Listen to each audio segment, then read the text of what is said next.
выдал в единую энергосистему северо-запада России 1 миллиард киловатт-часов энергии. 20 января 2018 года все действующие энергоблоки на АЭС выработали первый триллион киловатт-часов энергии. Это абсолютный рекорд.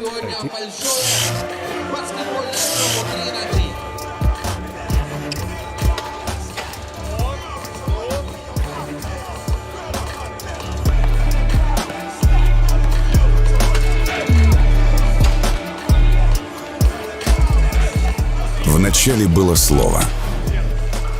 И слово это — игра. Игра, которая начала свой путь с улиц. Начала свой путь с улиц и дошла до Олимпийских игр. Игра, в которой 6 человек на площадке приковывают к себе внимание миллионов зрителей. Игра, в которой есть все: страсть, эмоции, борьба.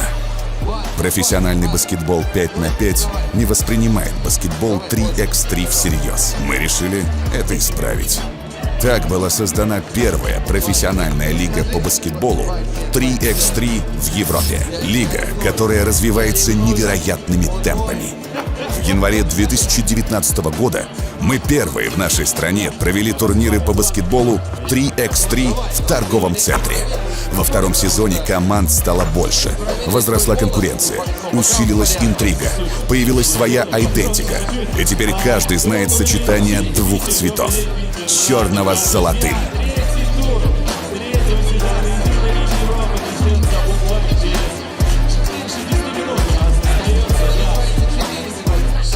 Сезон 2021 будет еще более захватывающим. А финал, который состоится в музыкально-драматическом театре «Буф», подарит нам имя нового чемпиона.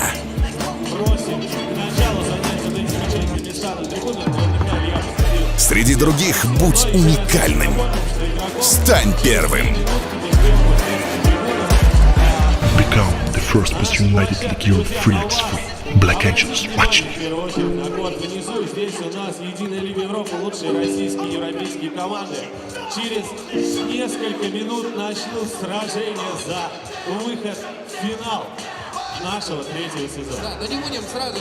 СВ Logistic – успешная и активно развивающаяся компания по грузоперевозкам в формате FTL и доставке товаров для e-commerce компаний, которая зарекомендовала себя как надежного партнера. СВ Logistic сотрудничает с лидерами отраслей, такими как Бристоль, Пармалат, Озон, Гудс, Inventive Retail Group, Гемотест, Леруа Мерлен, FM Logistic, Blue Slip и так далее. Предоставляет транспортные услуги, курьерскую доставку, fulfillment. Доставка товаров осуществляется в 45 регионах Российской Федерации. Ежегодный объем составляет более 43 тысяч перевозок, 1 миллион клиентов, получивших свои заказы от интернет-магазинов, и более 5 миллионов операций на складе. СВ Logistic – компания, которая доставляет точно в срок, с полной ответственностью за товар и с наименьшими затратами. Этому способствует собственный автопарк, более 100 новых транспортных средств, ERP-система, контроль на всех этапах доставки. У нас есть крутые трансляции, которые будут проходить на кучу устройств. Это в первую очередь Facebook, Android, несомненно, Facebook, YouTube. На английском языке, на официальном канале FIBA 3 на 3. Там для вас будут работать два замечательных комментатора. 12 сентября 1973 года впервые в СССР и в Европе был осуществлен физический пуск реактора мощностью 1 миллион киловатт. Ленинградская АЭС стала первой в стране атомной электростанцией с реакторами РБМК-1000. А начиналось все так. 15 апреля 1966 года глава Минсредмаша Ефим Павлович Славский подписал техническое задание на проектирование атомной электростанции вблизи Ленинграда. Осенью того же года началось строительство головной АЭС с реакторами РБМК-1000. Ударная стройка первого энергоблока продолжалась менее 6 лет. А уже к 1981 году четырехблочная Ленинградская АЭС стала самой мощной в стране и третьей по мощности в мире. Начиная с конца 80-х годов на Ленинградской АЭС проводились работы по поэтапной модернизации энергоблоков с целью приведения их в соответствие к самым современным стандартам безопасности. На первом энергоблоке реализована уникальная программа по восстановлению ресурсных характеристик реактора, благодаря которой была разработана технология, позволившая сохранить в энергобалансе страны 11 блоков с РБМК. С 2007 года на площадке Ленинградской АЭС ведутся работы по возведению новых серийных энергоблоков с реактором ВВР-1200. В декабре 2017 года осуществлен физический пуск энергоблока номер 5 ВВР-1200. А уже через полгода первый новый инновационный энергоблок Ленинградской АЭС выдал в единую энергосистему северо-запада России 1 миллиард киловатт-часов энергии.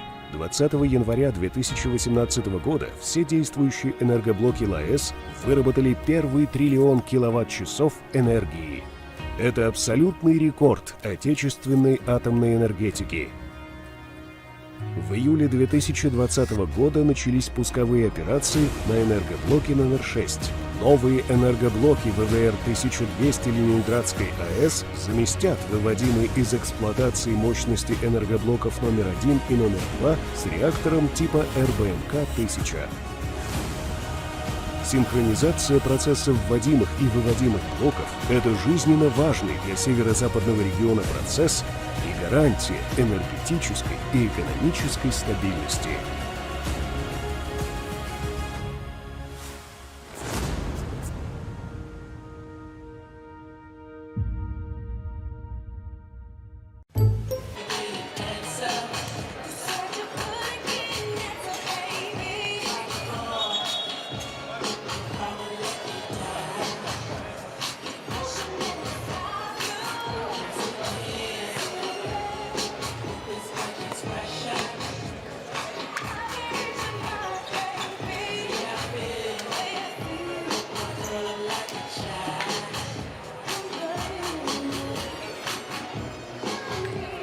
Господа, леди и джентльмены, всем добрейшего дня, солнечного, питерского и на сей раз баскетбольного.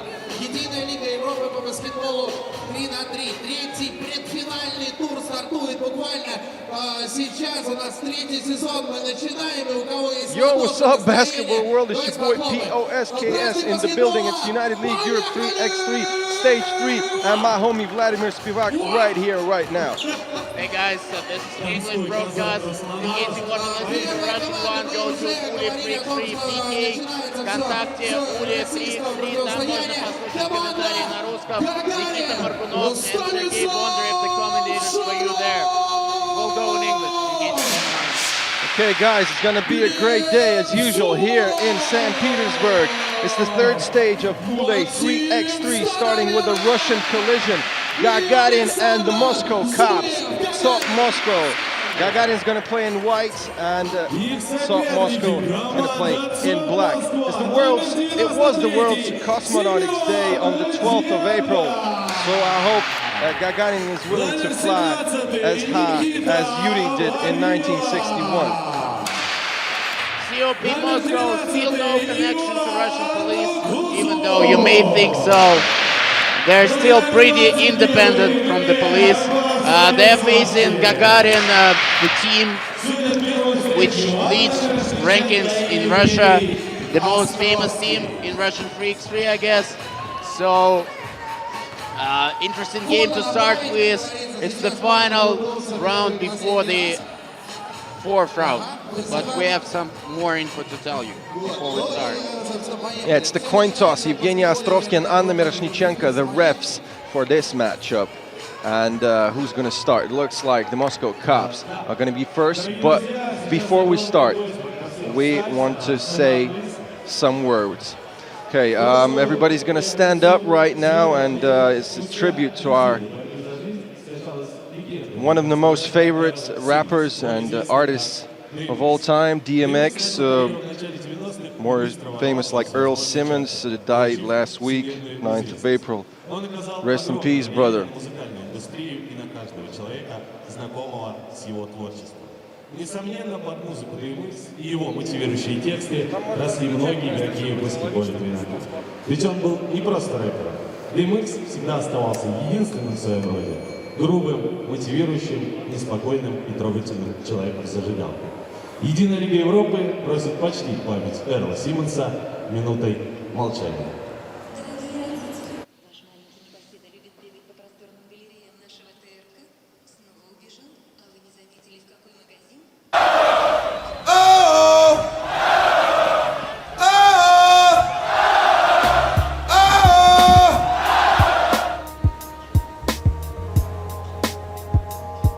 Everything is interconnected like a game of dominoes.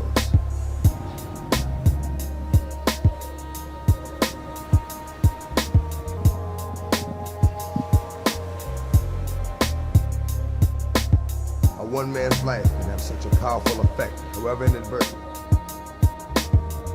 on the lives of so many others. How it can transform itself into a gift that keeps on giving.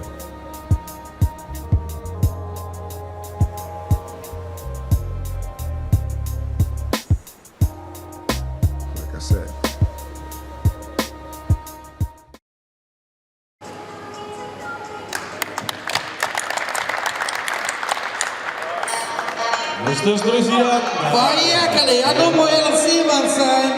Now, we're going to start another absolutely fabulous day of 3x3 basketball here in St. Petersburg, Raduga Mall. It means rainbow in Russian. If you're here in St. Petersburg, please welcome here from 1:30 today till 6 p.m. And tomorrow we're going to have the final stage, the playoffs from 2 p.m. till 6 p.m. Guys, hello everyone in the comments, like we did in the previous stage, and actually at the first stage we'll be looking through them throughout the broadcast. Make sure you send us a message, let us know what you think, and let us know which team you support. Okay, we start with Gagarin and White versus TOP Moscow Intellect Alexander Suev for the first round of the first stage.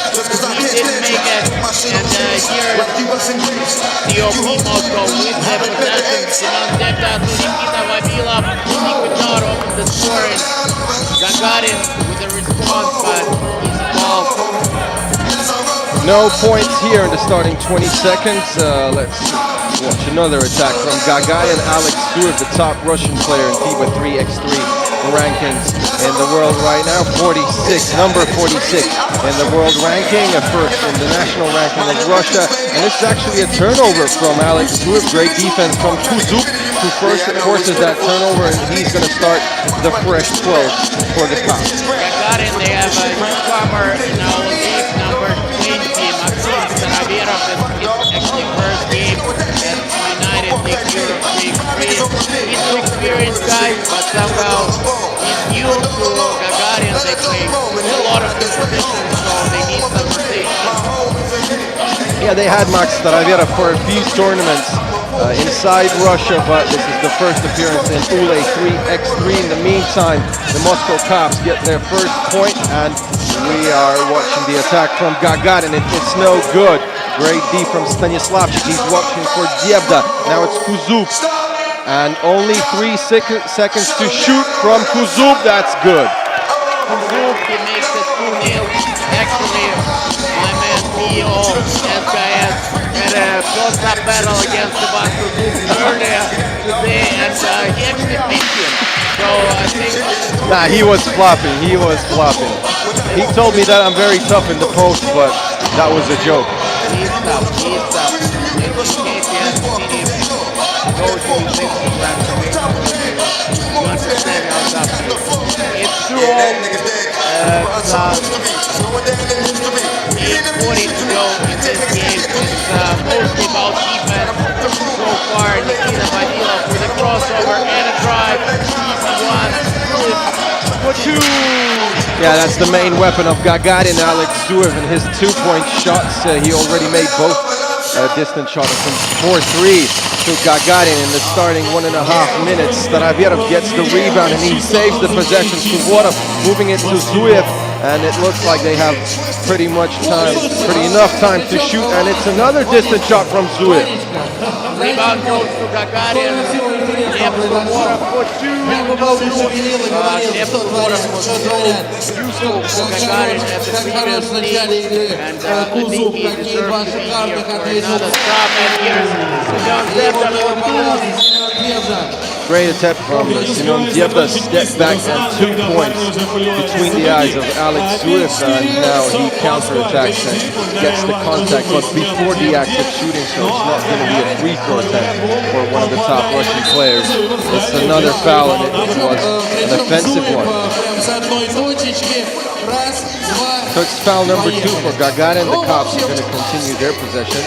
Ivan Kuzub is showing a new combination that they're about to play, and actually I had a chat with the Moscow Cops, and they said that Ivan Kuzub is the main guy who's in charge of the team tactics.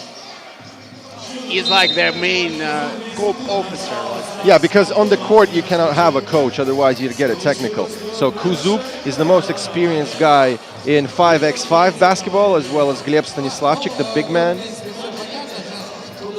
Kuzub with the ball, Semyon Debda with a drive, ba-bam! For the first dunk of this round.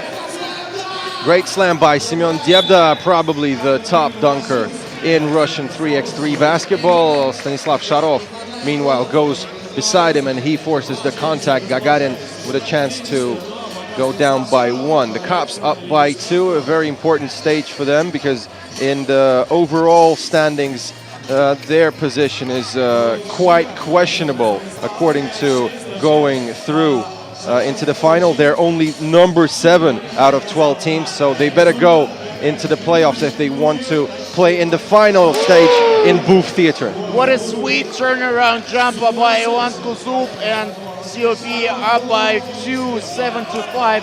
Stanislavchik with the board, but Gagarin has the ball now. Staravierov to Zuev. I'm sure he's gonna drive. He does, and it's a foul down low. Yeah, good drive by Alex Zuev as usual, but we're gonna discuss it a bit later because we have our first TV timeout.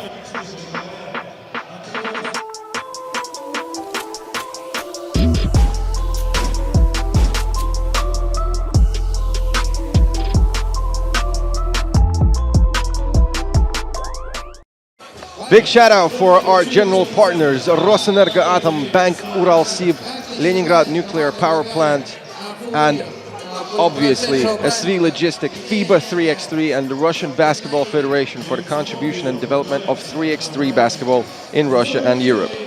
So it's a shooting foul, and it's a bucket for Alex Zuev at 7-all. Semyon Debda, step back 2. No good. Staravierov gets the board.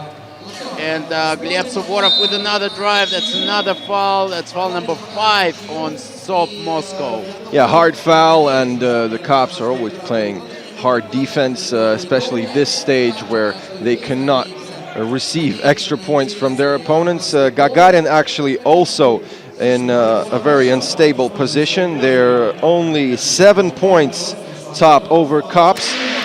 They're number 6 in the overall standings. Stanislav Sharov, meanwhile, connects from deep, and Gagarin is up by 2 now. Debda replies with a 2 of his own. No good. Stanislav Sharov, that's a mismatch against Vavilov. He's a bit faster, but he loses the possession and he moves the ball to Suvorov, and now it's Zuev. That's going to be an offensive foul on Gleb Suvorov. You know, Debda is, he looks tougher than Suvorov, but Suvorov got him with the, he got him with the shoulder right in the chin, so that was a little knockdown for Debda, and he's on the bench to relax. 9-7 to Gagarin. Ivan Kuzub gives it up to Stanislavchik for 2. That's a toughest shot to defend probably in this game because Stanislavchik is so tall. Alex Zuev with a drive. Yeah, that's his signature drive. He gets the contact. He always controls his steps, and he's very crucial inside. This is Vavilov, easy layup for him. He probably even tried to dunk it, but didn't try to spend extra energy. Great vision by Zuev. What a dish by Alex Zuev. He just pushed it like a bullet. And Gagarin up by 3 again. 11-8 here. Talking about bullets, if you're interested in Novi Sad and the Serbian side, they're playing in Group C, and they'll have their first game at 2 p.m. against Team LT. Actually, straight after this game, 3 Zvezdichki from Russia playing Team Riga, Latvia. Already a great fight coming up, just like this one actually. Stanislavchik makes it 2-point game. Staroverov wants the ball inside, turn around. No good. Stanislavchik with an easy board, and Semyon Debda has possession for Zop. Another foul number 6 on Gagarin. Yeah, I think these fouls are really unnecessary, and some of Gagarin's fouls were not as smart, you know, and they already have 6, so that puts the Moscow Cops in the bonus, and probably they're going to use this. And Debda with a 2-point attempt, but no good this time. Wow, that's a foul on Nikita Vavilov. That was an over-the-back foul on Gleb Suvorov. Yeah, that's foul number 6, so both teams in the bonus. I think it's actually it's a timeout for Gagarin. Top Moscow, yeah, sorry. I think it's actually mentally tough to start the whole round, to play the first game. There is a lot of preparation, but the first game is usually very difficult mentally and physically as well. And plus, most of the players prefer to play as late as possible. Obviously, all of the guys had an early get up today, had breakfast. I think most of the teams were in great mood, but also really focused, because some of these teams really can lose their chance to qualify. Nice drive by Sharov, but he couldn't convert it. Kuzub lost the handle, but found it. Kuzub on the drive against Suvorov. Left-hander is good. Only down by 1 are the Moscow Cops right now. Whose possession is it going to be? And it is a foul. It's a foul on Stanislav Sharov. This is team foul number 7. And he was really short from a technical right now. He was discussing that whistle by Anna Miroshnichenko, and she could actually give him a tech for that reaction. But she also needs to wake up and get in her rhythm. The rhythm of technicals. Yeah, the rhythm of technicals. You know, it was a high rhythm of technicals last stage when Dusan Bullet got 2. Yeah. Not in the same game, but obviously. He's always in the rhythm of technicals. I love Gleb Stanislavchik's socks, by the way. They're blue. They're blue. Blue, dabudi, dabudai. And he got the free throw, you know, that's more important than the socks. 12-11 for the Cops. No good for Suvorov, but he hustles for his own rebound. And Staroverov with a drive against Vavilov. He makes it and 1 and 2 actually, since Top Moscow in the bonus. So 2 more free throws coming up. It looks like we're going to have a physical game here in the ending, and Sharov still discussing things with Anna Miroshnichenko. She's in a great mood, and that's good for Gagarin and for Stanislav Sharov. It says Kershakov on his back, you know, but we know it's Staroverov. Yeah, it's just old T-shirt, let's say, old jersey. Yeah, Staroverov used to be Kershakov last stage. Okay, so it's the Moscow Cops, and Debda looking for a pick and the roll. No, he drives himself, gets the contact, but he couldn't score. Vavilov offensive board, and who'll get the Wilson? It's Sharov. Sharov with the ball, goes for the drive, has to give it up to Staroverov, and it's a turnover. It's a pretty high-scoring game so far. I mean, it's 13-12, and there's 4 minutes to go, over 4 minutes. Debda, he wants it in the post against Suvorov. He converts. Yeah, that's a mismatch in defense. Debda, easy layup from inside over Suvorov. And Zuev, this is the element that probably Gagarin lacked this game. Zuev had only 1 distance shot. They're driving 2 against 1. Whoa, that would be a hell of a poster, but still short. Okay, great try, Mr. Staroverov. Top with the ball, but they're close to losing it. Kuzub, easy layup. Euro-stepped as well for some reason. He could actually miss that shot, you know, and I think when he was standing under the rim, he was discussing, please, please, please go in, because that would have been a blooper for sure if he missed that from inside. Vavilov, no, they didn't clear the ball, so the ball did not count, and it's a TV timeout number 2 in this game.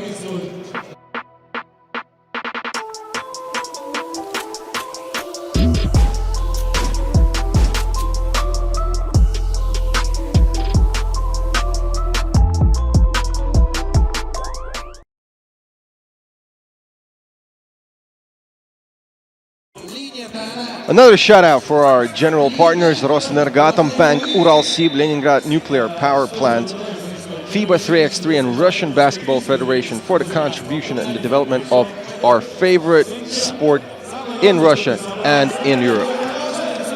Gagarin, they have possession with 3:20 to go here. Suev for 2! In and out. Staroverov, great hustle, great board, great bucket. 14 all. Kuzub with an attempt to score from inside over Sharov, and it looked like a little fakey, so Sharov looked left, and that was an attempt for Kuzub to score. Will he strip him? Yes, he does. No foul. Step back, and they still have time. Maybe no need to hurry. It's Diebda spinning, no, stepping back and shooting over Zuev. Staroverov rebound, and Gagarin with a counterattack. Nice block by Gleb Stanislavchik, and Top Moscow with the ball. Kuzub looks at it, but goes inside to Stanislavchik, lefter, no good. Zuev will he drive? It. Another contact, another great piece of defense by Stanislavchik. Debda for 2. Oh! Probably this could have been the crucial moment of the game. The Cops up by 3, and Staroverov doesn't make that shot. Zuev gets the rebound. Sharov, he better make this one. No! And Stanislavchik gets the the rebound, so that means Top Moscow can finish it all in the following seconds. 2 minutes to go. Stanislavchik for 2. No good. Who gets the rebound? It's Debda. No good. Zuev with the ball. Staroverov, another open 2. No good. Still no good. Gagarin just leaves Top Moscow a lot of chances here. They got signature socks, actually. Kuzub and Diebda got their numbers on the socks. Looks stylish. That goes out of bounds, and it's going to be Gagarin possession. So it looks like Gagarin could lose this game if they do not get any distance shots, because the Cops are just covering everything inside, and three big men in the key in the three-point zone. So if they just block the bus inside, Gagarin is going to be forced to shoot from distance, but they're not making the shots. Yeah, but you should never underestimate Gagarin. We remember the comeback they had last round at the group stage. Yeah, they were losing like down 10, yeah? They were down 15-5 against Inanoma, and they just turned the thing around. They won that game, and you know, -3 with 1:40 to go is nothing for them, basically. Yeah, but that was the middle of the game, and both teams weren't in the bonus. Here you cannot foul. Sharov, another miss from distance, and this is out of bounds. Another possession for the Moscow Cops. I had a big discussion with them today and yesterday, and they were all frustrated by their loss last stage, so they're like 101% motivated to win it all here today. Debda with a drive, good D by Sharov, but Debda converts the drive. 4-point game. Gagarin probably needs to go for 2. Suvorov, no good. Sop with the rebound. They just cannot connect from deep, Gagarin. Yeah, and the Cops playing smart defense. They did not allow Zuev to shoot from distance. Suvorov is not the top shooter on the team. So this is a 12-second violation. Good defense this time from the white team, Gagarin. And only 62 seconds till the end of this game. Gagarin down by 4. And I think they're going to go for another distance shot. For sure, 1-2 to go. Suvorov, no, they want it in Staroverov's hands inside. Turn around. The toughest of the day so far. Vavilov with another 2, no good. 3-point game. That was probably, a little fast decision, and that what it does. And just like that, it's a 1-point game, and Top up by 1. Crucial distance shot from Suvorov, and Diabda trying to force a foul, and he couldn't. And already in this attack, they could go up by 1 or tie the game at 18. What a miss. What a disappointing miss by Suvorov, but he goes for another 2. No good. 18 seconds to go. Top with the ball. Gagarin has no options to foul. They just need to play defense. It's a 4.4-second difference between shot clock and game clock, and it's 4.5 to go. And Gleb Suvorov is asking for a timeout right now, but Anna Miroshnichenko says, man, you don't have any timeouts. So 4.5 seconds for Gagarin. If they shoot the distance shot, they're going to win the game. And the clock starts right now. Sharov for the tie. Whoa! What a sweet drive, and we have overtime straight away in the first game of the round. Amazing. Another comeback. Not a 10-point, but still a great comeback by Gagarin. And they sent this game into overtime. What a drive by Sharov. You know, He's such a great slider. You can only love or hate this team, but you know, facts are facts. These are probably the top fighters in 3x3 world right now, doing crazy comebacks in consecutive rounds. Last stage, losing 15-5, beating Inanomo, and here down by 4 in the last 40 seconds, they could make it. And if they make a distance shot, they could win it in overtime. Kuzub goes for 1-pointer and he misses. Staroverov with the board. Suvorov for 2. No, just a bit short. He was just a bit short. And Diabdan coming back with, it wasn't a dunk, it was a finger roll for the win. Staroverov, no. And that's a foul. Is it on Kuzub? That's 2 free throws coming up. Wow. And if they lose the game on these free throw attempts, I think Ivan Kuzub, I'm not talking about suicide, you know, but he's going to be exhausted and absolutely heartbroken, you know, after this. Sure. Look at the emotions of Kuzub. And Zuev scores the first one. He's a crucial free throw shooter, so he's most likely going to make both of them. That's going to be another crazy win for Gagarin. Let's just see. Zuev. Yep. Boom. And this game stands as history. The Moscow Cup somehow lose this ending sequence against Gagarin. They were losing 14-18. Last 40 seconds looked unreal to come back, and they won the game. They were losing 18-14 as well. So it's another quite impressive comeback from Gagarin. Another disappointing loss for Top Moscow. They basically had this game in their hands, but they let it slip. And Gagarin, they celebrate their first win of the day. And I think we're going to have an interview with Alex Zuev. It's going to be in Russian. And here are some highlights of the game. Next coming up is Tri Zvezdochki against Riga. Super excited about this game. Yeah, me too. These two teams are on the top of the table standings, and they obviously will play in the final stage in Booth Theater.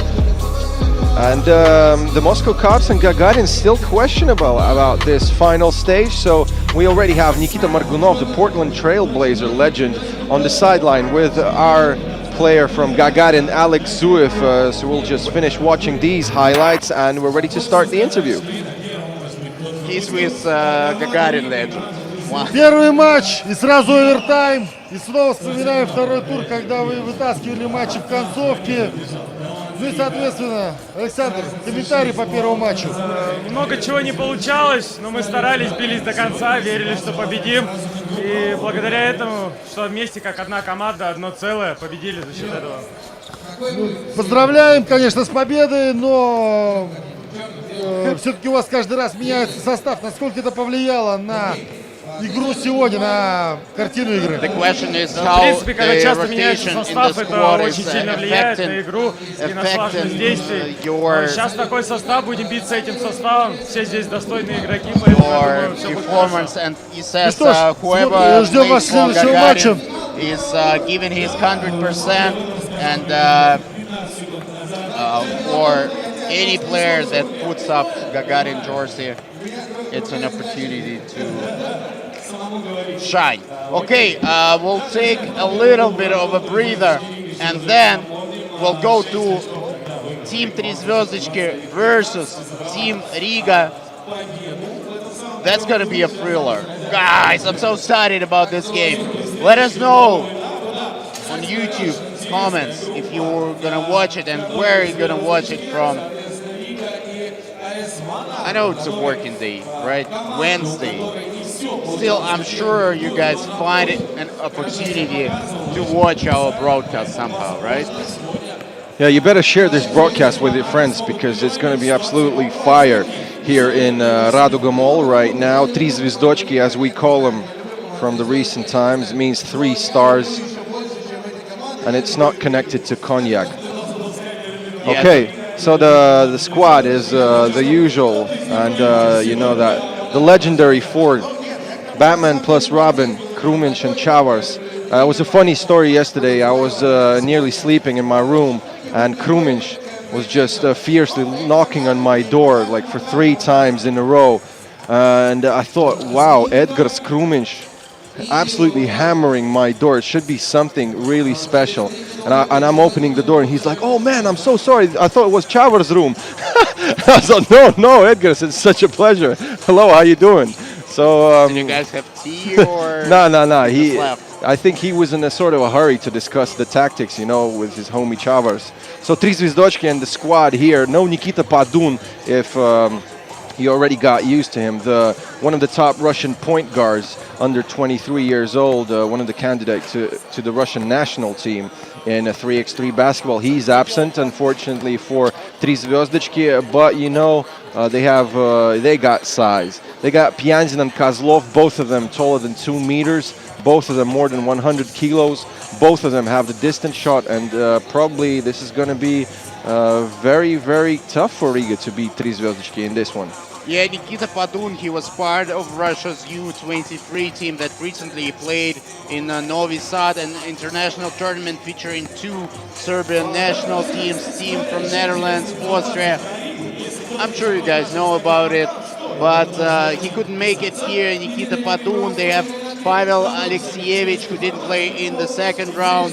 He's here with Tri Zvezdochki and the usual, let's say, stars, Sergei Kozlov, the Potato Man, and Denis Volkonsky. I actually told him we're gonna call him Prince.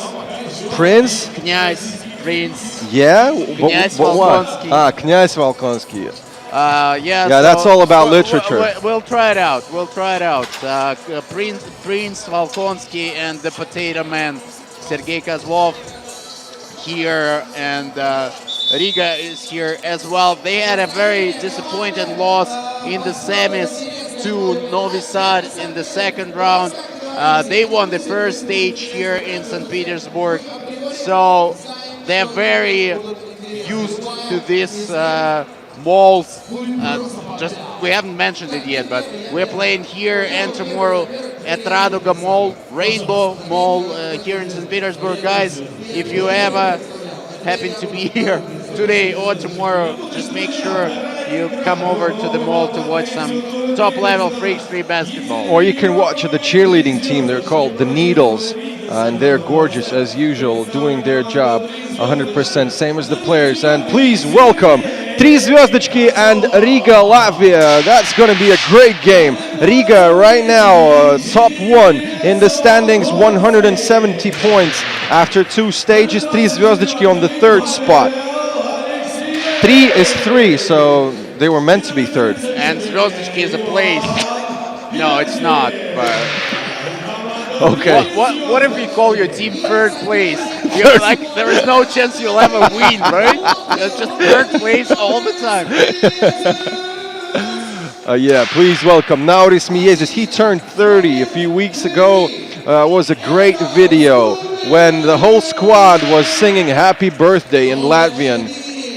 If you didn't see that, you better hit us up on Ule3x3 on our Instagram account and see that video where Karlis Lasmanis, Edgars Krumiņš, and Agnis Chavers were singing the happy birthday song to Nauris Miezis. You know, he always looked young. He still looks young, but he turned 30.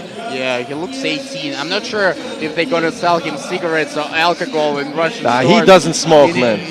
No, I'm not saying he needs to smoke or he's buying it for a friend. I'm just saying he needs an ID to get it, you know? And just short announcement, I'm looking for your comments. You're all asking when Novi Sad is playing. Actually, следующая utakmica je Novi Sad protiv Team LT. Next game after this one is Novi Sad versus Team LT. From Lithuania. So make sure you watch this one, Riga versus Tri Zvezdički, and then it's the infamous Novi Sad playing Team LT. Hvala, brate, Vova. Hvala. Okay, so if we have any Serbs, please hit us up on FIBA 3x3 comments. And we're going to read them. So this is Anna Miroshnichenko, the ref for this game, same as Ivan Bakhtaev. Ready to start. Tri Zvezdički playing in white, Riga playing in black. One of the top teams in the world. #1 in the world rankings right now. Nauris Miezis starting this game against Ivan Pianzin, and he passes it to Karlis Lasmanis, so one of the top scorers of Ule3x3 this season. He gets the first bucket. Yeah, it's like there was no 2 weeks, and it's basically we are back straight to it, and Karlis Lasmanis opened the score, and the Potato Man with a drive, toughest shot, no, gives it up to Pianzin for the first dunk, but no count. Yeah, he lost the potato. Probably it was a bit hot after the previous game. Just a reminder for you, it was Gagarin versus the Moscow Cops. Absolutely crazy game. Gagarin beat him 19-18. Krumiņš with the ball, turnover, red turnover for Riga, Alexievich for 2, no good, and that's the first foul of the game on Team Riga. Actually, Dainis Navickas, yeah. Instead of the number of falls on the screen, on the big screen, we can only see Dainis Navickas. So the number of falls for Riga is always Dainis Navickas. Yes, so that's going to be quite funny in the following minutes. So now this is team foul number Dainis Navickas for Riga.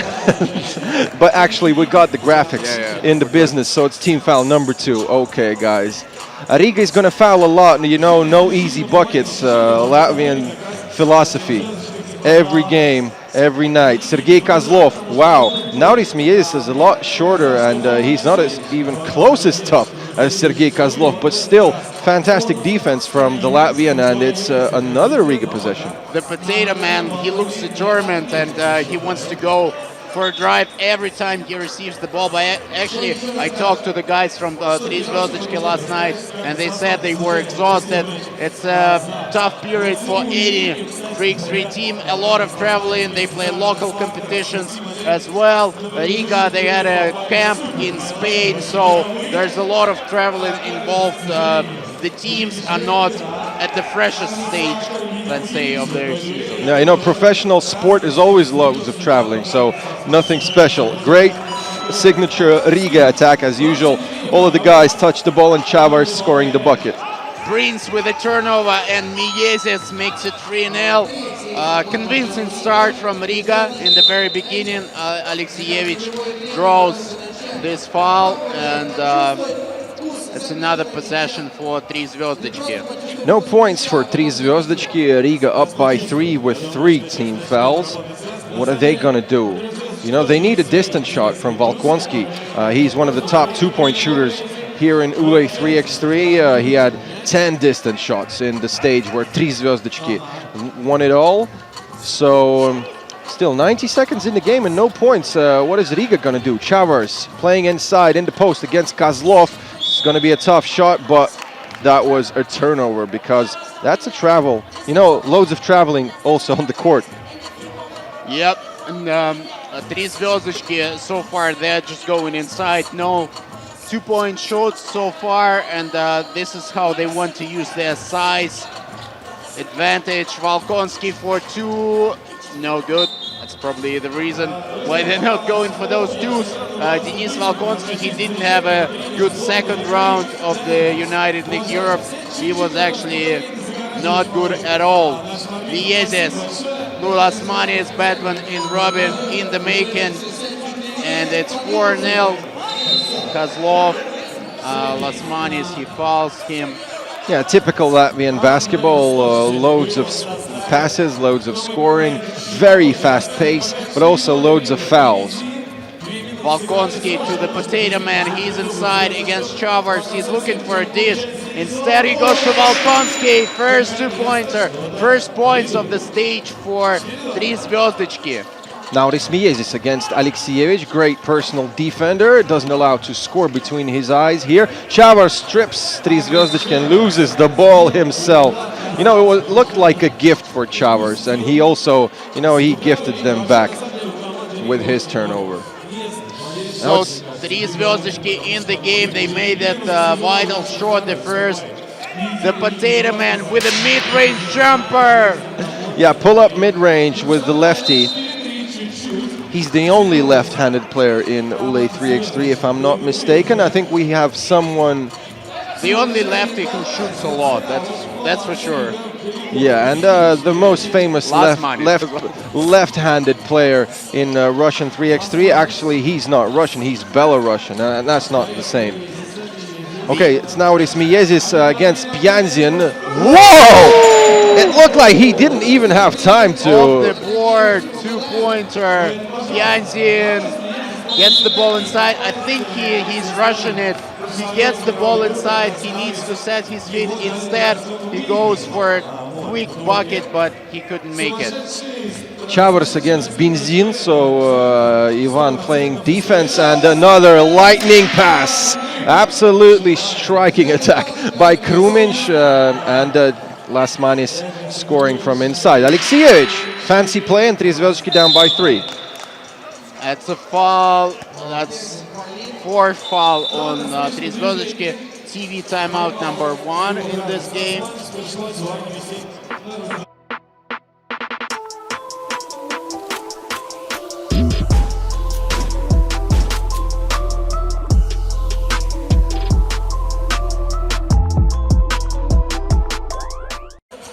A big shout out to our general partners, Rosnergatom, Leningrad Nuclear Power Plant, Bank Uralsib, FIBA 3x3, and the Russian Basketball Federation for the contribution and development of 3x3 in Russia and in Europe. Team Riga with the ball, they're up by 3. It's 6:50 to go here in this game. Tri Zvezdichki are fighting, but Riga is very good. Miezis draws this foul, goes to the free throw line. Yeah, he nearly got swept by the potato man here. So Kozlov, it's like he has an enormous wingspan, and he still couldn't chase down with the block. Now Miezis, I think he's #1 in the world for a reason, for his speed at least. And now oh, that's a rare miss from the free throw stripe for Nauris Miezis. The potato man with the board, Pavel Alexievich, and that's another foul on Riga number 5. That's typical, again, like my man POSKS just said. A lot of fouls in the beginning. Yeah, but you know, I thought Riga's gonna foul a lot, and didn't think that Tri Zvezdichki is gonna, play same pace and fouling. But you know, they're just one foul down, and Volkonsky, you know, he's a serial killer. If he starts making them, it could be the end for Riga. But they're still struggling. We haven't seen it just yet. Him starting to warm up. Kruminch with his experience advantage of Alexievich, and the potato man wants the ball inside against Miezis. What's that? 3 seconds. It is 3-second call, and it's ball to Riga. Yeah, unfortunate here. Tri Zvezdichki, they cannot get in their rhythm. Riga playing good defense against one of the top teams here in Ule 3x3. One big man for Tri Zvezdichki, Benzin playing instead of Sergei Kozlov, and Chavars couldn't make the distance shot.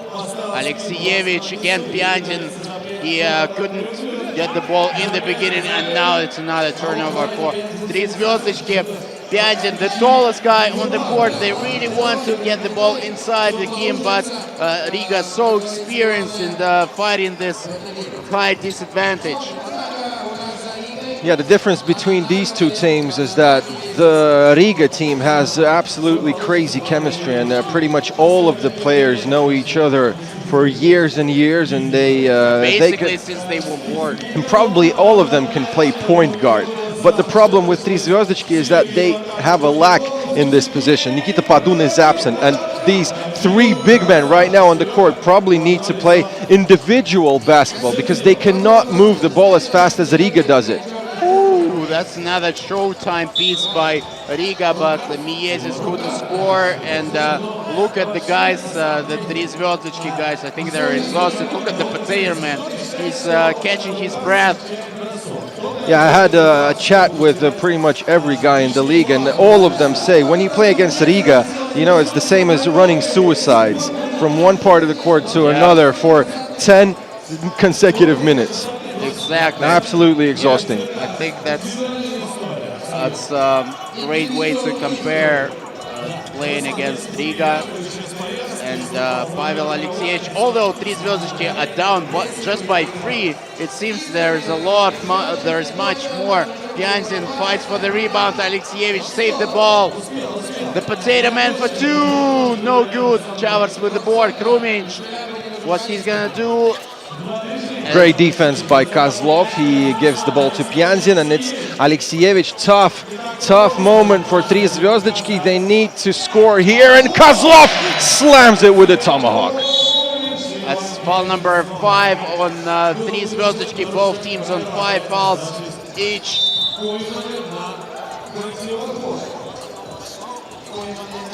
Timeout. Now we have a timeout here in the game, so Riga up by 2. Both teams with 5 team fouls, still have 1 extra foul to give here in the game, and we've seen a replay from some of Riga baskets in this matchup.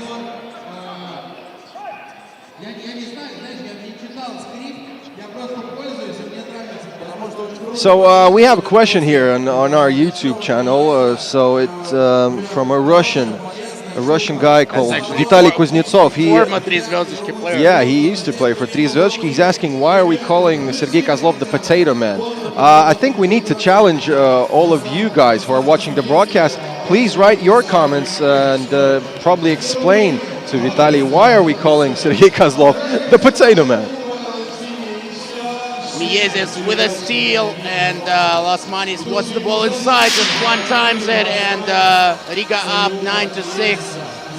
Kozlov with a drive against Miezis, goes for the lefty, of course, and draws a foul. Miezis says, that's my bad. Yeah, that was a signature Riga alley-oop in the previous attack. You know, we are all used to see fancy slam dunks from the alley-oop, but you know, Riga does their own signature alley-oops, which are lightning fast. And the purpose of these alley-oops is not the show, is to get a bucket. Три Звездочки only down by 2. Very tough game. Both Riga and Три Звездочки are really struggling to score. Both of them showing great defense, but Nauris Miezis, he turns on the speed where all of the guys are already losing power. The Prince connects for 2, just 1 point game. Krumic, Miezis screened by Lasmanis. Miezis for 2, good. Great one from Miezis. Riga up by 3 once again. Ivan Piantin. And look at that. Nauris playing smart defense here against Piantin. He failed to score, but Nauris with a bucket of his own, and Riga already comfortable. Up by 4. Benzin better make this one, and he does. 3-point game, still 3 minutes to go. Miezis, after the halftime of this game, is just tougher and tougher to guard. Riga, but here is Denis Valkonsky finally hitting up from 2, and it's 2-point game. Miezis. And Valkonsky playing good defense here, but you know, it looked like Valkonsky understood. If Nauris steps past him, he's going to score over Volkonsky. And he decided to make a foul. And this one is team foul number 6. So now both of them are in the bonus with only 3.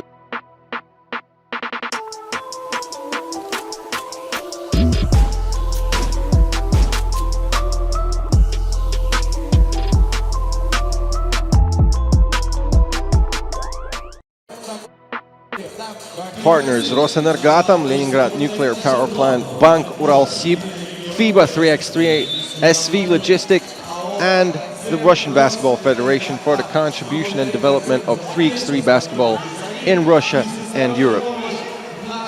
Riga up by 2, 14 to 12. 3 minutes to go here. Great pass inside Lasmanis, straight out of timeout. 3-point game. Alexievich couldn't get the ball inside. Pianzin with the board and a dunk. Yeah, absolutely punches it inside. And again, it's -2 for Tri Zvezdichki. Who's going to win the game? It's a very interesting matchup here in St. Petersburg. Volkonsky for the tie. No, he gets the rebound, and he's trying to score once again. Pianzin, second consecutive offensive board for Tri Zvezdichki, and they go for the shot inside. Just 1-point game. Great effort by Tri Zvezdichki so far. 2.5 to go. Pianzin, he was close to the block shot. Volkonsky for another 2. Not good this time. Who gets the board? It's Riga with the ball. It's a foul on Alexievich. It's a foul on Tri Zvezdichki. Could be a great moment for Riga to anticipate and probably score both and go up by 3. What's that? Oh, wow.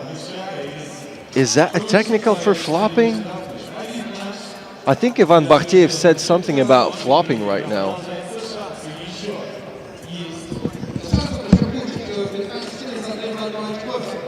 The refs currently discussing the issue here. I'm not sure if there is an issue, actually. But anyway, Kruminch is going for 2 free throws. He could make the advantage.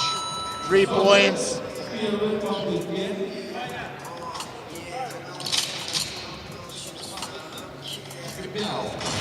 Three-point game. Kozlov with a drive. Dish to Alexievich for 2. Back to 1-point advantage for Riga. Crazy game, guys. Absolutely crazy game here. Miezis up by 2, 18 to 16 for Riga. And I'm really interested. Are Tri Zvezdichki gonna try and score from distance right now? Alexievich pulls up and he's short. Miezis gets the board. 1:45 to go here. Screen by Chavars for 2. Yeah, this is point. absolutely crazy. Robin for the rescue here. Riga with the match point, and Tri Zvezdichki nearly impossible to win. Kruminch for 22. These guys are absolutely super professional. Just like a clock. Wow, what are these guys are capable of? What a game. 22 to 17. Riga versus Tri Zvezdichki. Yeah, and this tightens the chances of Tri Zvezdichki to qualify into the next stage. A reminder for you, Group B also has Monaco, who nearly lost all their chances to qualify into the final stage. But right now, Monaco are number 10 with 40 points. Only Bielefeld and Skolkovo have less points than the Monegasque team. And with this win, Riga is already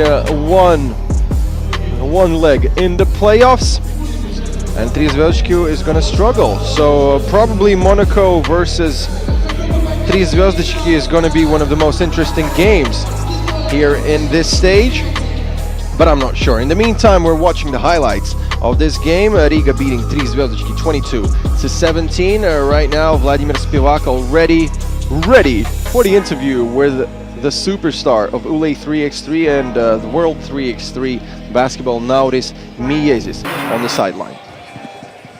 Nauris, tough win for you. What do you think was decisive for the win?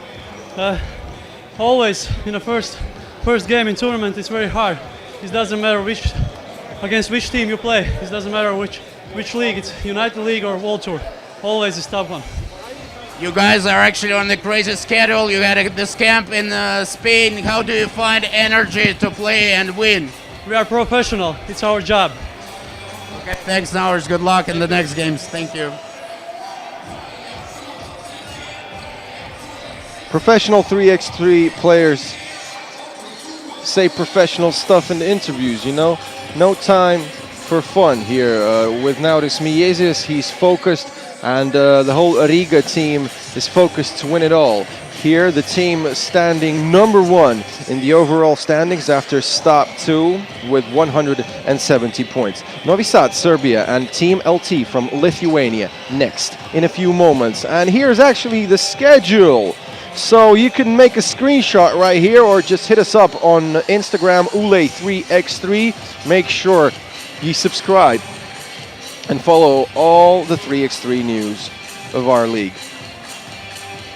And the Needles with a little dance at the moment, so it's time for relax.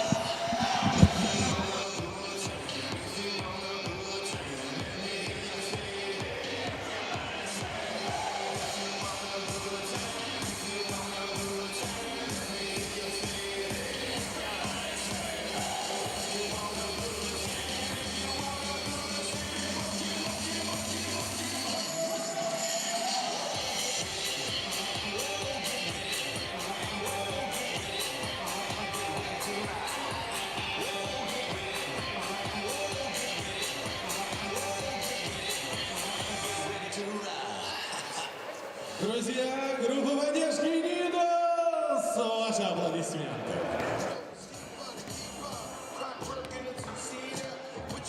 Что ж, все, можем начинать разминочку как раз где-то 5 минуточек, 6 у нас. Мир без электроэнергии грустный. Поэтому есть мы, концерн Росэнергоатом. Электроэнергетический дивизион Росатома. Мы генерируем атомную и поддерживаем творческую энергию. Чтим прошлое. Дорожим настоящим. С днем рождения, Росэнергоатом. 28 лет вместе. С нами будущее светлое.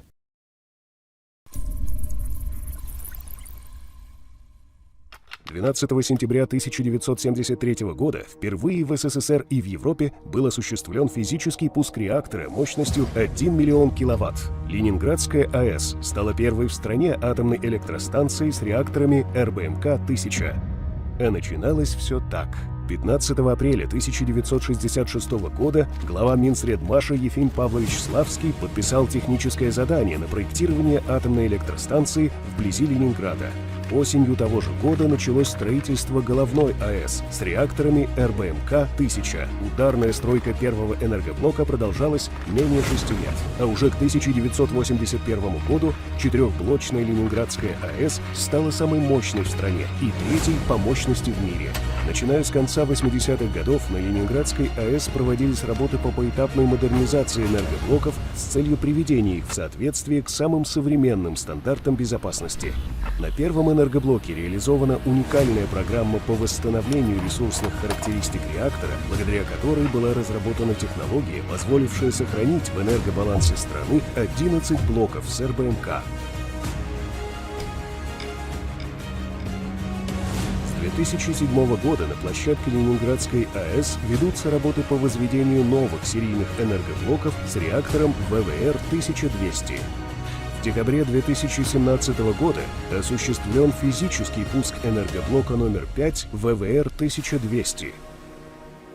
А уже через полгода первый новый инновационный энергоблок Ленинградской АЭС выдал в единую энергосистему северо-запада России 1 миллиард киловатт-часов энергии. 20 января 2018 года все действующие энергоблоки ЛАЭС выработали первый триллион киловатт-часов энергии. Это абсолютный рекорд отечественной атомной энергетики. В июле 2020 года начались пусковые операции на энергоблоке номер 6. Новые энергоблоки ВВР-1200 Ленинградской АЭС заместят выводимые из эксплуатации мощности энергоблоков номер 1 и номер 2 с реактором типа РБМК-1000. Синхронизация процессов вводимых и выводимых блоков – это жизненно важный для северо-западного региона процесс и гарантия энергетической и экономической стабильности.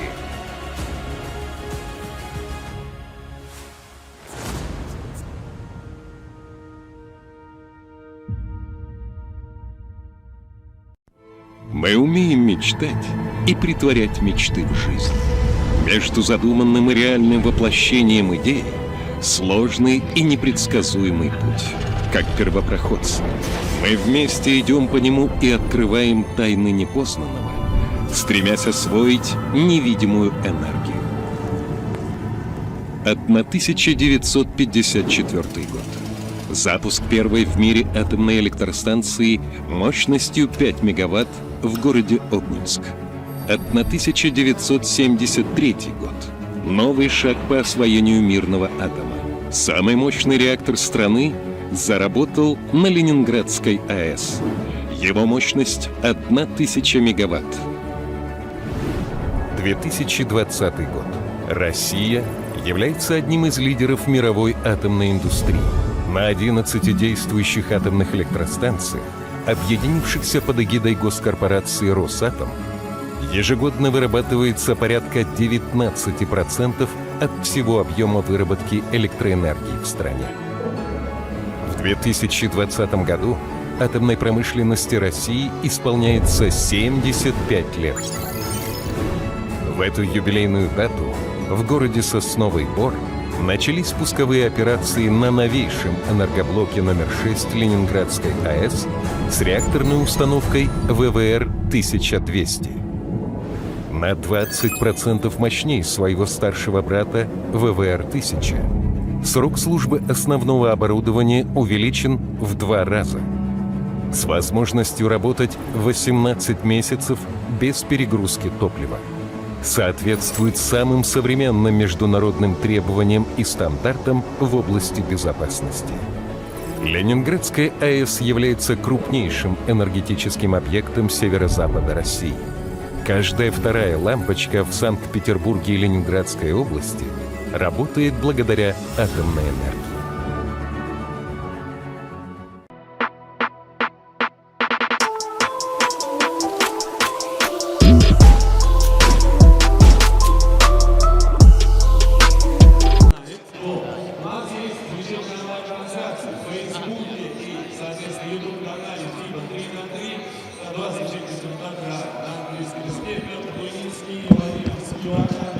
Okay, guys, are you ready to watch 3x3 basketball? Yeah, let's get ready to rumble, but it's not about 3x3. So, Novi Sad, Serbia, with a little bit new squad. They have a new guy on the team, Dejan Janic.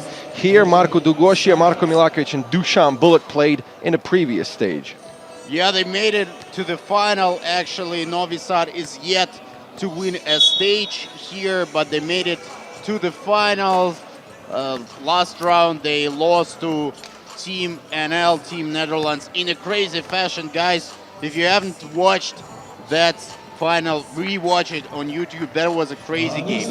They play Novi Sad, they play Team LT, Modestas Kumpis, Aurelius Pukelis, Paulis Simashka, the new guy, and Ernestas Sideriavicius. Yeah, we haven't seen Paulius Simashka, the newcomer on Team LT, a short guy, the point guard, probably is going to give some speed to the Lithuanian national. And let's present the guys on the court. So Novi Sad is going to play in black.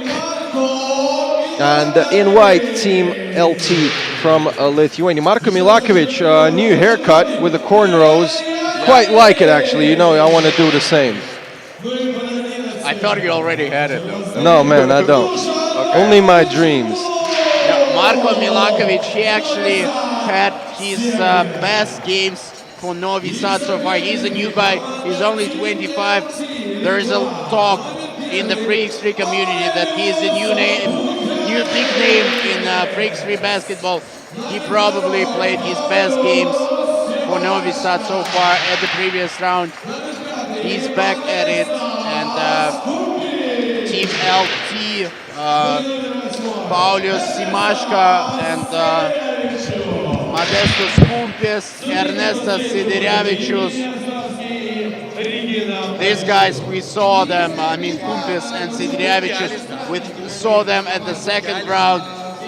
Team LT, they made the playoffs. They made it in the very final game of the group stage, and that was the best result for Team LT so far. Tough draw for them here. They play Novi Sad. They also have Team Skolkovo in Group C, but you know, it's United League Europe. There is no weak teams, 12 teams. All of them could play Masters on a regular basis, I think. Okay, most of them.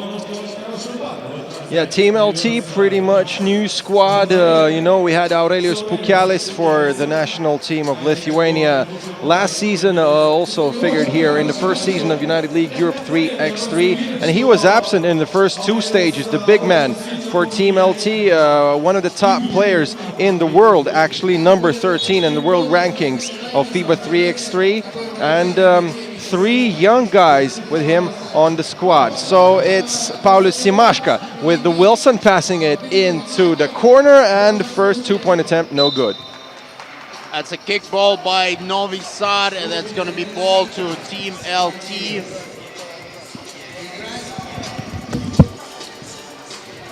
Kumpis passes it up to Simashka. Pukelis makes the job done, says Laba diena. Laba diena is something in Lithuanian, yeah? Labas is hi, Yeah, diena Laba is diena day, yeah? Good afternoon, exactly. Pukelis with another great dish to Simashka, but Bullet intercepts it, and Janic goes for the drive. He gets fouled. Janic is the new guy on the new Novi Sad team. We haven't seen him yet here in St. Petersburg, so we'll be getting accustomed, let's say. Bullet, we know this guy pretty well. Yeah, talking about bullets. We have a first foul here on Team LT, actually team foul number 2 already. Dainius Navickas appreciated that foul by Simashka. Actually, Dainius is so active and he's shouting so loud, I can hear him through the headphones. Probably he's going to get a technical in the following seconds if he continues to be as active as he is right now. Bullet with a left-hander, no good. Dugosha was fighting for the rebound, but it's he keeps the ball, right? He keeps ball to Novi Sad, and there's actually another storyline in this game and throughout this season in the league, because Dushan Bullet is always talking to Evgeny Ostrovsky, the head referee of the tournament, and let's see how quickly he gets his first technical. Yeah, you know, but they're quite acquainted, you know. Bullet seen Ostrovsky for about 100 times on all these world stages, so they got the chemistry, and Dushan can always discuss stuff with the ref, but you know, he got 2 technicals last stage for loads of talking. Okay, Dushan with the rebound. The chemistry they got. Yeah, and it's Dugi in the post. Quite an easy sequence for Dugi because Simashka is a lot shorter, but still good defense by Team LT, and they leave the Wilson in their hands. 8:30 to go. Simashka to Kumpis for 2. No good. Another great dish by Team LT. Pukelis gives it up to Kumpis, and that's a good drive by Janic. Yeah, his debut bucket in the United League Europe 3x3. Welcome home, brate. Dejan Janic with his first point in the new league for himself. Probably has also has a great future in 3x3 basketball. Milakovic, great first step and drive inside, but how come? Just in and out. Yeah, got all the tough job done, but couldn't convert. Pukelis, that's a push on Janic, and that's foul number 2 on Novi Sad. Team LT will have possession. Simashka to Pukialis. Aurelius looking for a handoff to one of his partners. He finds Simashka. Great pass, and Dusan just running over Aurelius Pukialis. He was climbing him like a ladder. He could actually jump onto the rim in this episode, and Pukialis is actually looking at the refs and saying, man, why doesn't he get an unsportsmanlike? He was all over the place. Yeah, and great dish over the head by Simashka. Pukialis, no good. Bullet with the rebound. He's got the ball. He wants a screen from Dugosha, and this is what Dusan Bullet does. He throws this fall. 2 free throws coming up for Dusan Bullet. Yeah, Bullet doing Bullet things. How could you just force a 2-point free throw attempt? Just you need to be Dusan Bullet to do it. He tried to force that foul from the beginning. I was looking at him, and he knew what he was doing, and now he's most likely going to get 2 points for Novi Sad. A great defensive game. Already 7 fouls, only 4 points, and Dusan is good with a second attempt. Simashka with the ball. He wants a screen from Pukialis. Instead, he goes inside to Kumpis for a bucket. Is it 3-0? Yes. Milakovic looking for Bullet. A Bullet, another fantastic over-the-head pass, like one in the top 10 highlights. If you didn't see them, please welcome to Ule3x3 Instagram account, and you better see them. One leg shot from 2 points from Simashka, and Kumpis, he gets fouled. So it's foul number 4 on Team Novi Sad. Yeah, both teams on 4 fouls each. Pukialis hands it off, looking to hand it off to Kumpis. Modestas. He got the speed, he got the muscles, he got the contact, and he got the bucket. So Team LT is tied at 4. Same amount of fouls. Bullet in the post. Too easy for Dusan Bullet. And here's Team LT with possession. Novi Sad up by 1. Simashka, good D by Janic, sorry. And it's TV timeout number 1.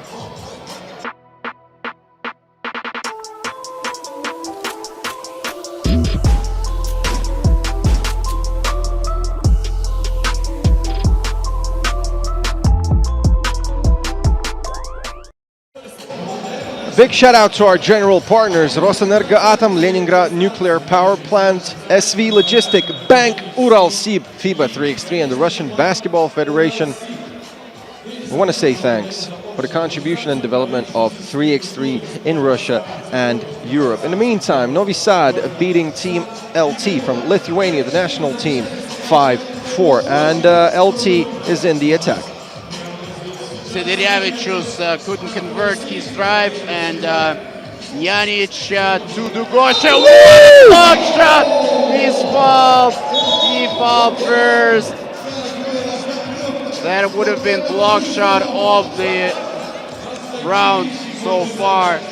Look at the reaction. Everybody's laughing, you know. The MC's on the court. Just look at the replay. Great vertical by Kumpis. He already showed and demonstrated his vertical leap with the dunk. That was crazy, man. Absolutely fantastic block, but, you know, still a foul. Probably this is going to hype up Kumpis and Team LT, you know, and try and go for another crazy block in this game. Dugosha gets the rebound after his own miss, gets the bucket. Navickas is crazy, and here is a tactical on Bullet. Here we go. It's on, guys. Bullet and Evgeny Ostrovsky, one of, let's say, 2 protagonists of this. Yeah, it's 3rd technical of Dusan Bullet in this season, you know, but this is what these kind of players are capable to do. They're capable to speak, and they're capable to speak freely about all their feelings on the court. So Dusan was frustrated by that decision of Evgeny Ostrovsky. I didn't actually get the point. Why was he so angry? Pukialis, who's gonna shoot this technical free throw? It's Pukialis. Aurelius Pukialis with a chance to make it 1-point game. Nope. I think Dusan is whispering ball don't play in this case. Pukalis with his back to the basket. Simashka for two. No good. Probably not his biggest weapon. Milakovic. Bullet inside against Simashka as a height advantage and doesn't use it from the first time. Still converts. Simashka looks in pain at the moment. It got an elbow into the chin from Dusan Bullet. You know, Bullet is not the biggest guy in the business, but he's still tougher than Simashka. Bullet with the Wilson and moving it on the two-point strike. Milakovic driving and an easy, speedy bucket for Milakovic. Yeah, this time Milakovic made sure he makes the bucket. 4-8. Looks like Novi Sad is in control. I don't think Team LT have found their ways to score regularly. I mean, if there are any against Novi Sad. Simashka with the drive against Bullet, finds contact. Kumpe Siderevicius fights for the rebound. Bullet. And it's Dugi handing off to Bullet, pass, and it's intercepted by Siderevicius. You know, they have a lack of chemistry, didn't have enough of training time together and not as an experienced team. I'm talking about Team Lithuania, only 4 points in the starting 5 minutes. This is going to be a 12-second violation and a turnover. So I had a quick chat with the refs, and actually they told me that Dusan Bullet got the technical for overreacting, being on the bench. So that was an easy decision for Evgeny Ostrovsky. Janic with a drive, another bucket for Team Novi Sad, and Team LT trying to respond. That's foul number 6 on Novi Sad. They're in the bonus, 4:48 to go. And that was a foul on Dejan Janic, by Dejan Janic, so team foul number 6 for Novi Sad. They put Team LT in the bonus with this foul. Pukalis looking for a handoff, but he goes inside himself and he overplays Mr. Dugi and gets the 5th bucket for Team LT. Janic for 2! Man, so many missed dunks. And Siderevicius replies with a 2-pointer, 2-point game. 4:20 to go. Dusan Bullet goes inside. Wow, he was going for a really crazy and one attempt, but no good. Aurelius Pukalis talking to the ref, who is Regina Polishuk, and he tries to say that, Regina, that was a travel, my man, my girl, I mean, so, my bro. So we're all bros here in the United League Group 3x3. 6th foul on Team LT, both teams in the bonus, and Dusan makes it 3-point game. Pukalis plays in the post against Janic and doesn't get the job done, but he gets the rebound. Simashka with a drive, great dish. Oh! Even a better block shot by Marko Milakovic. Wow, crazy game and a very nice attack by the Lithuanians, but Milakovic says, not in my house, not this time. Not he swipes, in the Radago Mall. Yeah, he swipes the ball away and it's a fresh 12-second attack for Novi Sad. It's Milakovic, pull up, no, pass to Janic. Janic for mid-range jumper. Siderevicius, Pukalis again in the post, dish to Simashka. No good. Yeah, and LT is struggling with rebounding, struggling with scoring from distance. I think the only thing that is left to do is to pass the ball inside to Pukalis and try him force fouls and score from inside. But still, you know, any pass into the 3-point, into the...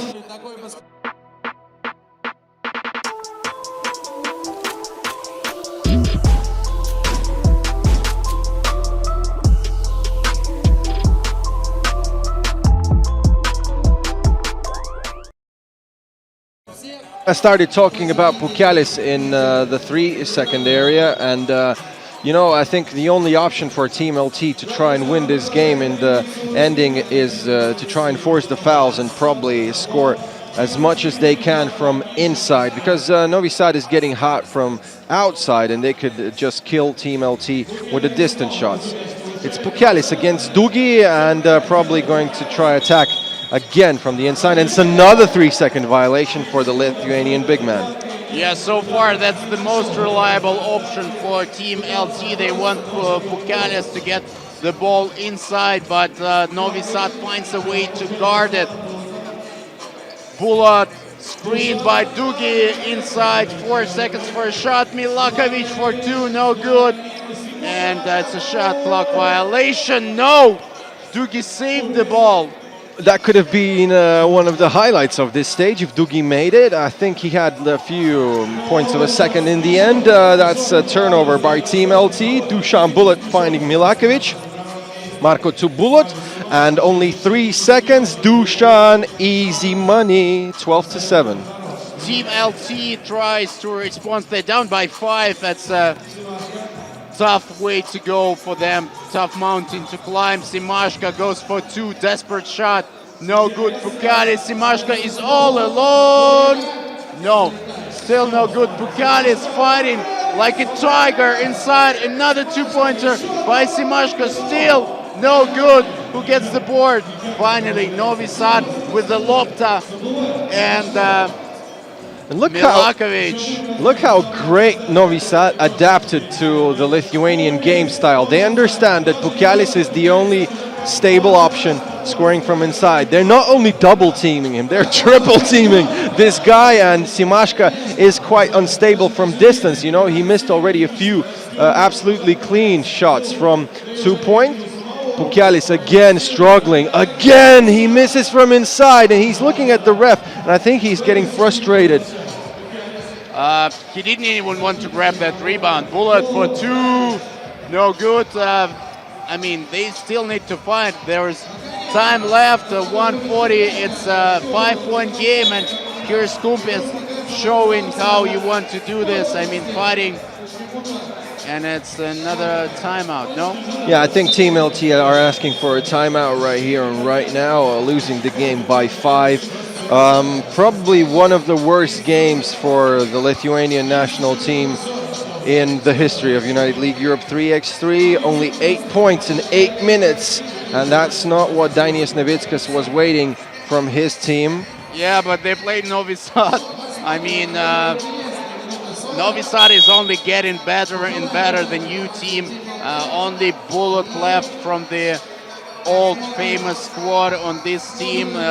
Some new guys, some young guys in face of Marko Milakovic. I think they were good in Doha at the Masters. They were better at the round 2 of United League Europe, and I expect them to be even better here.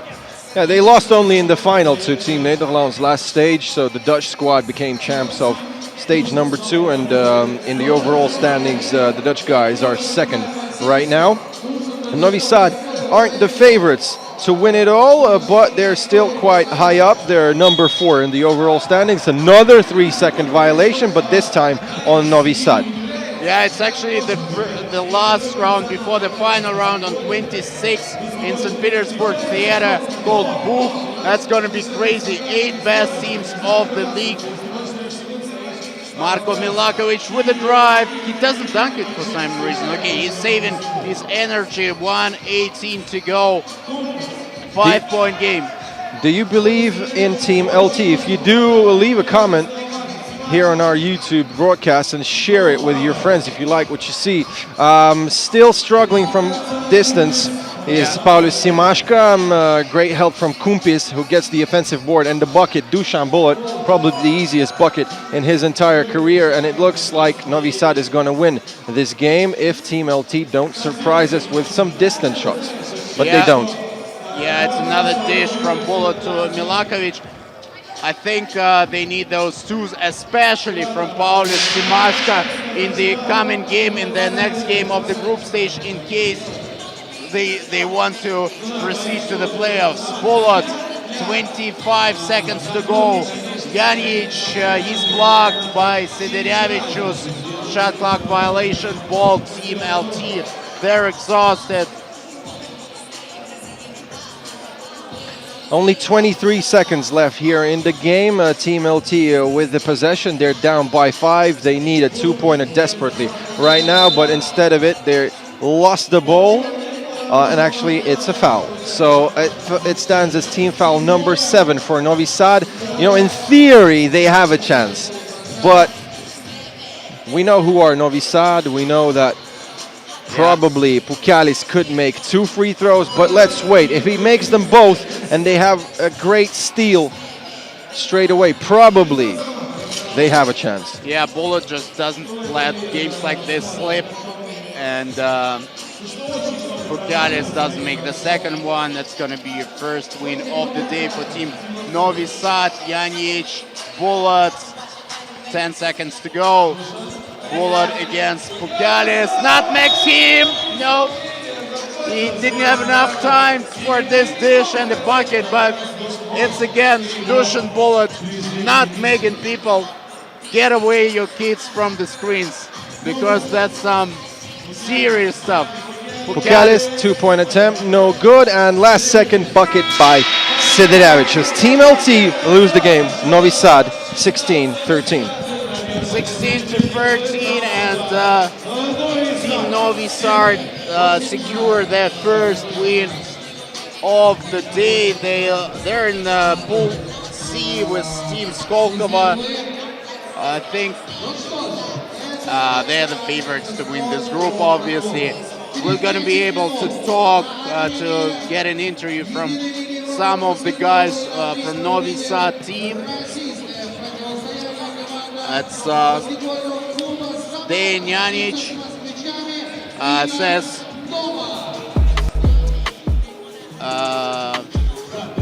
не могу да pričate инглес.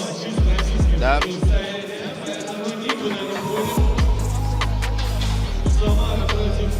Okay, we're gonna have some different person for an interview. Or maybe not. Maybe not this time.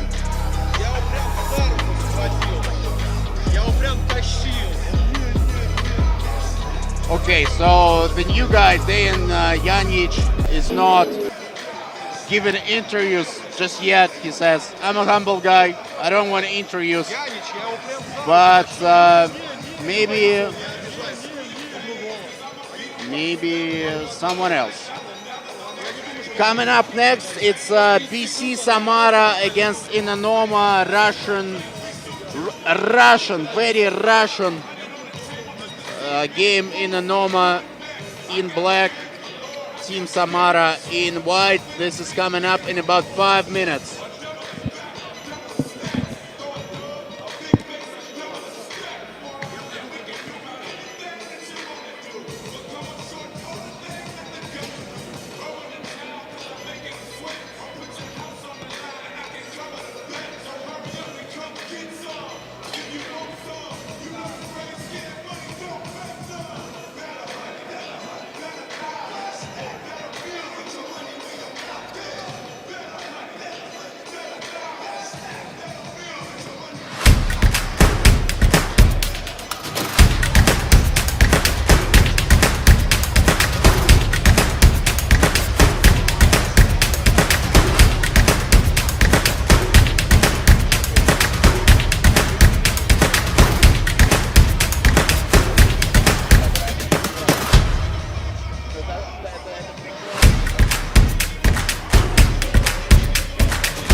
Более 10 тысяч улыбок наполнили праздничной атмосферой берег Финского залива. Разнообразие активностей, 500 воздушных змеев и море арбузов на фестивале водных видов спорта и уличной еды «Серф-пикник». Живи, мечтай, запускай!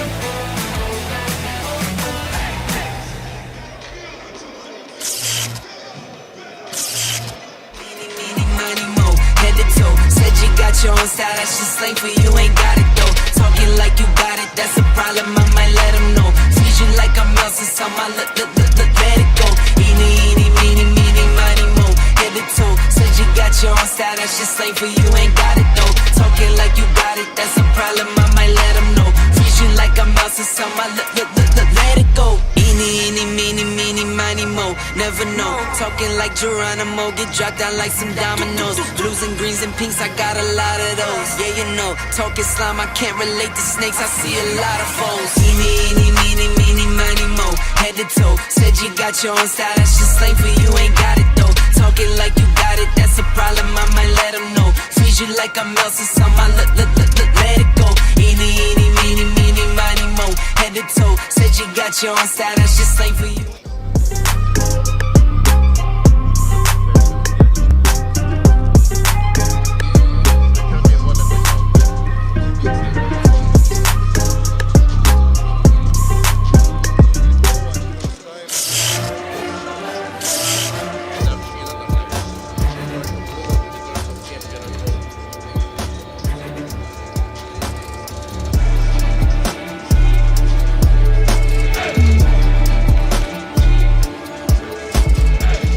Вначале было слово.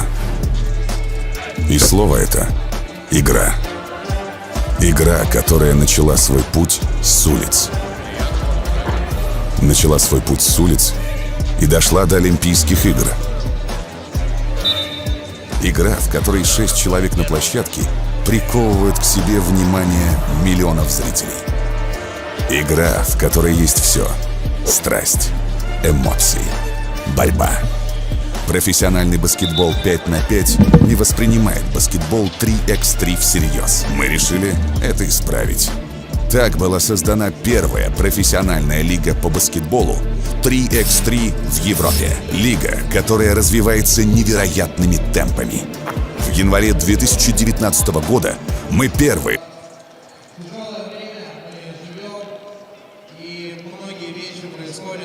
Абсолютно спонтанно, наверное, поэтому и стоит ценить жизнь.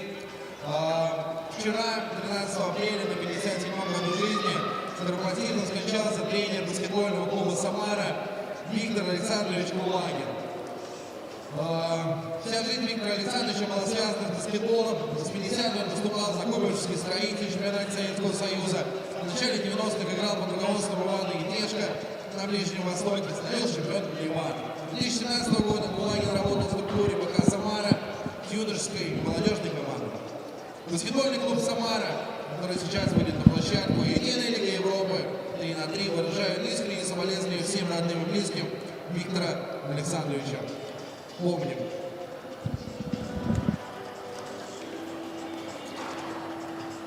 Ну, что делать? Такие ноты, я думаю, Самара сегодня заряжена как никогда. Память о тренере на площадку приглашается Игорь Приморска, Сергей Рассказов. Okay guys, are you ready to rumble? Yeah, we do, and yeah, we are. Okay, so what's up? How you doing, basketball world? It's Night League Europe 3x3, stop 3, and game number 4, Samara versus Inanomo. And we just had a minute of silence in the memory of Viktor Kulagin, coach of Samara, who died yesterday. May he rest in peace. And Samara needs to play today, and they need to play against Inanomo. Not only Inanomo, but also Group D has Team Netherlands, the national Dutch team, so it's going to be a really tough one. for both of the Russian teams. Inanoma is going to play in black, Samara in white. My homie Vladimir Spivak right here and right now, ready to start this broadcast. Same as the referees for this game, Ivan Bakhteev and Regina Polishuk. All right, this is Team Samara in white, Team Inanoma in black, and we're waiting for Yuri Bispalov, who giving us all high fives. His tradition. Inanoma without probably that top guy out of the previous two stages, Vlad Mileshkin. They have Mr. Pavlov, number 24. They have Bispalov and Logachov from the previous stage as well. Oh, I said they're without Mileshkin. They start this game without Mileshkin, but Yeah. he's here. He is on the bench and we'll see him quite soon. First points come for Samara. This is Sergei Raskazov with the first bucket in this game. Alex Pavlov, he was absent last stage, a big guy. He used to play for professional 5x5 basketball and he was quite successful at it. Samara coming back with a distance shot of their own, 3-1. Dmitry Prikodko, Mr. Zhiguli, we're gonna call him this. He actually improved the nickname, Zhiguli. It's a famous car from made in Samara region. Probably the only famous car in Russia. No? Lada. Well, it's actually Zhiguli is part of Lada as well. Russian cars are cool anyway, so you better get yourself one. We're back to this topic somehow. Okay, so what was that? Vlad Mileshkin is going to get a technical next time if he repeats it. Regina Polishuk just told him. So fresh 12 seconds, please. That's what Regina Polishuk is asking for. No, not fresh 12. She wanted 3.8. Back to the shot clock. Dmitry Prikodko finding contact and nearly dropping the mid-range jumper. No good. Yermilov with the offensive board, but he gets blocked by Yuri Bispalov. So it's going to be another wave of Samara attack. And Dmitry Prikodko is going to start it. Dmitry Prikodko with the ball. Yermilov, he wants the ball inside. And a great dish to Dmitry Prikodko for a nice bucket. Of course, Mikhail Yermilov, the tallest guy on the court, and Samara could use him a lot. But here is Vlad Mileshkin who connects from deep. And Yermilov again fighting inside. This is their main option. Why not to use it? Yeah, it was a tough moment for Vlad Mileshkin. He tried to play clean defense, but I think there was no chance without a foul to stop Yermilov. A great beginning to the game. Already 8 points in the starting minute for Mikhail Yermilov again versus Mileshkin. And are they doing it on purpose? Do you think they're leaving Mileshkin against Yermilov 2 consecutive attacks? I'm not sure they want to do it all game, but Vlad Mileshkin is tough. He has a lot of height disadvantage versus Yermilov, but of course he's very tough. It's not that easy to beat him in the post. Dmitry Prikodko tried to assist the new guy on Team Samara, Vladislav Karpov, and he ran so far away that he had a chance to continue his warm-up with the the German squad of Bielefeld. We'll see them quite soon, actually. Next game, they're going to play against Moscow Cops. Or maybe you just needed to do some extra shopping. Here's Alex Pavlov connecting from deep, 6-4. Raskazov with the drive, foul number 1. Is that? Yeah, that's foul number 3 on Inanoma. Still no fouls for Samara, already 10 points in the game, and this is one of the most interesting games so far in the third stage of United League Europe 3x3. Prikodko to tie the game, no good, and Mileshkin gets the rebound.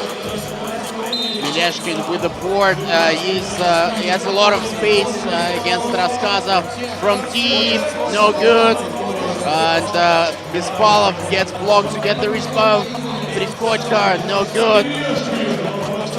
Great rebound by Mileshkin. He hustled for it. Passes to Bispalov. Now it's Pavlov with the spin move. Getting back. And Mileshkin will try to score over Yermilov. Another distance shot short for Inanomo. But Bespalov gets the offensive board, and second wave starts right now. Prichodka fouling Pavlov. I think these guys had a chance to meet each other on professional 5x5 collisions in the previous years. Yeah, for sure. Team Inanoma with the ball, and they're up by 2. Pavlov. Great dish, fantastic pass to Logachov. He just tricked the whole defense of Samara. Yeah, he tricked the whole shopping mall. They just went left with a fakie from Alex Pavlov, and unfortunately, this is a travel for Team Samara, and they're going to lose the ball here. Inanomo controlling the game, 7-4. Samara coped with the scoring rhythm in the beginning, but now they have some trouble with getting buckets.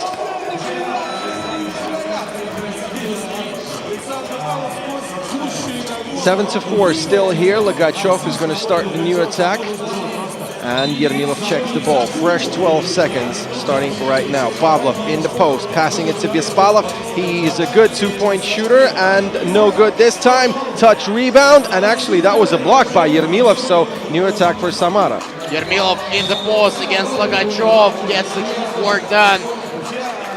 2-point game. Bespalov for 2, no, gives it up to Pavlov. Mr. Pavlik doesn't score, but Bespalov saves the ball. I think it's a sportsmanlike, actually. It could have been, actually, because Yermilov did it on purpose, but it wasn't as tough as it could have been, so it's just a regular foul. We have our first TV timeout.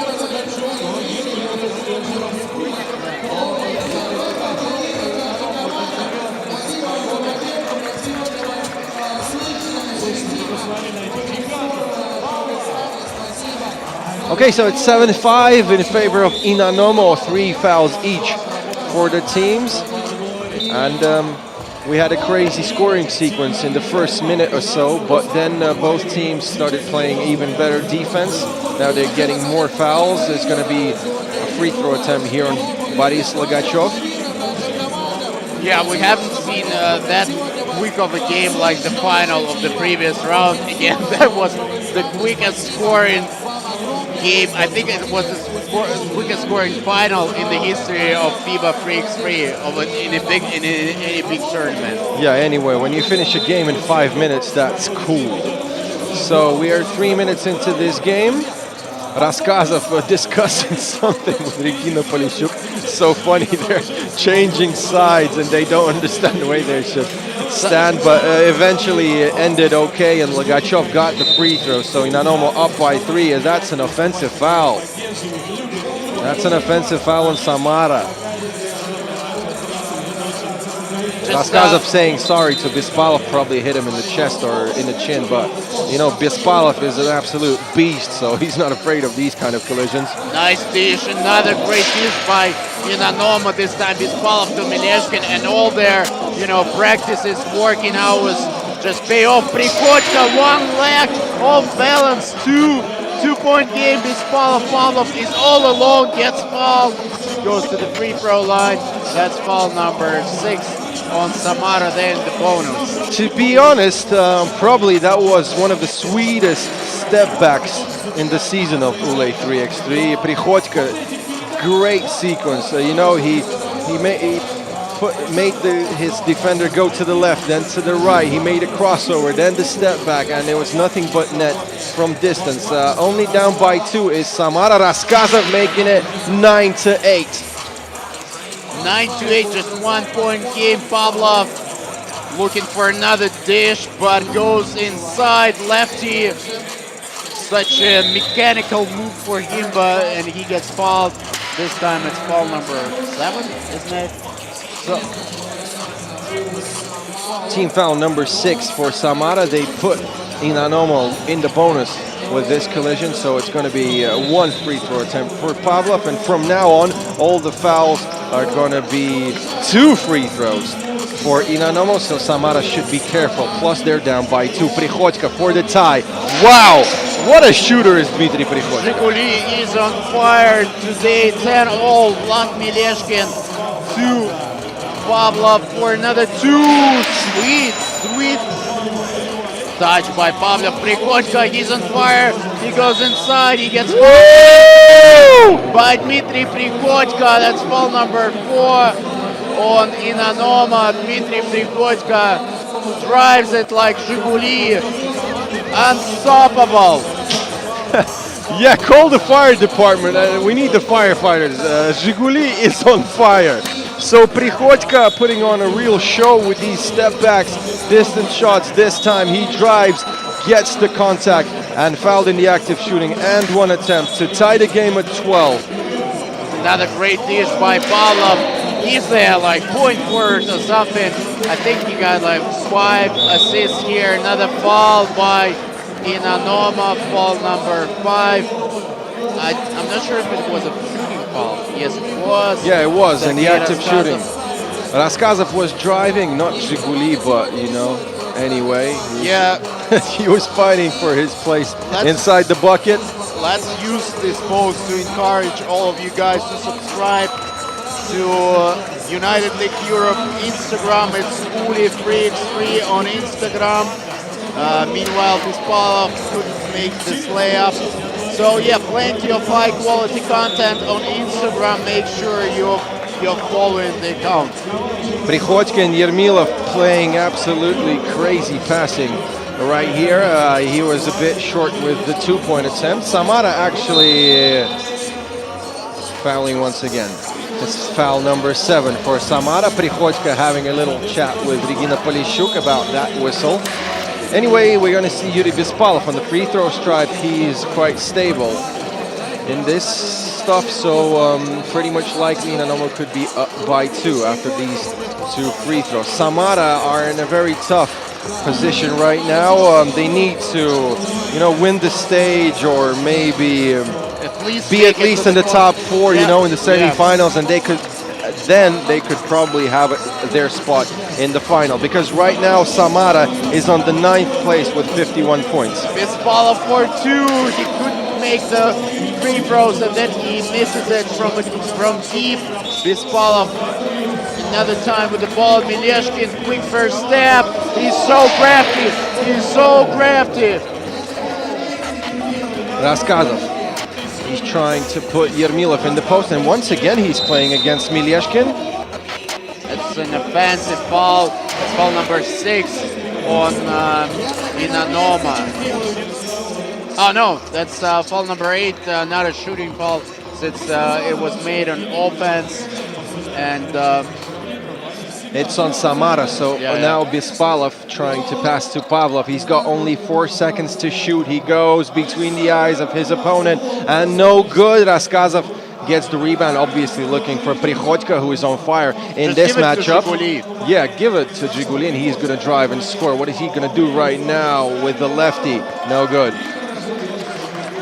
Bispalov with the board. Inanoma up by 1, and Samara in the bonus. Still a lot of time to play.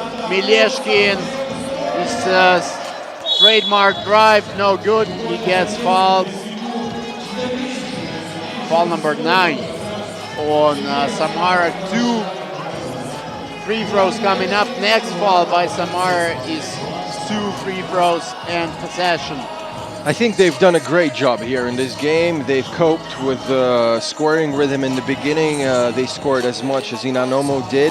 But, you know, unfortunately for Samara, they're getting more and more fouls. They cannot foul anymore if they want to win, because if they do, they'll get 2 free throws plus the possession of their opponents. Mileshkin is making it even tougher for Samara with these 2 made free throws. So Inanoma up by 3, and Samara probably will need to rely on distance shots of Prikhotko, but Inanoma are perfectly aware of their style.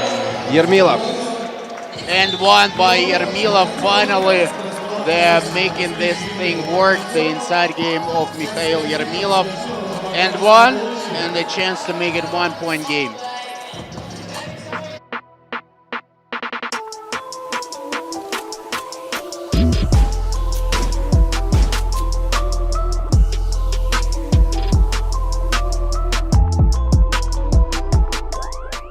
A big shout out to our general partners Rosneftegatom, Leningrad Nuclear Power Plant, SV Logistic Bank, Uralsib, FIBA 3x3 and the Russian Basketball Federation for the contribution and development of 3x3 basketball in Russia and Europe. Yermilov here could make the bonus free throw. Pavlov screened by Logachov, goes for the drive. No good. And there's possession to who?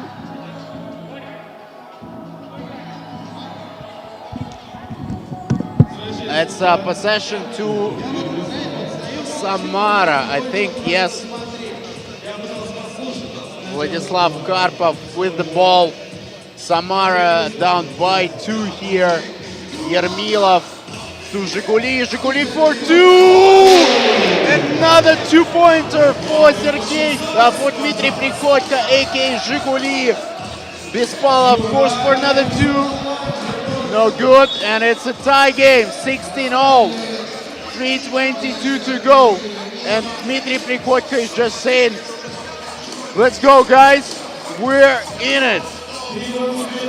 Samara is not gonna give up, and if they win, it's gonna be a hell of a win for them, because Group D also has Team Netherlands. If you lose this game, I'm talking to Samara and if you lose this game, you're probably out of the stage, because Team Netherlands is super motivated and they're in a great physical condition right now. And we're going to talk about it a bit later, still in this game.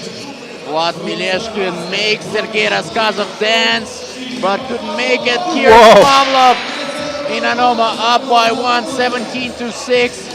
Raskazov. Will he go for the shot? He goes for the step back over Mileshkin. No good. He gets the rebound. Fresh 12 for him. Raskazov with the ball. Just give it up to Zhiguli. He'll know what to do. He's against Mileshkin. Zhiguli with the drive.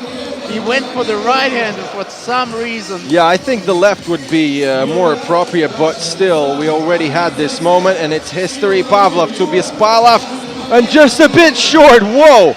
So Inanoma with a chance to put themselves up by 1 or even 2, but that's a steal from Prikodko, and we're tied at 17. Prikodko absolutely MVP in this game so far, but they need to win it. It's 17-all. Vlad Mileshkin, oh, he crossed himself, and it's possession to Samara. And Prikodko is asking for a timeout right now with 2 minutes and 14 seconds till the end of this game. So do you believe in Samara or Inanomo? Just leave a comment here in our broadcast, and don't forget to subscribe to United League Europe 3x3 Instagram account to be aware of all the 3x3 stuff happening in the world. And let's just remind people that these 2 teams, like the rest of the teams, they are fighting for those theater tickets. The big final of the United League Europe season is on the 26th of April in theater called Booth in the center of St. Petersburg. If you ever happen to be in St. Petersburg on 26th, make sure that you are there. The tickets are on sale starting from next week. Make sure you follow our Instagram account not to miss it. Prikodko for another 2! Oh my God! That's the best performance in the history of Zhiguli! Man, give him the MVP already. He's doing an absolutely crazy scoring run here for Samara. And if they win, it's going to go all to Dmitry Prikodko. They're up by 1. Bespalov with the Wilson, passing it to Pavlov. Great first step. Bespalov for 2, and they're going to go up by 1. But, please close the door. It's the air conditioning system is too strong right here. That was an air ball. Prikodko, does he still have it in him? I mean, it's 1:40 to go. He looks very tired. A little bit of stripping from one of our players, Sergei Raskazov. Okay, we need to dry the floor. Yeah, he's asking Regina Pelishuk to help with this issue, because already a few players fell down on that right spot of the court. So the referees are aware of that, and we're going to fix it right here and right now. Still, we have some time in this game, just under 2 minutes. Samara up by 1. And a reminder for you, they have 9 team fouls, so they better not foul anymore if they want to win this game. And tough, really tough game. One of the most interesting ones of today. If you forgot what happened previously, so we already had 3 games. Gagarin beat Top Moscow in Group A, 19-18. 3 Zvezdochki lost to Riga, 22-17 in Group B. And Group C started with Novi Sad, Serbia versus Team LT from Lithuania. Novi Sad were stronger, 16-13. So the first sequence of the Group D table, Samara and Inanomo. 1:40 to go, Samara up by 1. Zhiguli with another ball, another 2-pointer, will get it done. Will he go? And he goes for it. He goes for it. 2! Zhiguli gets the win for Samara. Is it an upset? I think it is. I think it's an upset. Samara beats Inanoma 21-18. Biggest win of the Samara team here in the first season of United League Europe. So far, this team is fighting for those theater tickets. They're not done just yet. Amazing performance by Dmitry Prikodko, aka Zhiguli. I think he scored like 12 or 13 points out of those 21.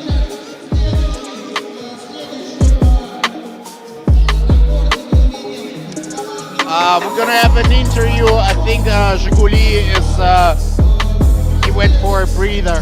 Yeah, he went to the garage straight away, you know, to cool down the engine, because this man is absolutely on fire. So it looks like he refused from the interview, so we're gonna talk to Mikhail Yermilov with our newcomer, our new commentator, and please welcome Sergei Bondarev, one of our friends, and the Russian broadcast commentator on side with Nikita Morgunov, Portland Trailblazers legend.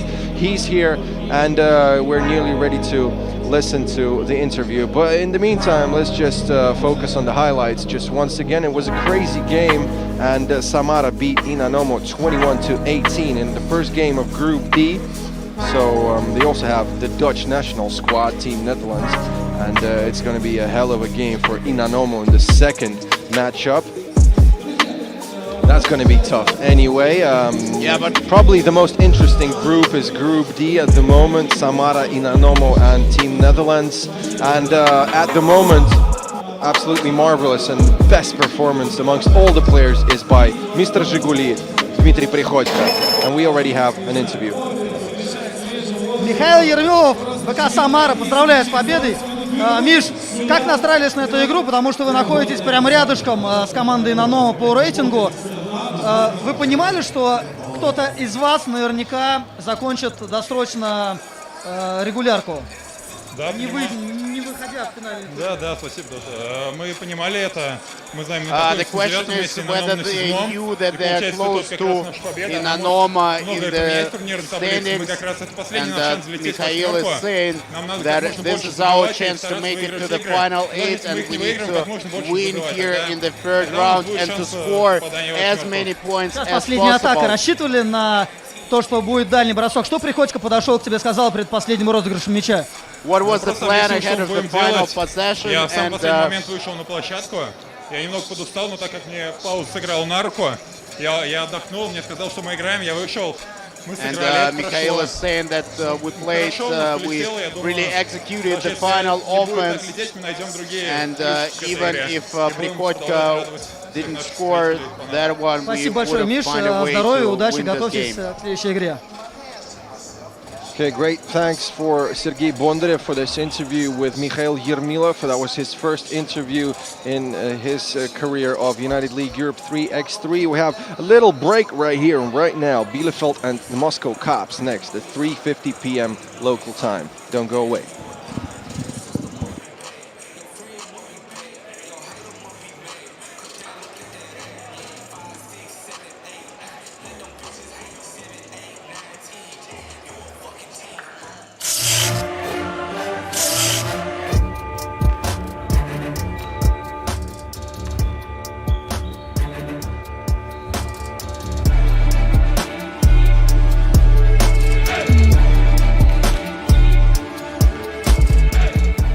Вначале было слово.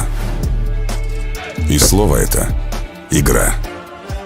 Игра, которая начала свой путь с улиц. Начала свой путь с улиц и дошла до Олимпийских игр. Игра, в которой 6 человек на площадке приковывают к себе внимание миллионов зрителей. Игра, в которой есть все: страсть, эмоции, борьба. Профессиональный баскетбол 5 на 5 не воспринимает баскетбол 3x3 всерьез. Мы решили это исправить. Так была создана первая профессиональная лига по баскетболу 3x3 в Европе. Лига, которая развивается невероятными темпами. В январе 2019 года мы первые в нашей стране провели турниры по баскетболу 3x3 в торговом центре. Во втором сезоне команд стало больше. Возросла конкуренция, усилилась интрига, появилась своя айдентика. И теперь каждый знает сочетание двух цветов — черного с золотым.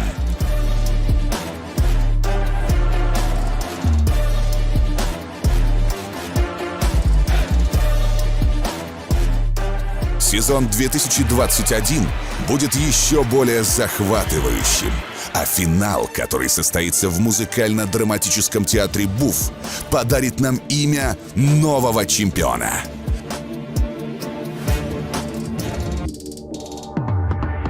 Среди других будь уникальным. Стань первым. Become the first with United League Europe 3x3. Black Angels watching you.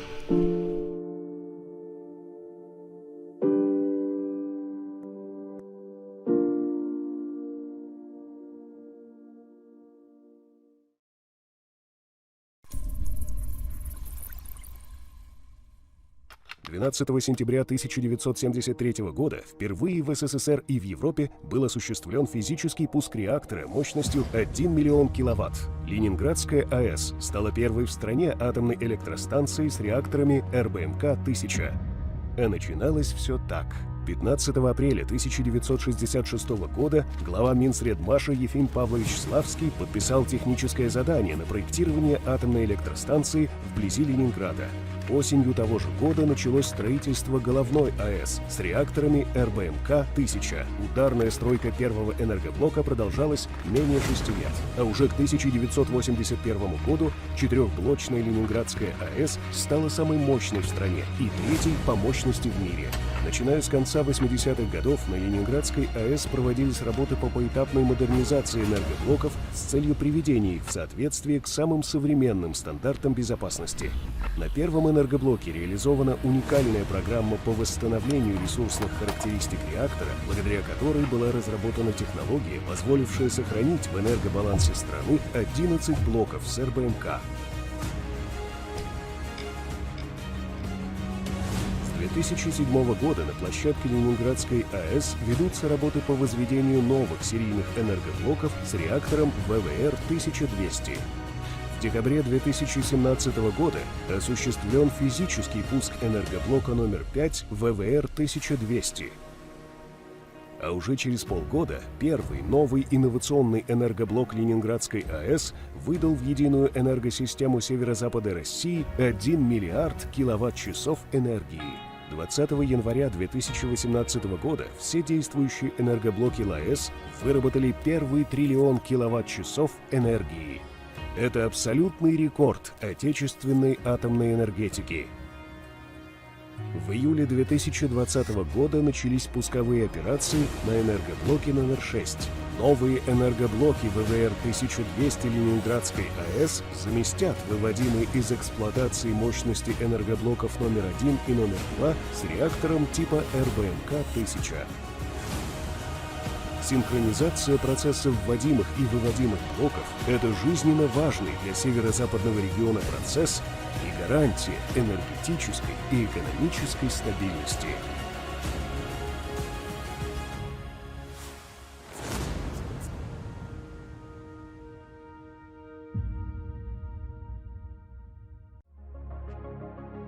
СВ «Лоджистик» – успешная и активно развивающаяся компания по грузоперевозкам в формате FTL и доставке товаров для e-commerce компаний, которая зарекомендовала себя как надежного партнера. СВ «Лоджистик» сотрудничает с лидерами отраслей, такими как Бристоль, Пармалат, Озон, Гудс, Inventive Retail Group, Гемотест, Леруа Мерлен, FM Logistic, Blueslip и так далее. Предоставляет транспортные услуги и курьерскую доставку, fulfillment. Доставка товаров осуществляется в 45 регионах Российской Федерации. Ежегодный объем составляет более 43 тысяч перевозок, 1 миллион клиентов, получивших свои заказы от интернет-магазинов и более 5 миллионов операций на складе. СВ «Лоджистик» – компания, которая доставляет точно в срок, с полной ответственностью за товар и с наименьшими затратами. Этому способствует собственный автопарк, более 100 новых транспортных средств, ERP-система, контроль на всех этапах доставки.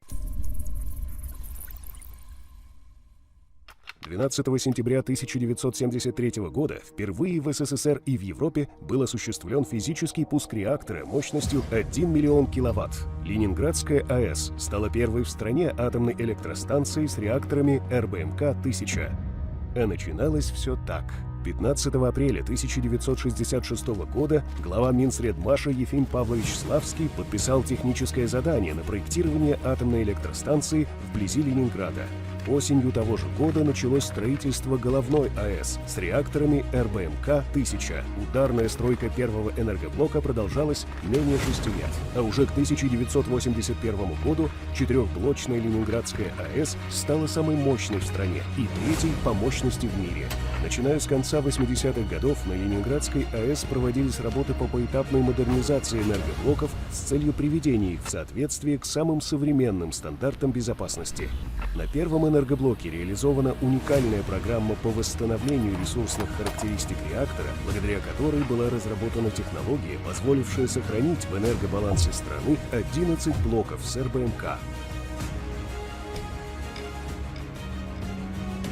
С 2007 года на площадке Ленинградской АЭС ведутся работы по возведению новых серийных энергоблоков с реактором ВВР-1200. В декабре 2017 года осуществлен физический пуск энергоблока номер 5 ВВР-1200. А уже через полгода первый новый инновационный энергоблок Ленинградской АЭС выдал в единую энергосистему северо-запада России 1 миллиард киловатт-часов энергии. 20 января 2018 года все действующие энергоблоки ЛАЭС выработали первый триллион киловатт-часов энергии. Это абсолютный рекорд отечественной атомной энергетики. В июле 2020 года начались пусковые операции на энергоблоке номер 6. Новые энергоблоки ВВР-1200 Ленинградской АЭС заместят выводимые из эксплуатации мощности энергоблоков номер 1 и номер 2 с реактором типа РБМК-1000. Синхронизация процессов вводимых и выводимых блоков – это жизненно важный для северо-западного региона процесс и гарантия энергетической и экономической стабильности.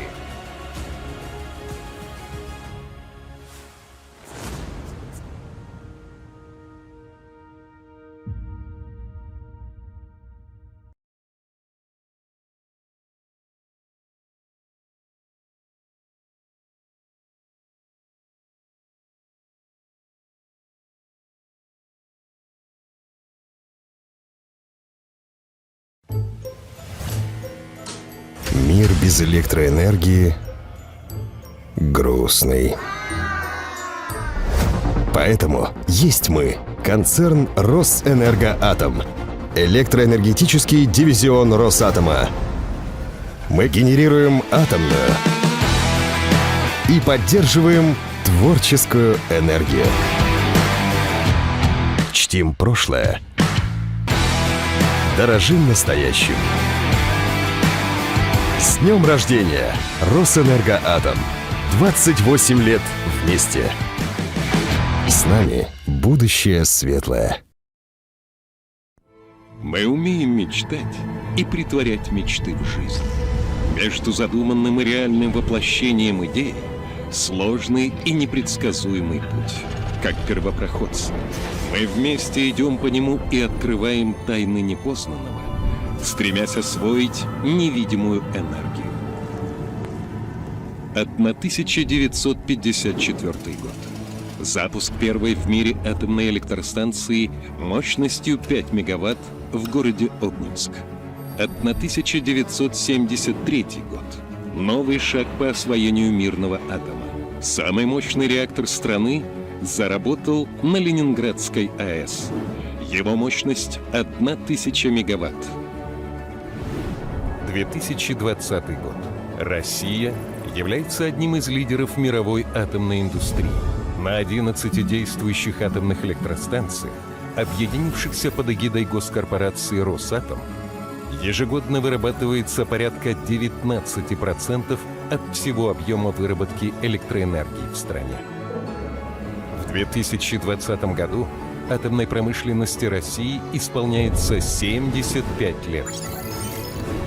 В эту юбилейную дату в городе Сосновый Бор начались пусковые операции на новейшем энергоблоке номер 6 Ленинградской АЭС с реакторной установкой ВВР-1200. На 20% мощнее своего старшего брата ВВР-1000. Срок службы основного оборудования увеличен в 2 раза. С возможностью работать 18 месяцев без перегрузки топлива.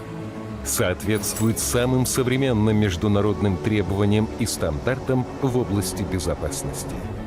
Ленинградская АЭС является крупнейшим энергетическим объектом северо-запада России. Каждая вторая лампочка в Санкт-Петербурге и Ленинградской области работает благодаря атомной энергии.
Более 10 тысяч улыбок наполнили праздничной атмосферой берег Финского залива.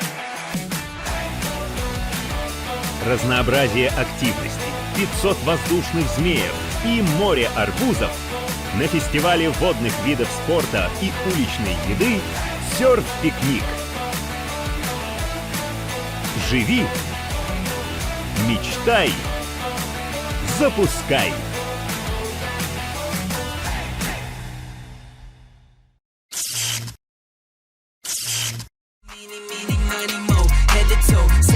Your own style, that's just slang for you, ain't got it though. Talking like you got it, that's a problem, I might let them know. Freeze you like I'm Elsa, so my let it go. Eeny, meeny, miny, mo. Head to toe, said you got your own style, that's just slang for you, ain't got it though.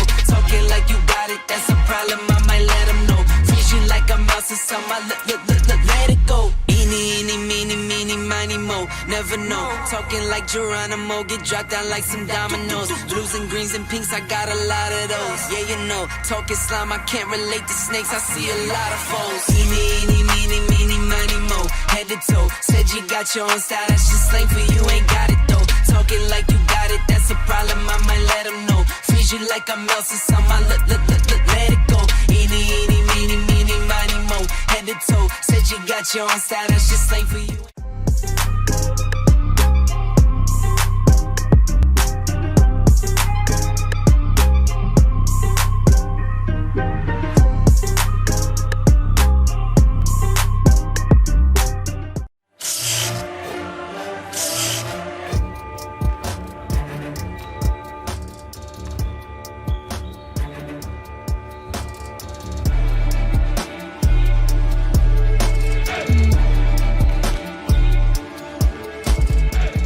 Вначале было слово. И слово это — игра. Игра, которая начала свой путь с улиц. Начала свой путь с улиц и дошла до Олимпийских игр. Игра, в которой 6 человек на площадке приковывают к себе внимание миллионов зрителей. Игра, в которой есть все: страсть, эмоции, борьба. Профессиональный баскетбол 5 на 5 не воспринимает баскетбол 3x3 всерьез. Мы решили это исправить. Так была создана первая профессиональная лига по баскетболу 3x3 в Европе. Лига, которая развивается невероятными темпами. В январе 2019 года мы первые в нашей стране провели турниры по баскетболу 3x3 в торговом центре. Во втором сезоне команд стало больше. Возросла конкуренция, усилилась интрига, появилась своя айдентика. И теперь каждый знает сочетание двух цветов — черного с золотым.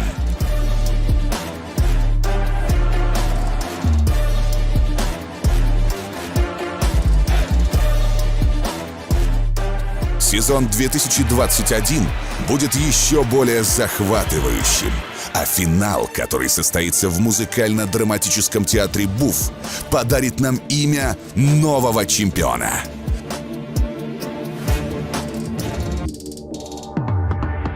Среди других будь уникальным.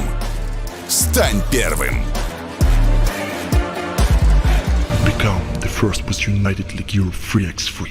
Black Angels watching you.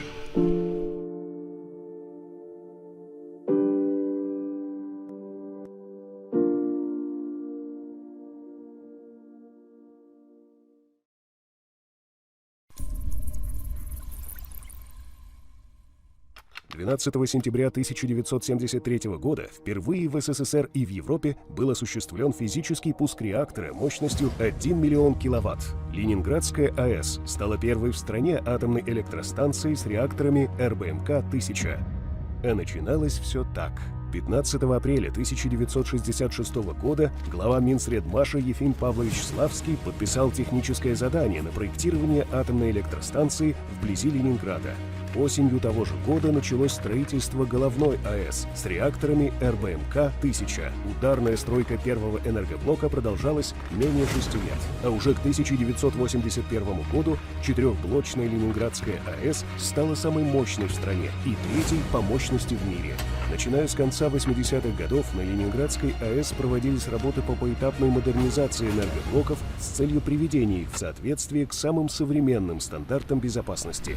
На первом энергоблоке реализована уникальная программа по восстановлению ресурсных характеристик реактора, благодаря которой была разработана технология, позволившая сохранить в энергобалансе страны 11 блоков с РБМК. С 2007 года на площадке Ленинградской АЭС ведутся работы по возведению новых серийных энергоблоков с реактором ВВР-1200. В декабре 2017 года осуществлен физический пуск энергоблока номер 5 ВВР-1200. А уже через полгода первый новый инновационный энергоблок Ленинградской АЭС выдал в единую энергосистему северо-запада России 1 миллиард киловатт-часов энергии. 20 января 2018 года все действующие энергоблоки ЛАЭС выработали первый триллион киловатт-часов энергии. Это абсолютный рекорд отечественной атомной энергетики. В июле 2020 года начались пусковые операции на энергоблоке номер 6. Новые энергоблоки ВВР-1200 Ленинградской АЭС заместят выводимые из эксплуатации мощности энергоблоков номер 1 и номер 2 с реактором типа РБМК-1000.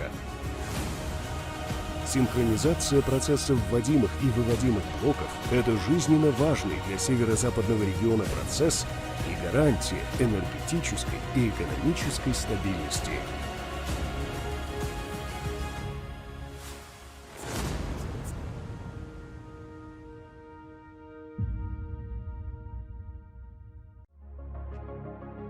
СВ Лоджистик – успешная и активно развивающаяся компания по грузоперевозкам в формате FTL и доставке товаров для e-commerce компаний, которая зарекомендовала себя как надежного партнера. СВ Лоджистик сотрудничает с лидерами отраслей, такими как Бристоль, Пармалат, Озон, Гудс, Inventive Retail Group, Гемотест, Леруа Мерлен, FM Logistic, Blue Slip и так далее. Предоставляет транспортные услуги и курьерскую доставку, fulfillment. Доставка товаров осуществляется в 45 регионах Российской Федерации. Ежегодный объем составляет более 43 тысяч перевозок, 1 миллион клиентов, получивших свои заказы от интернет-магазинов и более 5 миллионов операций на складе. СВ Лоджистик – компания, которая доставляет точно в срок, с полной ответственностью за товар и с наименьшими затратами. Этому способствует собственный автопарк, более 100 новых транспортных средств, ERP-система, контроль на всех этапах доставки.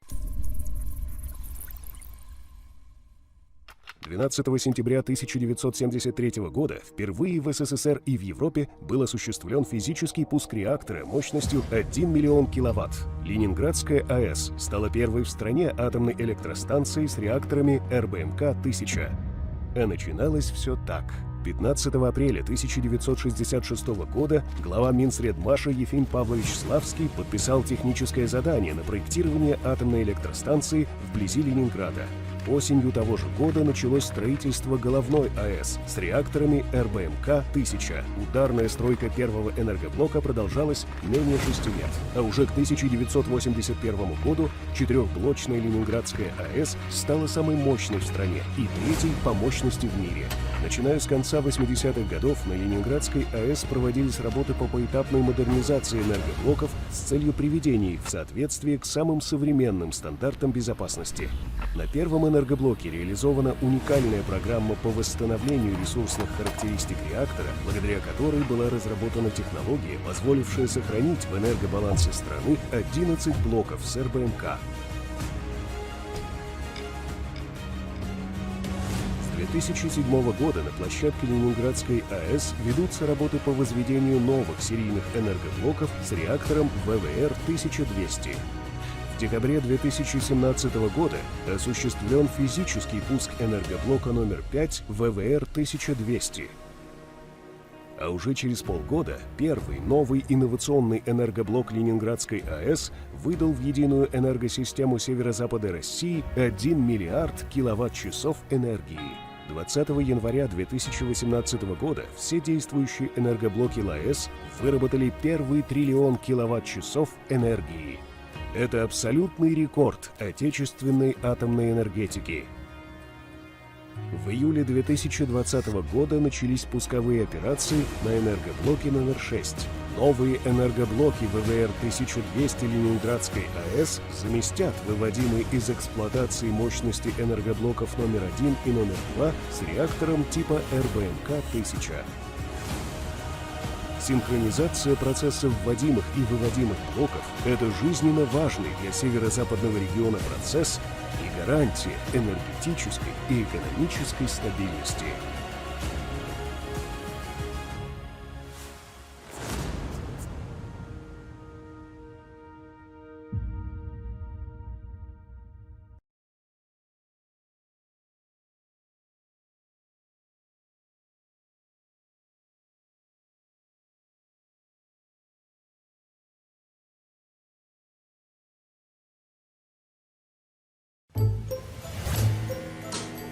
Мир без электроэнергии грустный. Поэтому есть мы. Концерт. Баскетбола 3-3. У нас интересное противостояние. ЦОП Москва против команды Bielefeld, Германия. Ну давай я представлю наших гостей из Германии. Команда Bielefeld. Номер 1 Бастиан Лангрен. Guys, are you ready to rumble? This is Group A action continuing here in St. Petersburg, Raduga Mall. Bielefeld from Germany playing against the Moscow Cops from Russia. And if you haven't seen the first game of the Cops, it's a reminder for you. Gagarin beat them 19-18. And to be honest, that was at least unexpected by me and probably my homie Vladimir Spivak right here.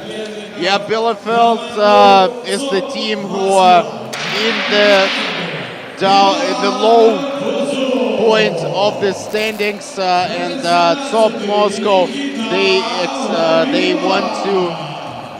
they need actually to beat Bielefeld here in order to have a chance to advance to the playoffs, and they're actually in the 7th spot in their overall standing, so they're also fighting for those tickets to the theater on the 26th. And to be honest, if the Cops lose right now, this is going to be the biggest upset of the whole season of United League Group 3x3. Yeah, I'm pretty sure about that, because this is a new squad, very talented squad, built around the top Russian player, probably the strongest individually Russian player in 3x3 right now, Semyon Debda, one of the at least. So, and if they don't qualify to the top 8, this is going to be absolutely astonishing. So Bielefeld probably don't even think about qualifying to the final stage. Right now they are 11th, and in order to go through, I think they need to win the stage or be at least in the semis. Yeah, I have actually some problems with my eyes, because number 3 on the court for Team Bielefeld is also my partner in commentating, POSKS. Somehow he's next to me and also on the court. This is Mr. Schick, Marian Schick. He wasn't here for the 2nd round, but he's back, and Top Moscow are down. No, they're in tie with Bielefeld 1-1. First seconds on the court for Jamal Taletovic, and it's a breather for Samuel Mpako, who's leaving the court. Top Moscow in the attack. Vavilov getting the pass, but no chance to score, and he puts the ball into the leg of Marian Schick. So this is going to be a fresh 12-second attack for the Moscow Cops, and Semyon Debda is starting it. So Stanislavchik and Kuzup with him on the court.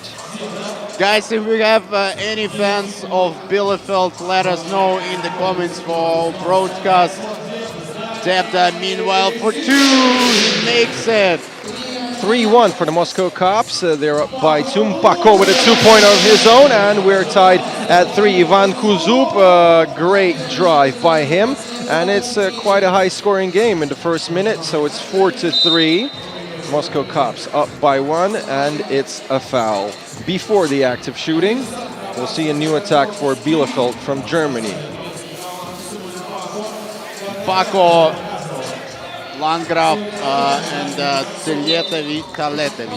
Sorry. Извините.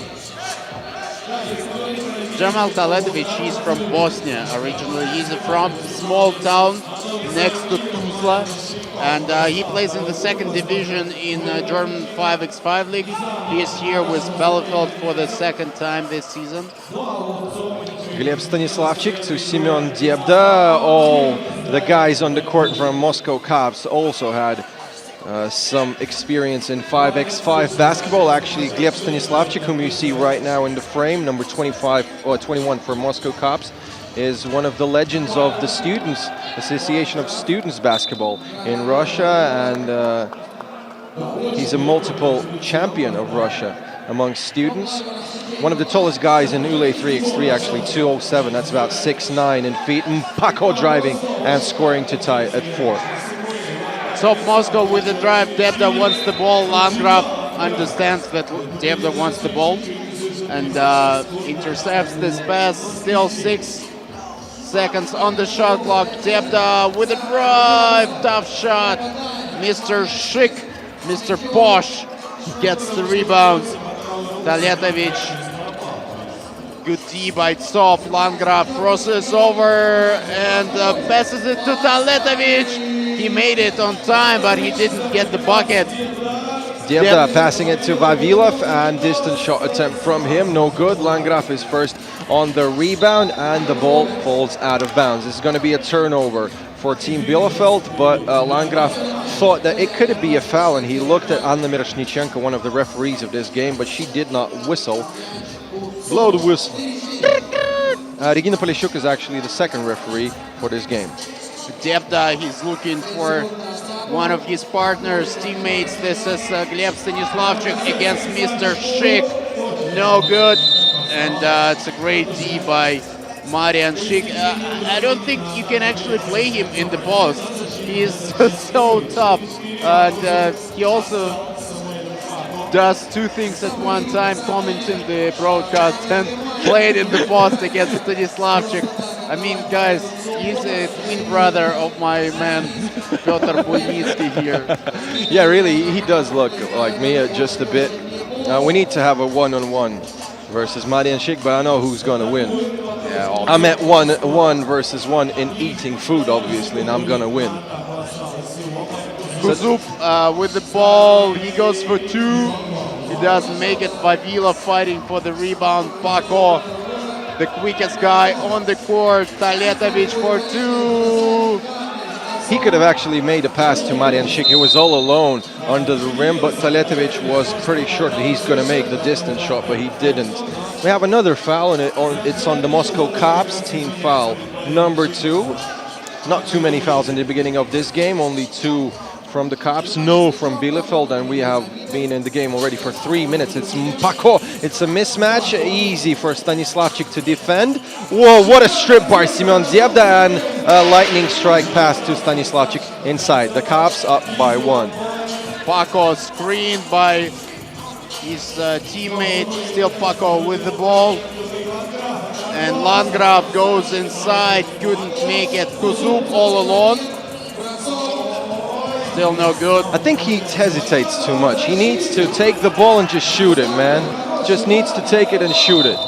Because Ivan Kuzup is actually a very talented guy. He's still young. He's only 22.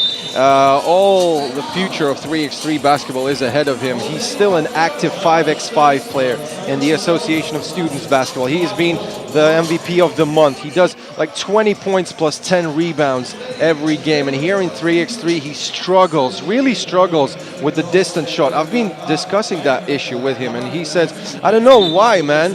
You know, when I play 5x5, I'm really confident in my three-point shot. But here in 3x3, something goes wrong, and I need to get myself in a rhythm. Different ball, different gym, different ball. Actually, a lot of differences comparing to 5x5. And yeah, but you need to adapt if you're a pro, man. Air ball alert, man. Yeah, I don't have any words after that, you know. We have just been, I've been trying to motivate this guy. Yeah, he just airballed the free throw. Yeah, you probably need to do some more mental coaching with him. Taletovic to Schick for bucket. Ivan Kuzup gets to Wilson, to Stanislavchuk inside. Debda, easy money, and great attacking sequence from the Moscow Cops. Everybody touched the ball.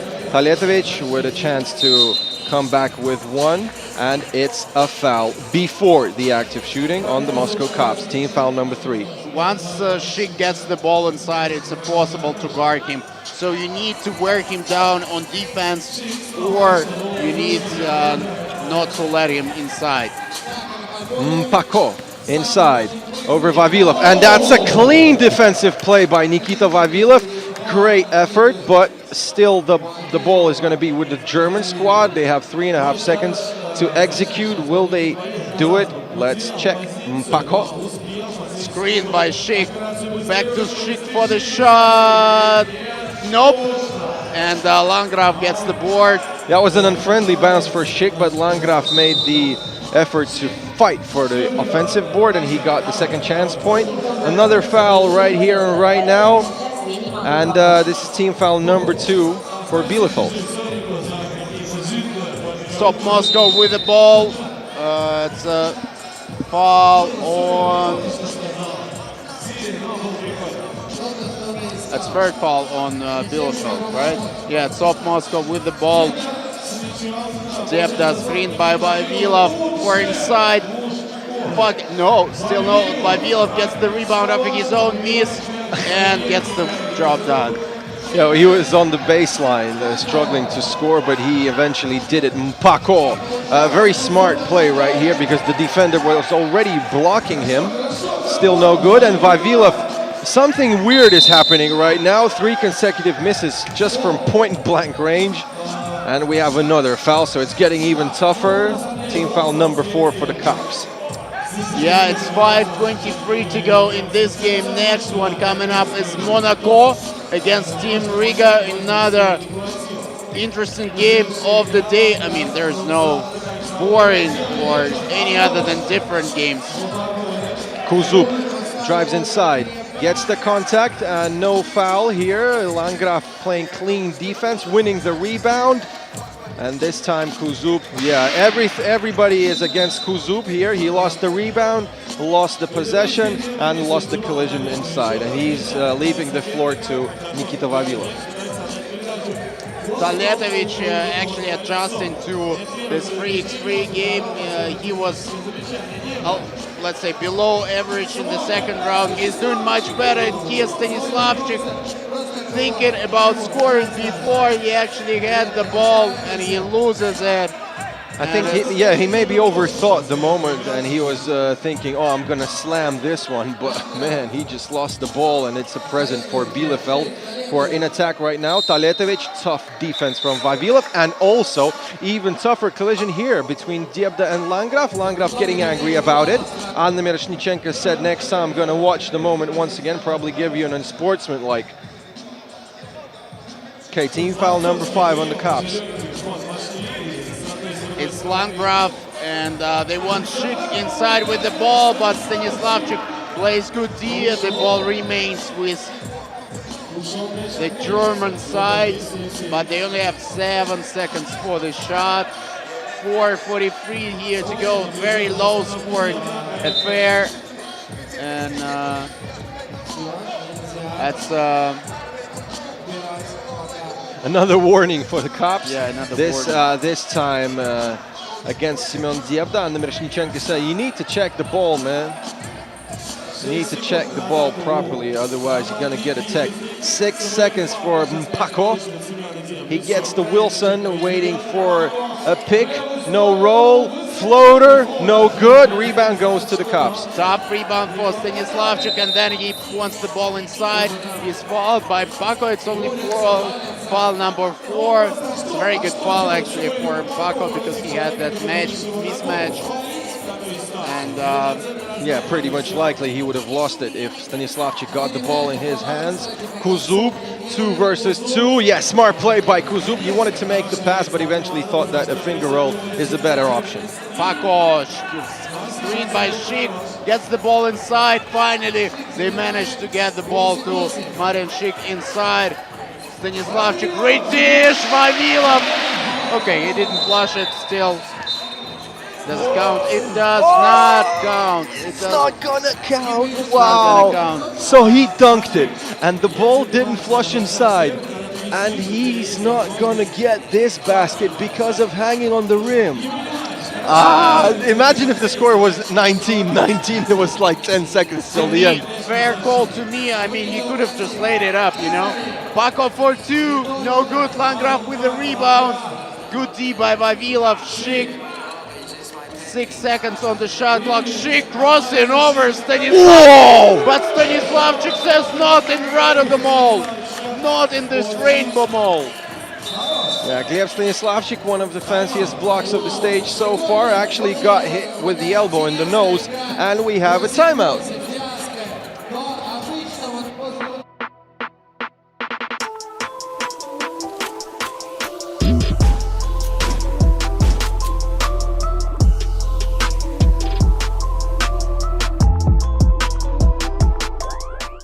Another big shout out to our general partners, Rosenergo-Atom, Leningrad Nuclear Power Plant, SV Logistic, Bank Uralsib, FIBA 3x3, and the Russian Basketball Federation for the contribution and the development of 3x3 in Russia and Europe. Bielefeld and Top Moscow 8-all, and it's 3:49 to go. Very tight game, both in terms of scoring and fouls. I mean, Top Moscow one foul ahead. Stanislavchik 4-2, no good. And Taletovic gets the board, a chance to go up by 1 or maybe even 2 if they go for the distance shot. 4 points, 4 seconds, I mean, till the end of the shot clock. And Landgraf banks it in from the other side of the rim, and Bielefeld up by 1. A reminder for you guys that it's Group A action, and it's the last game for the Moscow Cops. If they lose it, they're going to be out of the tournament. Kuzub, he finally gets it inside. 9-all. It's a foul on Team Moscow. There's 6 fouls, so they're in the bonus with 3:21 to go. Pako to Taletovic and Marian Schick in the post against Vavilov. You know, Nikita Vavilov looks tough, but he looks so small against Marian Schick. Marian got a 3-second call. He's saying sorry to Ivan Kuzub. That wasn't on purpose. Marian Schick, you know, he's just too big, you know, not to injure other people. Kuzub driving against Pako. 5 seconds as the shot clock goes for 2. No good. Taletovic gets the board. Goes for an open 2. Still no. Rebound. Floater. Good. It's a layup instead. 1-point game. Bielefeld up. Simeon Debda against Schick has a huge speed advantage and cannot convert. Yeah, he's upset about that one. He thought he was going to get a foul in the active shooting, but Marian Schick just too big to get a foul. Mpako inside, and that is a foul on Ivan Kuzub. Unfortunately for the Moscow Cops, that was a quite clear foul. Plus, it's the foul number 7, and despite that the foul wasn't in the active shooting, Marian Schick is having 2 free throw attempts. So Bielefeld actually look as the favorites in the ending to this game. Yeah, with 2:36 to go. Let's see how they handle those free throws. Marian Schick, you still need to make those, right? After those 7.5 minutes of fight. Marian Schick, aka POSKS. Do you think he really looks so similar to me? No, I just mean the haircut and the beard. You know, we need to have an interview with him. Yeah, for sure. Just to compare. They need to win in order to get it. Yeah, okay, so if they win, I'm asking Marian Schick for an interview. Okay, so that was another 3-second violation, already the second in this game. Actually, we had about 6 3-second violations already in the match day. So very active defense, but all of the teams are fighting their way to Theater Buff on the 26th of April. Simeon Diabda, 2-point attempt, and the Moscow Cops, I think they didn't even seal at least 1 2-pointer this game. Landgraf to Taletovic, great pass, no good, but Landgraf gets the rebound. Taletovic again, screened by Schick, that's a fancy foul. I mean, Schick is just so big that every time he makes the screen, it might look like an offensive foul because everyone just, you know, bounces off him. It's 5th foul for Team Bielefeld. Actually, Simeon Debda thought Bielefeld was in the bonus, so he wanted to shoot free throws.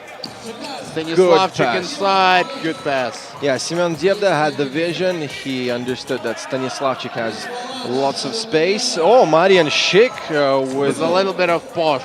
Yeah, +2 for Bielefeld. Finally, this man makes the 2-point attempt. Ivan Kuzub. 12-all tie game. Paco Landgraf, 3 seconds on the shot clock. Left-hander, no good. And all of a sudden, SOP Moscow with a chance to go in front. Kuzub with a drive. Layup is good. It's 13-12. 3 consecutive points for Ivan Kuzub. Actually, he had a birthday yesterday, so happy birthday, my bro. And in the meantime, Paco ties the game at 13. Diebda looking for a pass inside to Stanislavchik. There's a great mismatch in the paint, but still Diebda does everything himself. Offensive board by Stanislavchik, and that was a clean block, or no? Looks like a foul on Marian Schick. Yeah, it's a foul number 6 on Bielefeld. Free throw coming up for SOP Moscow, but first there is a timeout for Bielefeld. Yeah. 67 seconds till the end of this game and only 13-all. This is the toughest game of today. We had also a very tight collision between Novi Sad and Team LT in Group C. That was the first game of a Group C action. Novi Sad beat Team LT 16-13. Actually, if you remember that moment and the dunk, which didn't count from Nikita Vavilov. And a great block by Gleb Stanislavchik, probably one of the top moments of the stage so far. And finally, a 2-point made by Ivan Kuzub. So after this timeout, we'll see a free throw attempt from Gleb Stanislavchik. Both teams in the bonus, and we'll see free throws from now on if we have defensive fouls. Stanislavchik, not even close, but they get the rebound. Stanislavchik for 2. No good. Landgraf, Bielefeld with possession. Every possession is crucial here in the final minute. Paco crosses over, driving, left-hander is good. That was a great layup by Paco. He's like 30 centimeters lower than Gleb Stanislavchik, shorter than Gleb Stanislavchik, but he still made it. And now the Moscow Cops also tie the game at 14. Paco with a distance shot, no good. SOP Moscow with the rebound. Ivan Kuzub says, get out of here, I'm gonna do it on my own. He goes for the drive. 3 seconds on the shot clock. Lefter is good. 22 seconds to go in this game. Paco trying to drive and score over Kuzub. That's a 2-point attempt, and it's short. So right now, the Moscow Cops have a new attack, and they will have 12 seconds for it. Ivan Kuzub asking for a timeout. And now, I think the Moscow Cops are the favorites to win this game, because it's only 13 seconds till the end of the game and 12-second attack for the Cops. And Bielefeld will be receiving free throws if they foul. So probably this could be a game over for the German side. Yeah, you need to play the toughest defense you can and then not being able to foul. There's only 9/10 of seconds point difference between shot clock and game clock, and a very tough task ahead of Bielefeld. So will they foul? I will be surprised if they won't. That would be crazy if Diebda also made the shot and plus the free throws. Here we have about 8 seconds till the end of the game, and I assume if Diebda makes them both, we're out. Yeah, you still need to make those, and we've seen some crazy stuff at the innings of three games. So still some chances again. Semyon Diebda doesn't make the first one. And they need a 2-pointer. If he does make the second one, they're probably going to go for 2 to win it anyway. Taletovic, 1 leg, 2, no good. Schick, oh, come on, man, you need 2. Yeah, they needed the 2-pointer, and unfortunately, Marian Schick wasn't aware of the shot clock. Okay, so good game, and finally the Moscow Cops made it. So last stage, we didn't see this team in the playoffs. They were out in the first day. So now the Moscow Cops probably will go through. But if Bielefeld is capable to beat Gagarin, there's going to be a wrap here. Yeah, no interview with Marian Schick for now. Unfortunately, probably, yeah. Yeah, but we're going to have an interview with the guy from SOP Moscow, Ivan Kuzub. I think we'll And then next game is Monaco, their first game of the day against Team Riga. Very exciting game as well. Monaco, they had a decent second stage, but they're a year out of the playoff picture. Yeah, Monaco need to win it all here to try and make it to the final stage on the 26th of April. Monaco is on the 10th place with only 40 points in the standings. So probably if they qualify from the group and go to the final of this stage, or maybe even the semi-final, they will have a chance. So in the meantime, we're watching the highlights of the game. It was a tight one. That was probably the most unfortunate moment for the Moscow Cops with this dunk by Nikita Vavilov. It didn't count, actually. And what about the schedule? So, schedule is good. Monaco and Riga up next in Group B, and right after that, the first appearance of Team Skolkovo in the game day Group C action versus Team Lithuania. And we're ready for the interview. Иван Кузуб, поздравляю с победой, команда ЦОП Москва. Все будет решаться в последней игре между Гагариным и Билефилдом. Everything is going to be Там, decided возможно, in the будет last какая-то закрутка. game. Какая была первая функция, выходя против команды из Германии? Больше на нападение акцент или на защиту? Was the action on defense or offense Стараюсь against the больше German играть team? через их маленьких игроков где-то моментами. Особо не разобрали их игру еще на первом туре, мы с ними играли первый матч. Уже знаем, что они могут, каждый игрок отдельно. Вот. Какие-то моменты в игре не получились, конечно, сегодня против немцев. Вот. Но справились. Результат говорит на лицо. Хорошо, что выиграли. Первую игру с Гагарином сыграли намного лучше, но мы проиграли.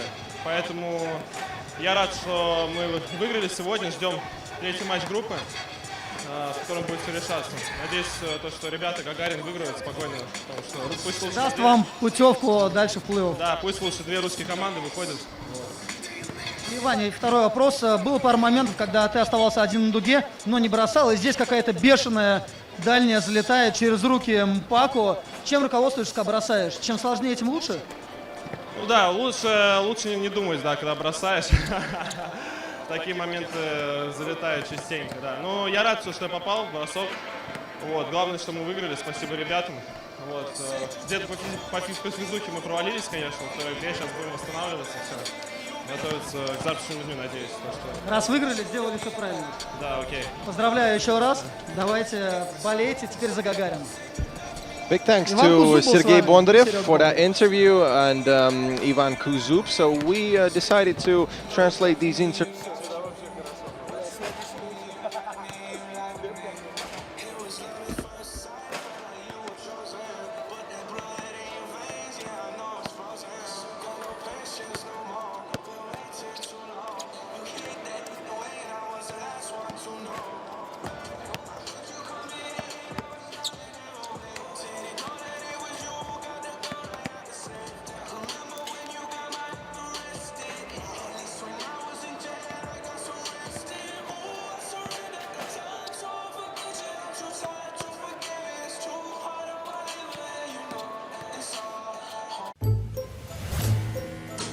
Мир без электроэнергии грустный.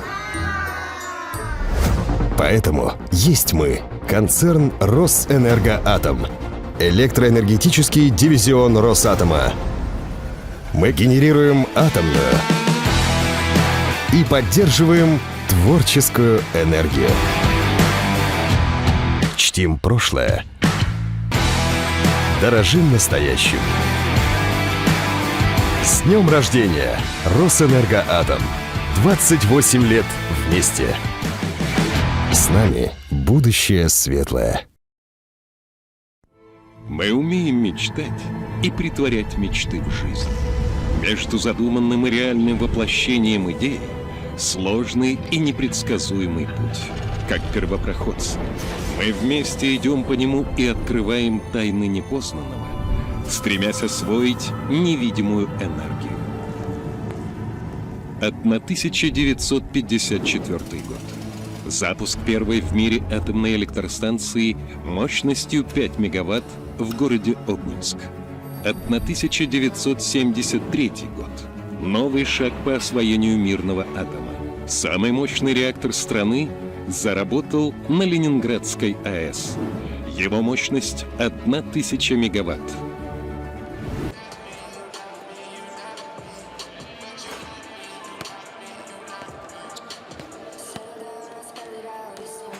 Coming back into the action, didn't finish the translation of the previous interview by Ivan Kuzub from Moscow. They just beat Bielefeld from Germany 16-14, and he was a bit upset by their performance, but eventually they beat the German side and they still have a great chance to qualify into the playoffs. Okay, so Monaco and Riga up next. Anthony Christophe, Kevin Correa, Rémi Thibault and Raphael Wilson is the squad for Monaco. Who's going to be the first to say Wilson with the Wilson? Probably. I said it, come on.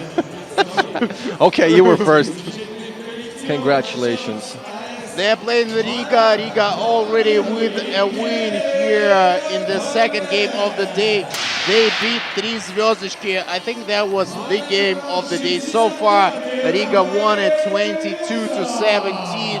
Riga on a crazy schedule after the second round of United League Europe. They went to Spain for a training camp with the local Spanish side, and now they're back, and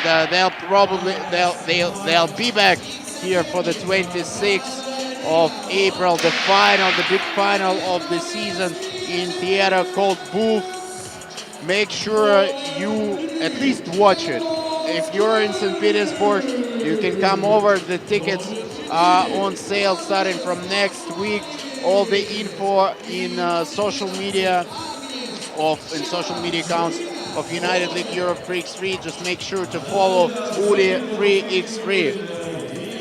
And actually, all the money from the tickets is going to charity. So, and also all the tickets are quite cheap.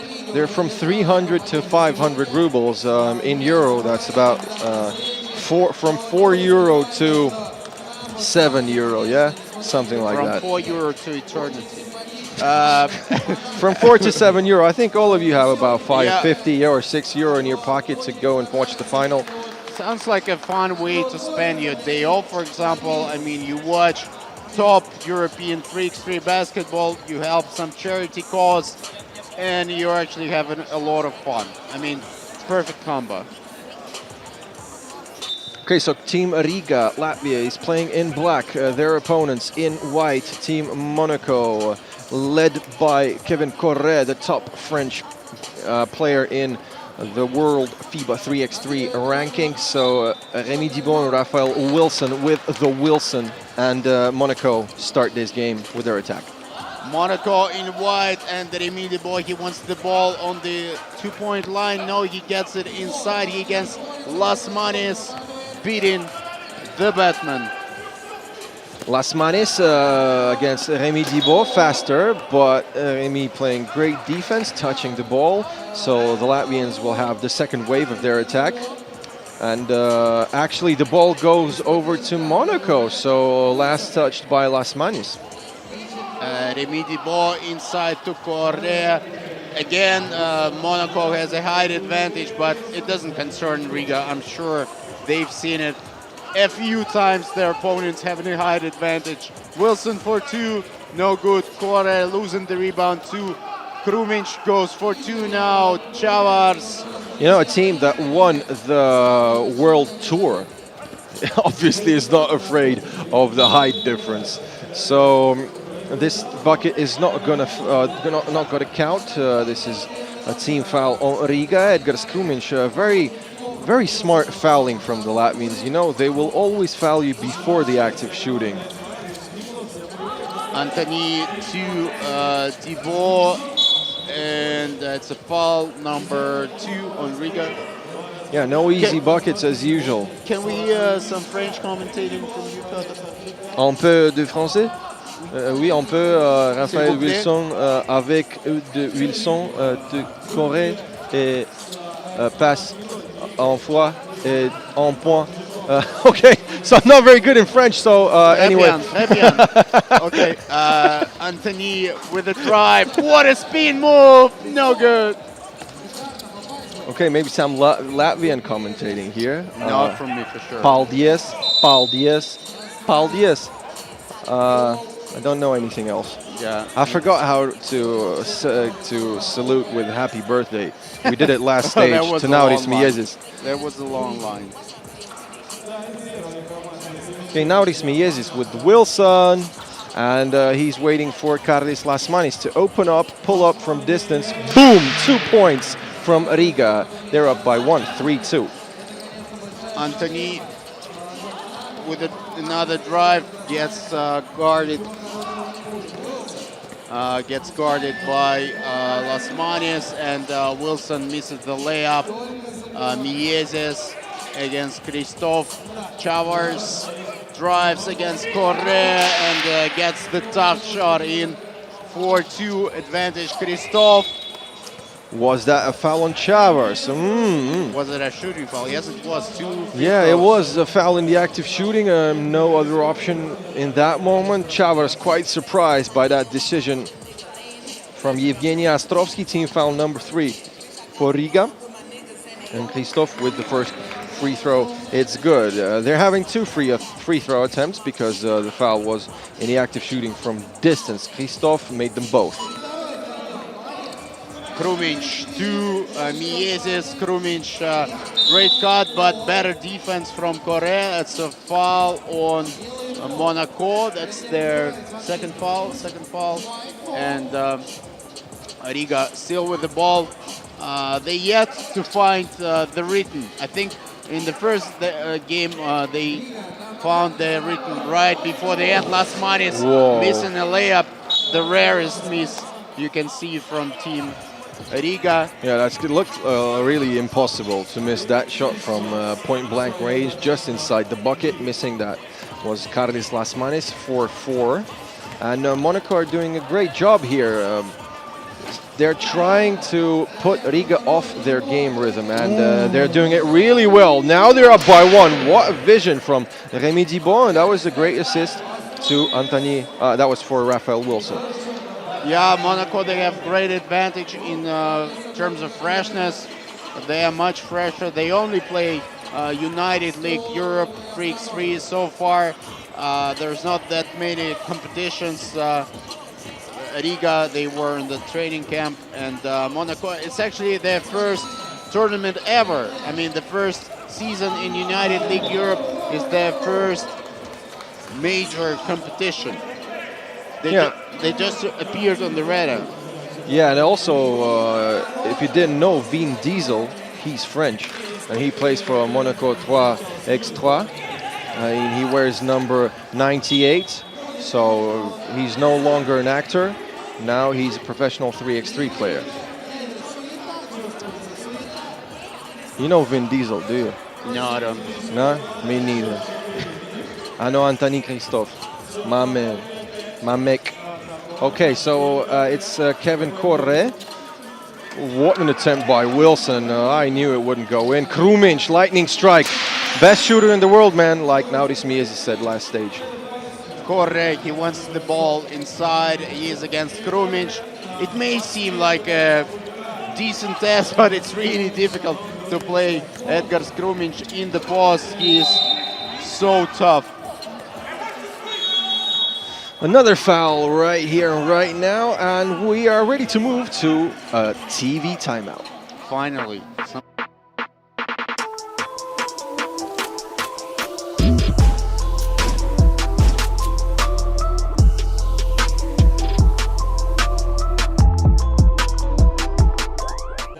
Another big shout out to our general partners, Rosenergatom, Leningrad Nuclear Power Plant, Bank Uralsib, SV Logistic, FIBA 3x3, and Russian Basketball Federation. Miezes, Riga up by 2. Still a lot of time to play. Nice pass to Chavars, and he couldn't make a layup. Second layup miss for Riga in this game. Correa fouled by Lasmanis. Couldn't make end one, but that's foul number 4 on Riga, and Correa on the line, Kevin Correa. Very experienced guy, 36 years old, still in the business. And Monaco, actually a very experienced team. A few of their guys are nearly 40 years old and still playing on a good level.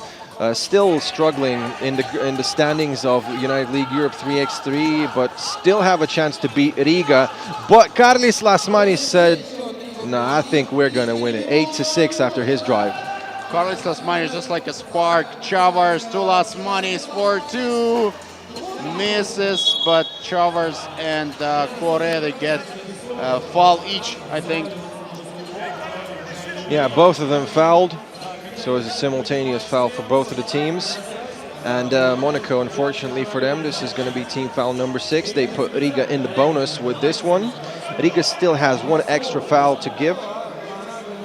But, you know, I think we're going to move to free throws quite soon because Riga is a very tough team who's not going to let score easy buckets. Monaco not really trying to score from distance, so Riga could benefit from it, actually.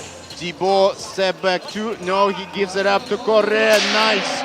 He didn't even need to catch it in 2 hands. Miezes crosses over against Christoph. Good D, but better offense from Miezes. Could make the shot though. Anthony Christoph to Thibaut. Back to Christoph. It's another 3-second violation. You know, I think I've never seen so many 3-second violations in one game day of 3x3 action. It was like call number 8 of today. Teams are trying to play really tough defense.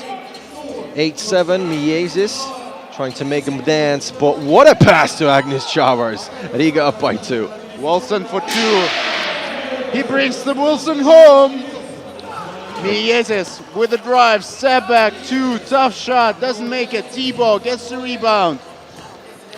And now it's Wilson with the pass inside to Correa. Wow, they made it, and Latvians didn't even defend in this attack of their opponents. 1 point advantage for Monaco. Krumic, Kevin Correa, I think he might even get a technical here. Yeah, he could have. 2 free throws coming up. That's foul number 7 on Monaco. That would have been 2 free throws anyway.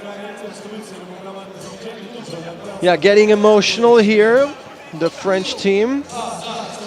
And Riga with a chance to tie at least, because Krumic has 1 more free throw attempt. We're tied at 10. 5:14 to go here. Monaco in the bonus. +1 for Riga, it's Rémi Thibaut. He's going to drive, and he couldn't score. Agnes Chavars winning the rebound. Riga, Krumic, another 2-point attempt. I think he scored second one, and then on the third he got fouled. So it's basically 3 2-pointers in this game. Wilson, nice drive, left her. A 2-point game, Lasmanis. That's this a foul. is time for Riga to step up. This is where they show their huge experience, huge quality. Second part of the game is when they get the job done. Yeah, that was a really unnecessary foul by Rémi Thibaut. I don't know why would he do it. He knows that this is going to be a foul anyway. And Lasmanis is a dead-eye sharpshooter. He could make these free throws, you know, like eating nuts every day, like 1, 2, 3, 4, 5, 6, 7, 8, 9, and most likely he's going to make them both. No, he didn't make the second one, so okay. Speaking of tiredness, Lasmanis missed a layup here, misses a free throw. Wilson with another. What a pass by Krumic! That went there like a bullet, so quick. Yeah, that went in like a bullet, and we're not talking about Dusan, if you know what I'm talking about. So that wasn't no good from distance. Why won't you defend? Notice Miezis with a distance shot. He just could have ended the game if he made that one. Christoph into the corner, and Wilson, no. Rebound for the Monegasque team, and they're down by 3. Great job by Anthony Christoph on the rebound. He didn't even control the possession. He just dished it out to his teammates. Riga is up by 3, and there's another cut by Lasmanis. Yeah, that's their signature Latvian cut on the back door. So everybody, I think everybody knows about it. Sorry for interrupting you, actually. There is in 5x5, there's plenty of cuts. UCLA cuts, Iverson cuts, Panulis cut, and then in 3x3 there is Team Riga cut, right? I think the only cut I know is a fresh haircut, you know. Miezis, good drive, couldn't finish. Correa with the board, no. It belongs to still belongs to Monaco. Debo for 2, no good. Yeah, that could have. Christoph, you don't need to clear it, right? Do you? Okay. Yeah, if you're playing Blacktop in NBA 2K, yeah, you don't need to clear it, but 3x3 says you better do. Nauris Miezis versus Remy Debo. He's faster, and he was born to make these buckets. It looked impossible, but he somehow made it. And now he's playing clean defense versus Debo, 16-13. Krumic. Why would they continue to foul? They're in the bonus.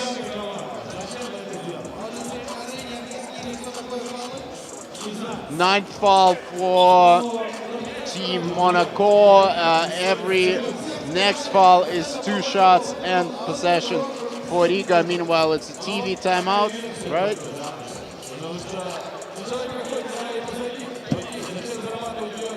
I didn't see whose timeout is it. Anyway, we have a minute or about 30 seconds to rest. In the meantime, we'll see a few replays of the buckets we had. Agnes Chavar scoring here with the drive.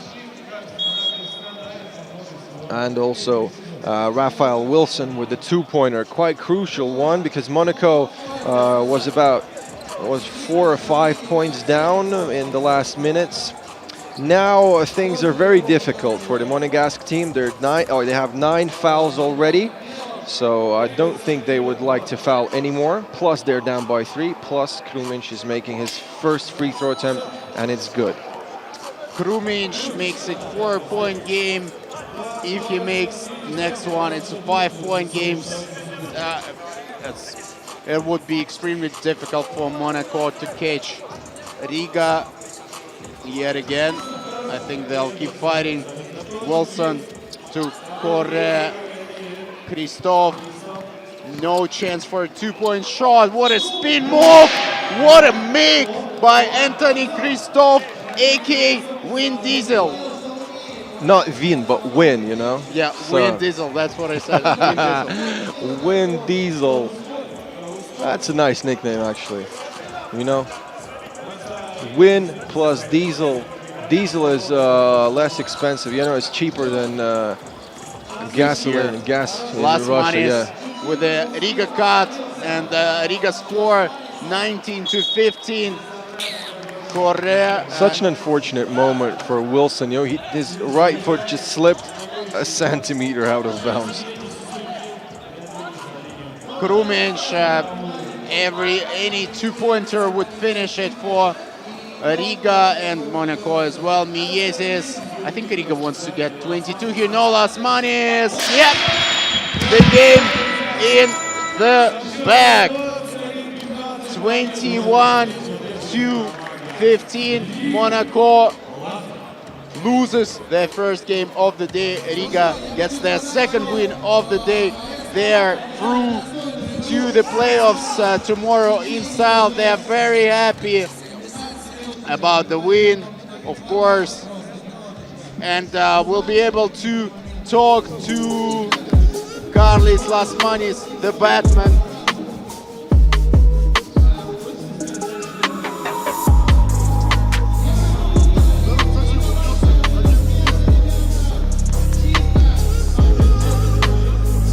My man POSKS Piotr Bujnicki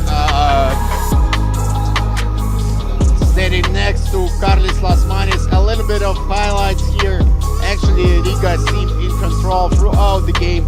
Mostly in the second part, they just took over. And coming up next is Skolkovo, their first game of the day against Team LT. But first, here's Piotr Bujnicki, POSKS, standing next to Karlis Lasmanis. The Batman.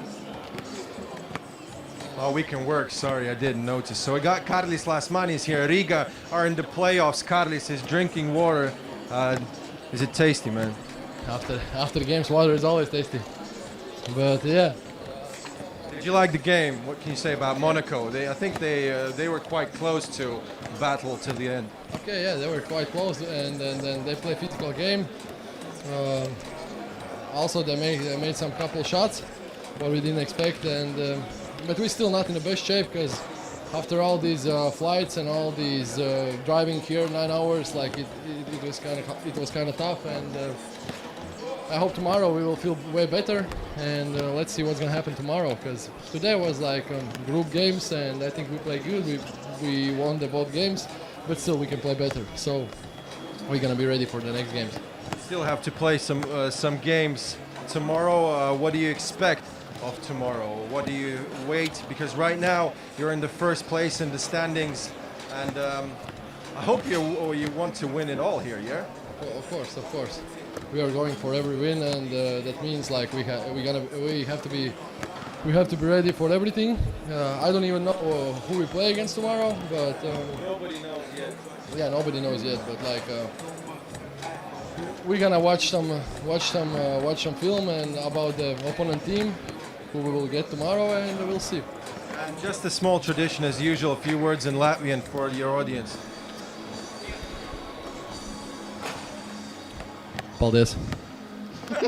You know, I also know paldies. That's the only thing I know in Latvian.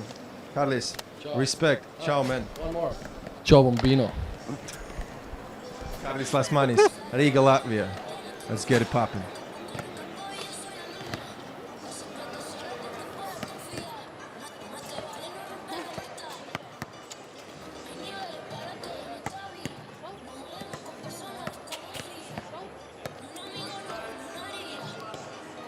Versus Mind the Team frame LT. still, no?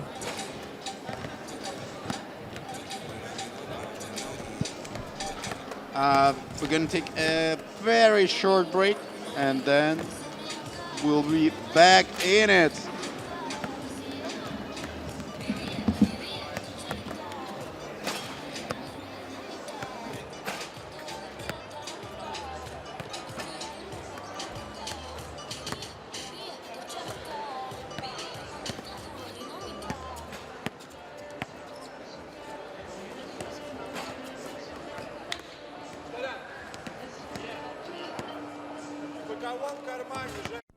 Мы умеем мечтать и притворять мечты в жизнь. Между задуманным и реальным воплощением идеи сложный и непредсказуемый путь. Как первопроходцы, мы вместе идем по нему и открываем тайны непознанного, стремясь освоить невидимую энергию. 1954 год. Запуск первой в мире атомной электростанции мощностью 5 мегаватт в городе Обнинск. 1973 год. Новый шаг по освоению мирного атома. Самый мощный реактор страны заработал на Ленинградской АЭС. Его мощность 1000 мегаватт. 2020 год. Россия является одним из лидеров мировой атомной индустрии. На 11 действующих атомных электростанциях, объединившихся под эгидой госкорпорации «Росатом», ежегодно вырабатывается порядка 19% от всего объема выработки электроэнергии в стране. В 2020 году атомной промышленности России исполняется 75 лет. В эту юбилейную дату в городе Сосновый Бор начались пусковые операции на новейшем энергоблоке номер 6 Ленинградской АЭС с реакторной установкой ВВР-1200. На 20% мощнее своего старшего брата ВВР-1000. Срок службы основного оборудования увеличен в 2 раза. С возможностью работать 18 месяцев без перегрузки топлива. Соответствует самым современным международным требованиям и стандартам в области безопасности. Ленинградская АЭС является крупнейшим энергетическим объектом северо-запада России. Каждая вторая лампочка в Санкт-Петербурге и Ленинградской области работает благодаря атомной энергии.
Более 10 тысяч улыбок наполнили праздничной атмосферой берег Финского залива. Разнообразие активностей, 500 воздушных змеев и море арбузов на фестивале водных видов спорта и уличной еды «Серф-пикник». Живи, мечтай, запускай!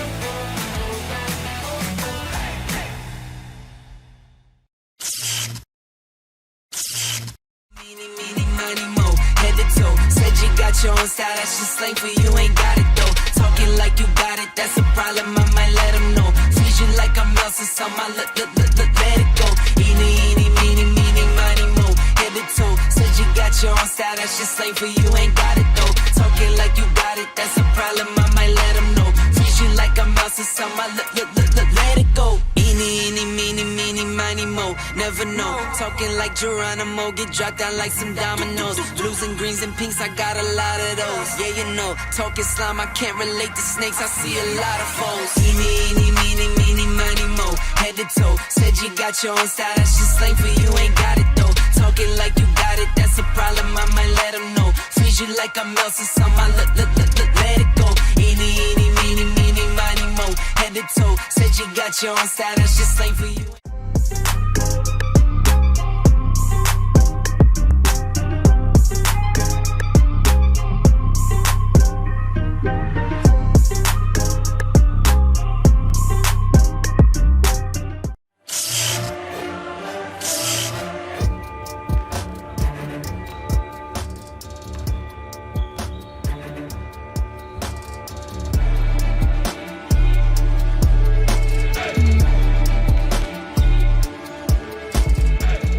Вначале было слово.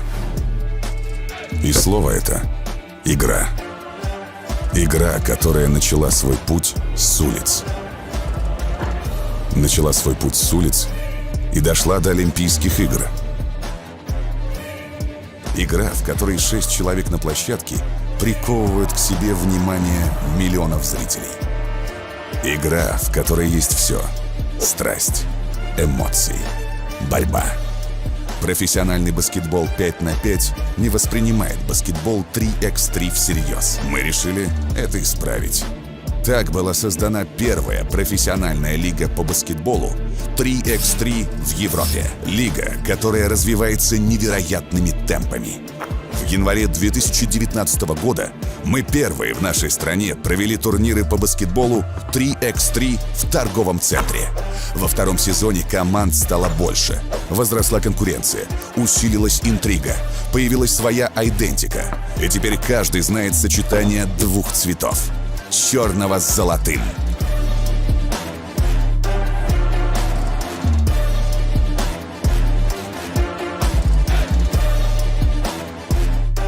Сезон 2021 будет еще более захватывающим, а финал, который состоится в музыкально-драматическом театре «Буф», подарит нам имя нового чемпиона.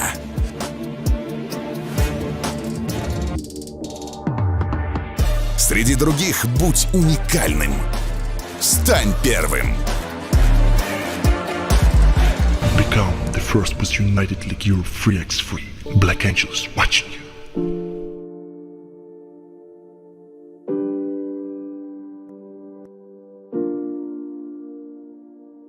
Подождите, извините, Вова Спивак хотел сказать. Слов, забыл включить микрофон, давай еще раз. Аплодисменты группе поддержки Needles, они острые, как иголочки. Окей, друзья, вот такая появились девчонки нашего комментатора на английском языке. Спасибо. Вова Спивак, он крупный как шарик. Двигаемся дальше. Получается, отлично, друзья. Давай.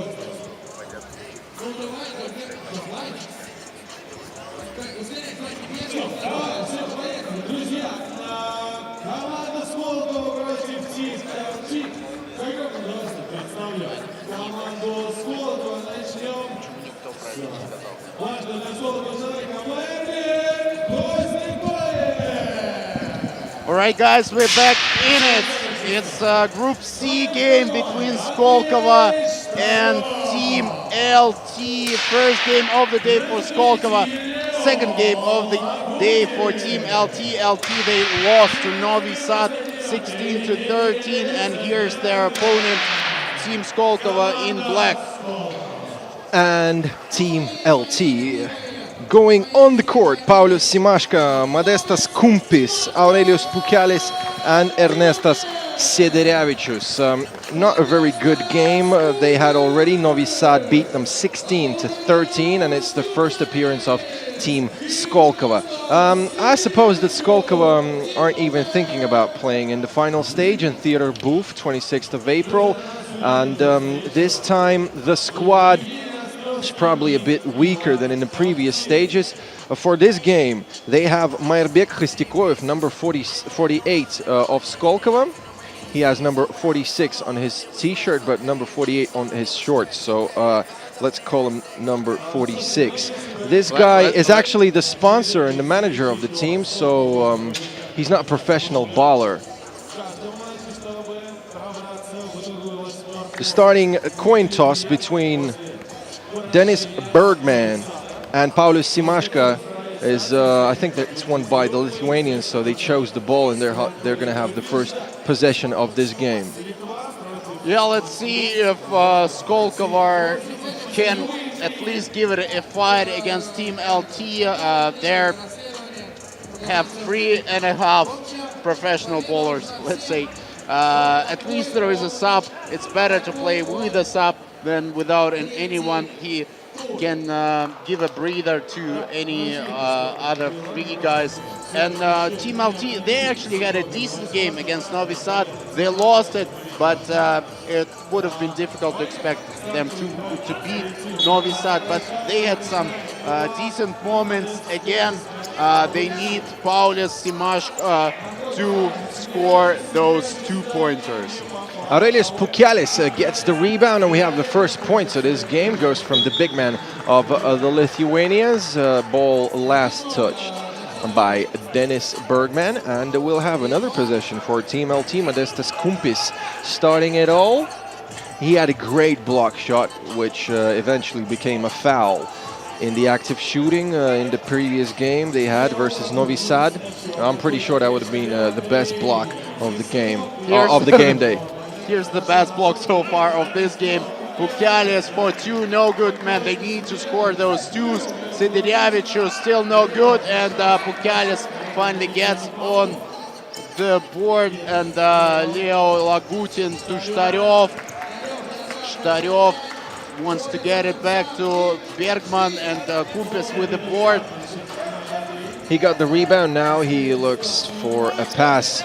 I think nobody understood where the pass is going, so that was an easy steal for Skolkovo. Bergman with the buck, with the ball, and passing it to Shtaryov. Another very long attack by Skolkovo, and it is going to be a foul before the active shooting. Team foul number 1 on Team LT. Yeah, Skolkovo is actually Moscow-based team, but they have 2 guys from St. Petersburg, 2 local guys here on the team. Leo Lagutin, number 3, who actually represented Russia in international free competitions, and Andrei Shtaryov, number 2, also from St. Petersburg basketball school, let's say. Yeah, Leo Lagutin represented the Russian national team in 3x3. Before 3x3 was even called 3x3, it was street ball at these times. Cool. Yeah, before it was cool. Nah, it was always cool. It came from the streets. So Team LT up by 2. Skolkovo is still struggling for their first bucket. It's Bergman against Pukelis trying to drive inside, and he eventually gets the first bucket for Skolkovo. Good drive by Berg, and here is Simashka to Pukelis. Good work by the Lithuanians. Regular pick and roll. Bergman goes for the drive. Pukelis, good D, but here's Lagutin with the board and a bucket, and foul number 1 on Team Skolkovo. It's Andrei Shtaryov with a foul. That was more of a hug, not a foul, but you don't get fouled. You don't get hugged for fouling. Okay, here's Siderevicius. We have a cool fact from the comments, actually, and that is absolutely great. Please leave these kinds of comments. Great thanks to Gediminas Miselis, who wrote that name Pukelis actually means little fluff or fluffy. That's a fluffy two-pointer. It's good. Fluffy, a fluffy two-pointer when you get a friendly bounce and get the bucket. Yeah, exactly. Lagutin, and he gets fouled by Mr. Fluffy. Let's call him this, Mr. Fluffy, why not? Yeah, Fluffy is easier to pronounce rather than Aurelius Pukelis. We're already got used to it, but 100%. You know anyway. Here's the new guy on the team, Skolkova, Meirbek, Khostakiev, Kostikoev. Siderevicius with a drive, he stepped out of bounds. Lithuania is up 5-3. Team LT, 4 fouls already in this game, 2 from Skolkova. Khostikoev starting this attack, and will he go inside against Kumpis? He did. Pass to Bergman, and Khostikoev moves it to Shtaryov. Last second shot attempt, and Shtaryov scores between the eyes of Aurelius Pukelis. Another hugging foul from Shtaryov, and I think Bergman is explaining to his teammate, man, stop hugging your opponents, you're gonna get fouls for it. Those hugging fouls. Spraying in the air. So Siderevicius looking for a pass to Pukelis, and this is the shortest duo of the tournament. So Paulius Simashka and Meirbek Khostikoev, both under 180 centimeters. Yeah, I think Simashka is about 180. Khostikoev is obviously under 180.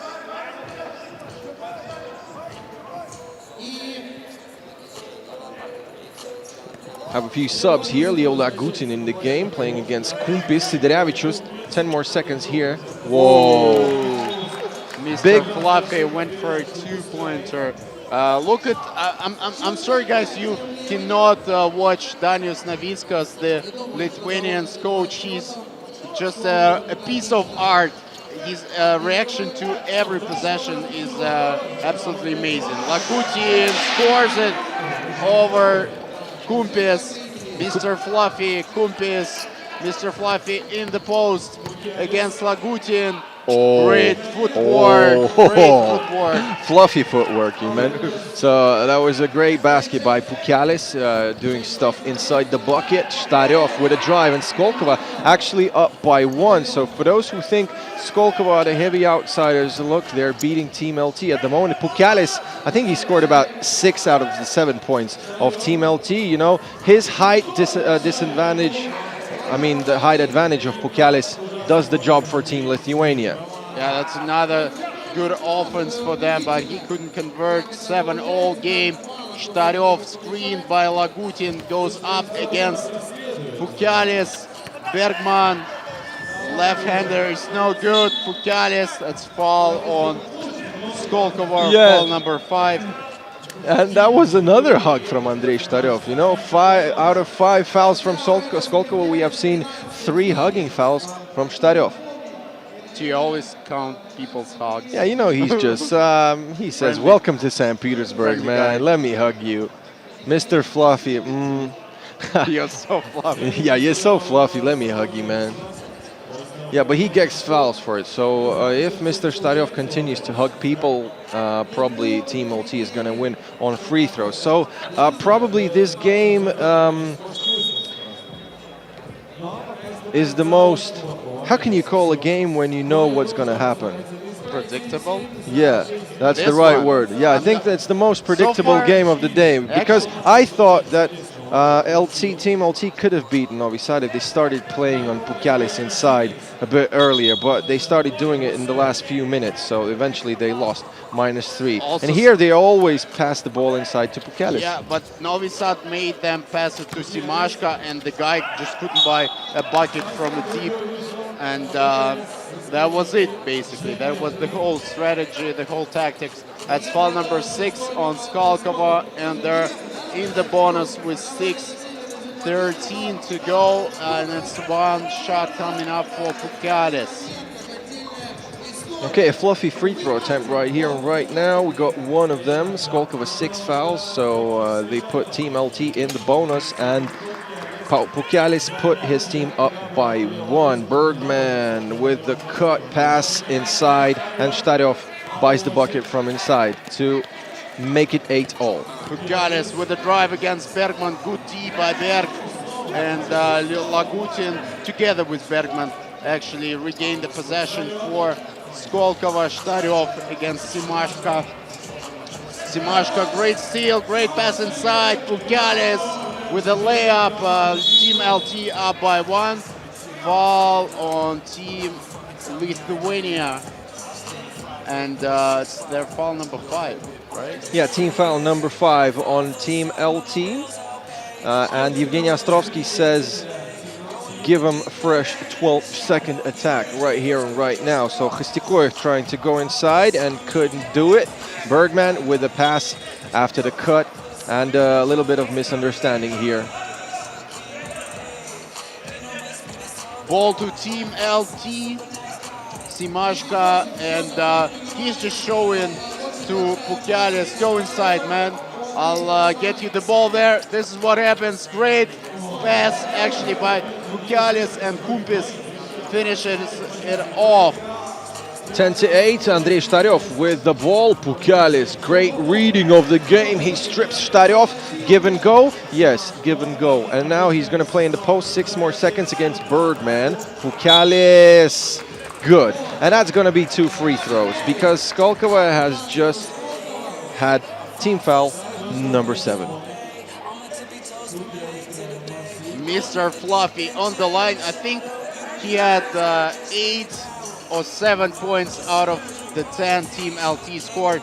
Earlier today, Dmitry Prikodko, aka Zhiguli, set the record for United League Europe, scoring 6 two-pointers in one game. Samara beat Inanoma in a fantastic fashion, and they were good. Dmitry Prikodko was exceptional. Yeah, that was the coolest game of the day so far. 21-18 in Group D. Samara beat Inanomo. In the meantime, we're here with Skolkova and Team Lithuania, where Skolkova is losing 4 points. And Team LT were obviously the favorites in this matchup, but Skolkova will try and fight for their place in the playoffs. Because if Team LT loses, we'll see Skolkova in the playoffs anyway. Lagutin, great dish to Bergman, and nice cut by Bergman as well. It's Kumpis.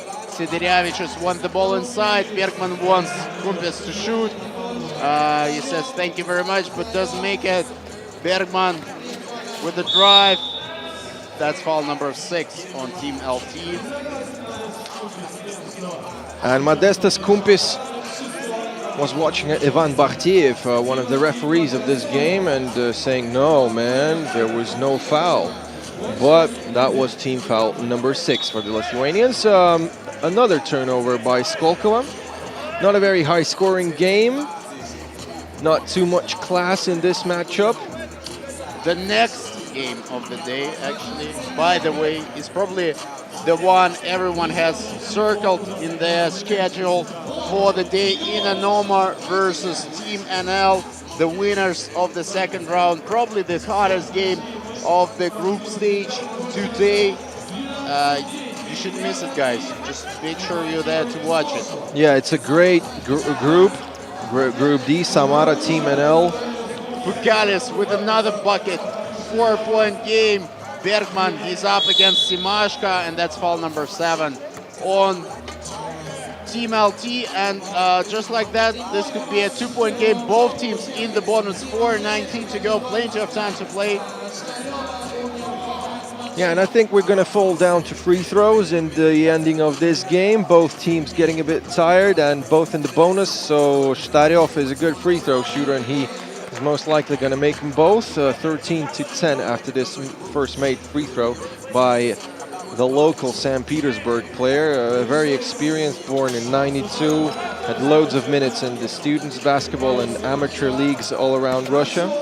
Now he's playing defense, and it's no good because Paulius Simashka scoring a great finger roll. Sweet drive by Simashka. He gets the board here as well. Screened by Mr. Fluffy. Another great drive by Simashka. 4-point game. Pukalis gets the rebound. And he is probably going to shoot right now. No, he gets fouled. Why would Leo Lagutin foul? It was only 2 seconds on the shot clock. Pukalis wasn't even trying to shoot. And I think Team LT would have had a shot clock violation. In the end, we're watching once again how Simashka scored inside over his opponent, Andrei Shtaryov. The St. Petersburg team is, Skolkovo team is getting some support here because we have a few players who used to play for Skolkovo, also some players who played for the local St. Petersburg 3x3 teams. We see Dmitry Kryukov, the legend. You better not lose yourself, man, in the moment. You own it. You better never let it go. You only get one shot to not miss a chance to blow, because opportunity comes once in a lifetime. And the timeout is over. That's so ironical that Eminem actually wrote this about this particular game. Skolkovo versus Team LT in the... Yeah, his palms are sweating, knees weak, arms are heavy. In the third round of the United League Europe season. Pukalis. I don't see vomit on anybody's sweater already, you know, but... Just not yet. Just not yet. 3:48 to go. Okay, so the fluffy man, I think he got about 13 points out of 16 in this game. There were 2 drives by Simashka, I remember. Yeah, and I remember a point scored from inside by Kumpis. I think that's pretty much all I remember in my life. Team LT with another possession. Siderevicius against Lagutin. The Fluffy, Mr. Fluffy. Yeah, he can do it all. He scored nearly all his free throws. He scored tons of points from inside. Now he gets the distant bucket. And Khistikoyev gets his first bucket of the game. Trying to play desperate defense. No good. Bergman to Khistikoyev. They better get a bucket here if they want to try and win, but they lose the ball instead. And Team LT with a chance to win it if Kumpis makes both of those 2 free throws. You said Pukalis can do it all. I actually wonder if he can speak English. If he does, we'll talk to him right after this game. Yeah, but if he doesn't, you will have to speak Lithuanian, man. No, aš rusas, aš nesuprantu lietuviškai. Yeah, but you know, sometimes Pukalis can speak Russian. Yeah, he can understand. Yeah, okay, we'll work it out somehow. I'm off, I think, but yeah. You have Daniel Novitskas right on the sideline. He can help you with the translation anyway. Team LT didn't get any of these free throws. Khistikoyev no good with a distant shot, and Kumpis gets the rebound. Pukalis, great dunk, but they didn't clear the ball. Yeah, that would have been in the highlights probably, but Team LT is asking for a challenge. You can always ask for a challenge if it's considered about cleaning the ball. You cannot ask a challenge for a foul or whether it was 1 or 2 points, I suppose. You can do it in the last 2 minutes. So Evgeny Ostrovsky is going to the replay center right here on the referee's table and spending some time to get his decision. They have a special center here. The VAR, yeah? Yeah, especially focused on the replaying system. There are like 15 people working in the center, and it's actually a big team here.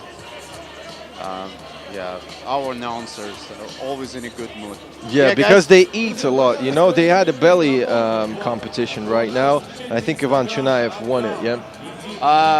Right, guys, by the way, if you're in St. Petersburg somehow, we are playing in Raduga Mall today and tomorrow. The playoffs is tomorrow. If you're up and have some free time, make sure you come over to watch some cool 3x3 basketball. Probably the best 3x3 in the world right now. So Technical foul on Khistikoev. Technical foul on Khistikoev. I didn't get it actually because I think Too much talking. Maybe too much talking, but I think they were asking him to check the ball. Siderevicius, he can make the free throw, and Khistikoev with another possession for Skolkova gets screened by Lagutin. What a spin move! Oh my goodness! He cannot convert it, and Simashka for two, no good.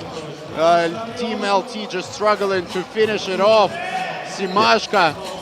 I had a quick chat with Anna Miroshnichenko. She told me that Khistikoev got that technical foul because he didn't check the ball into the game.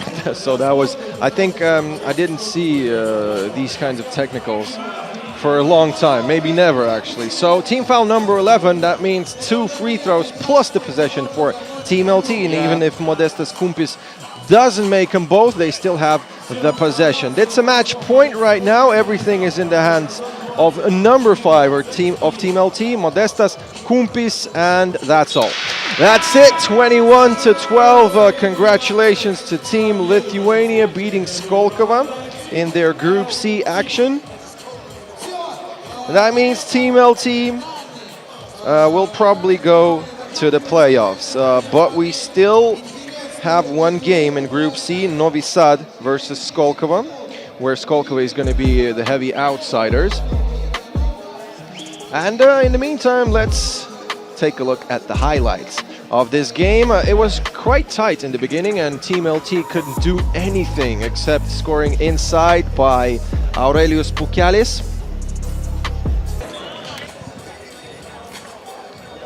After that, they had a few corrections to their game, and they played better basketball.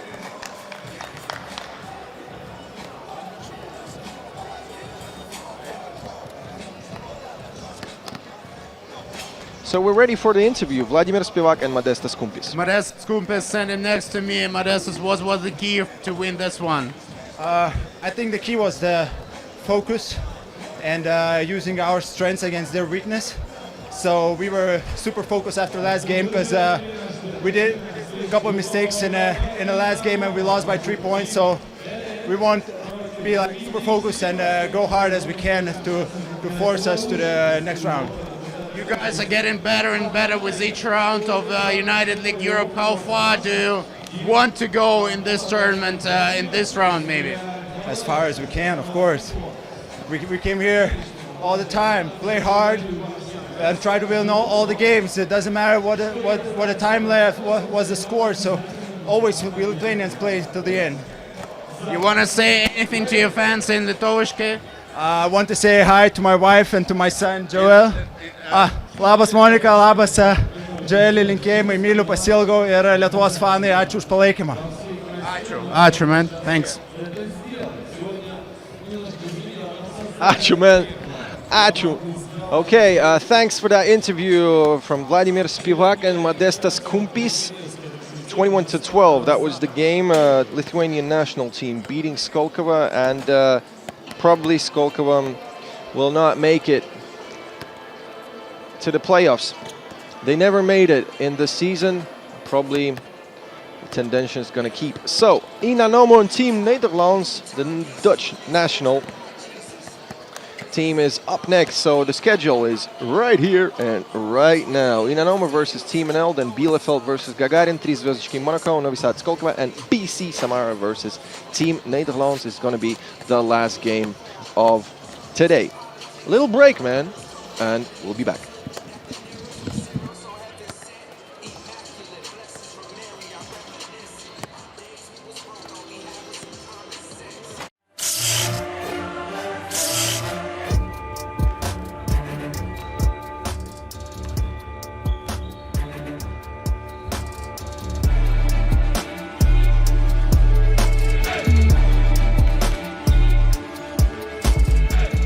Вначале было слово.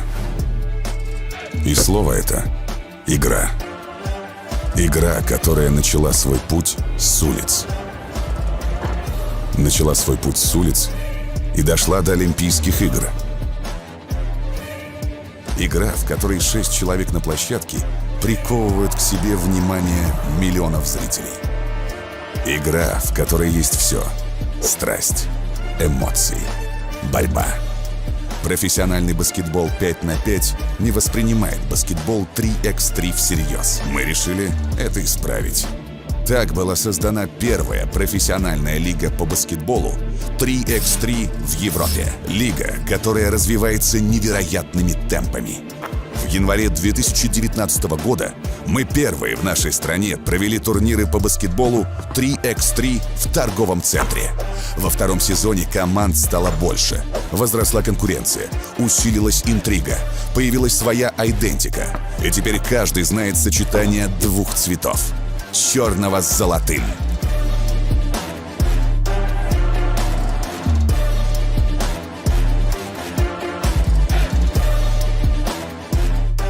Сезон 2021 будет еще более захватывающим, а финал, который состоится в музыкально-драматическом театре «Буф», подарит нам имя нового чемпиона.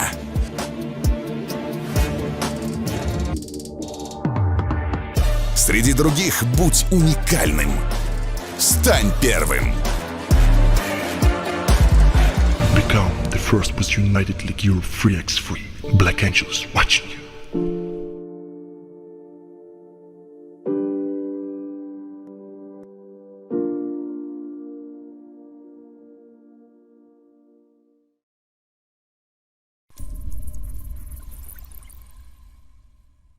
«12 сентября 1973 года впервые в СССР и в Европе был осуществлен физический пуск реактора мощностью 1 миллион киловатт.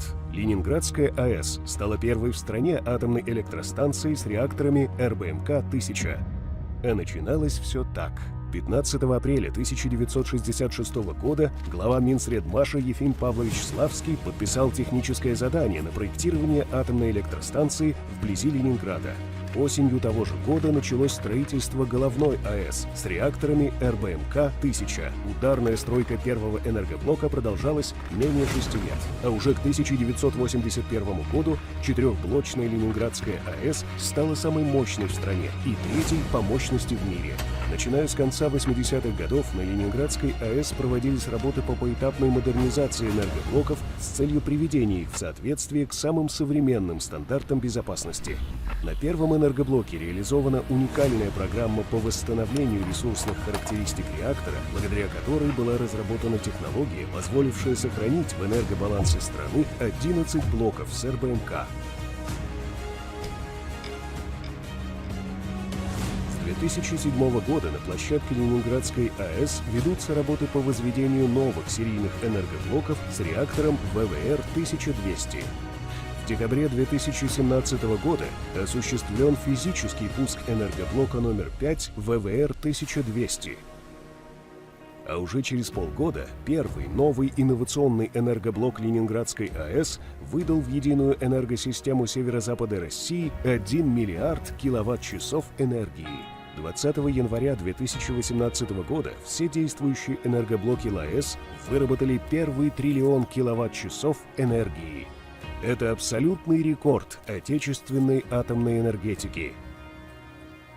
В июле 2020 года начались пусковые операции на энергоблоке номер 6. Новые энергоблоки ВВР-1200 Ленинградской АЭС заместят выводимые из эксплуатации мощности энергоблоков номер 1 и номер 2 с реактором типа РБМК-1000. Синхронизация процессов вводимых и выводимых блоков — это жизненно важный для северо-западного региона процесс и гарантия энергетической и экономической стабильности.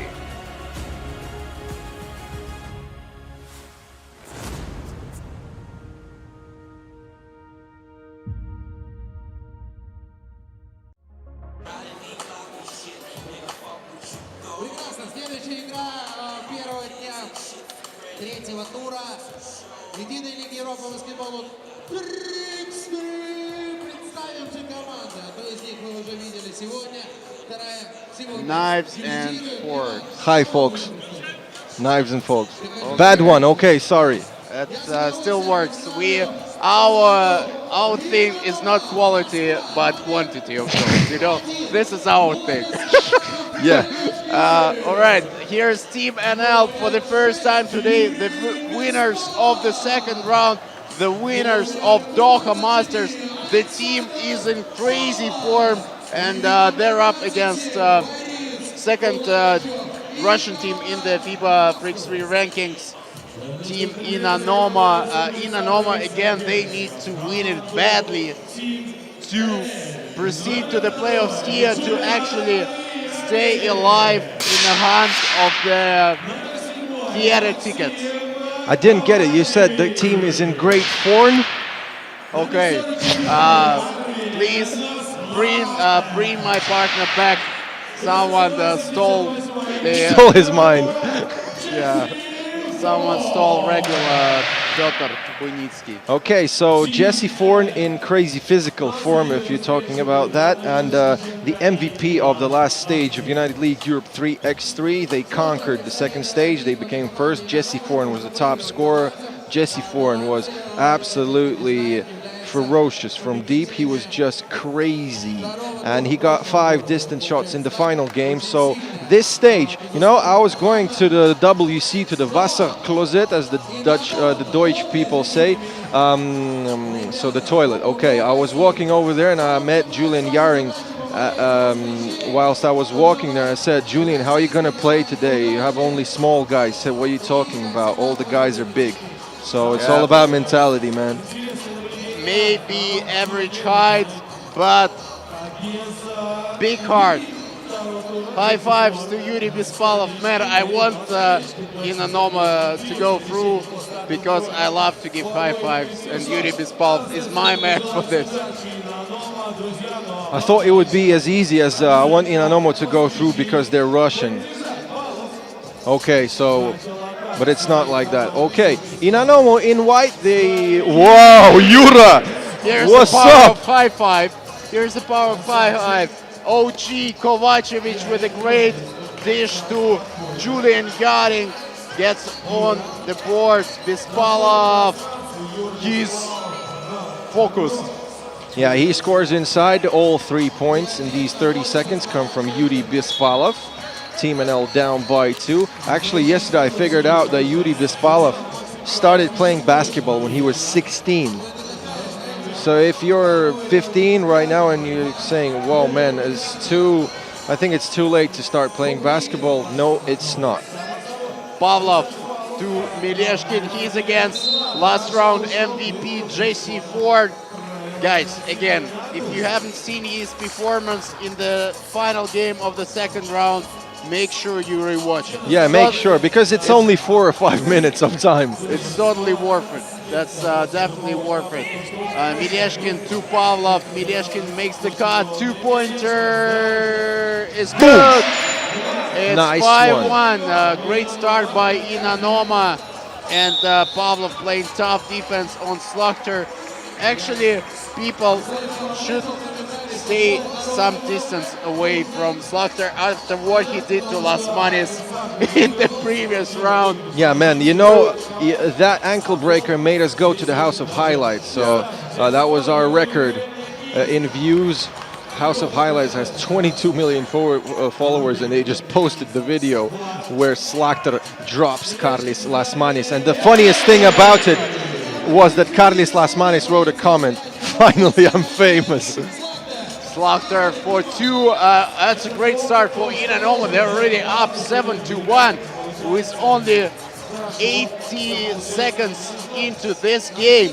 And they're using this experience from the first game because Team NL, their first game of the day, they're fresh, but at the same time, they're not in a written just yet, and they need to click. So Inanoma is using the weapon of their opponents, the distance shot, and that makes the result, which is quite, you know, unusual for Inanoma. In the latest games, the latest tournaments that I've seen with Inanomo, they started playing more physical basketball from inside. But no, you know, this stage they have Alex Pavlov, and he's one of the top shooters in Russian 3x3. So I think they better use their distance shot weapon. 7-1, Inanomo really unexpectedly tearing up Team NL right now. Slaughter for two. No good. Mileshkin with the board. Team NL yet to score a two-pointer. Mileshkin crosses over Kovacevic, and finally Kovacevic makes this defense better than the offense.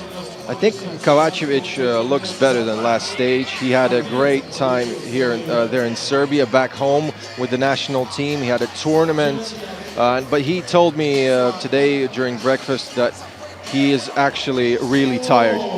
Julian Yaring! Julian Yaring after a perfect crossover from Slaughter and a great dish. That's a massive dunk. And Pavlov gets fouled. Probably hurt his fingers. And another look at this dunk by Julian Yaring, probably one of the most athletic guys in the business. Yep, he wasn't here at the second round. They had Ross Beckering. Now it's Yaring, and he makes himself noticed with this dunk. Jesse Forn to Julian Yaring. And Max Kovacevic looking for a distance shot as usual. Crazy shooter. Team NL down by 3 after this two-pointer by the original old gangster. The OG is good. I asked him right before the game, come on man, it's a fun game. At least make an attempt to smile. And he was like, I don't smile, it's work. I don't smile. So he's on a mission. Don't get him disturbed. Vlad Mileshkin trying to pass the ball into the post position of Yuri Bispalov, but Jesse Forn touches the ball and it falls out of bounds. Still 8 seconds for Inanomo in this attack. Yuri Bispalov is going to start it. Vlad Mileshkin opening up and a two-point attempt from him. Nope, he's looking for a pass. Still looking for a pass. And another out-of-bounds call by Jesse Forn. So it's going to be the third wave of Inanomo attack. Only 3.5 seconds on the shot clock. Vlad Mileshkin is going to execute straight away. No pass to Lagachov, and two-pointer, no good. Great D by Forn again. Slaughter with the ball. Yaring with the roll, and there is a foul inside. I think it's on Inanomo, their third foul of the game. TV timeout, 6:59 to go. Why not to have a TV timeout? Exactly.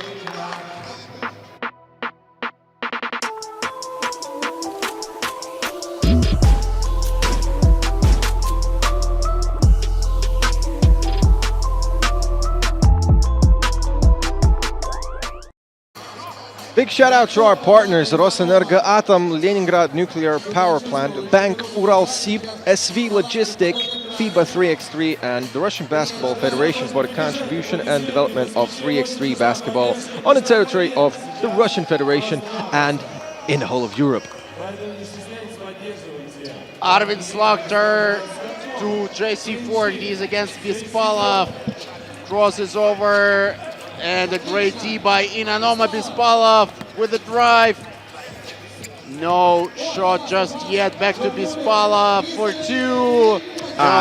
That would have been a fancy two-pointer by Bispalov. They haven't scored for about 2 minutes. Yeah, Team NL had an absolutely awful start of this game. They were down by 6, 7-1 scoring sequence in the starting 90 seconds for Inanomo. Looked like Team NL is knocked down, but no, they had a few distance shots made and they're in the game. Kovacevic! Yeah, this guy is never going to stop shooting. 7-6, and the game is tied, nearly tied. Kovacevic is just maestro.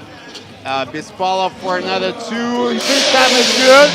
And this Yuri Bispalov says, we're in it. JC Forn. Kovacevic in the post against Mileshkin. Big height advantage, but Mileshkin is tough.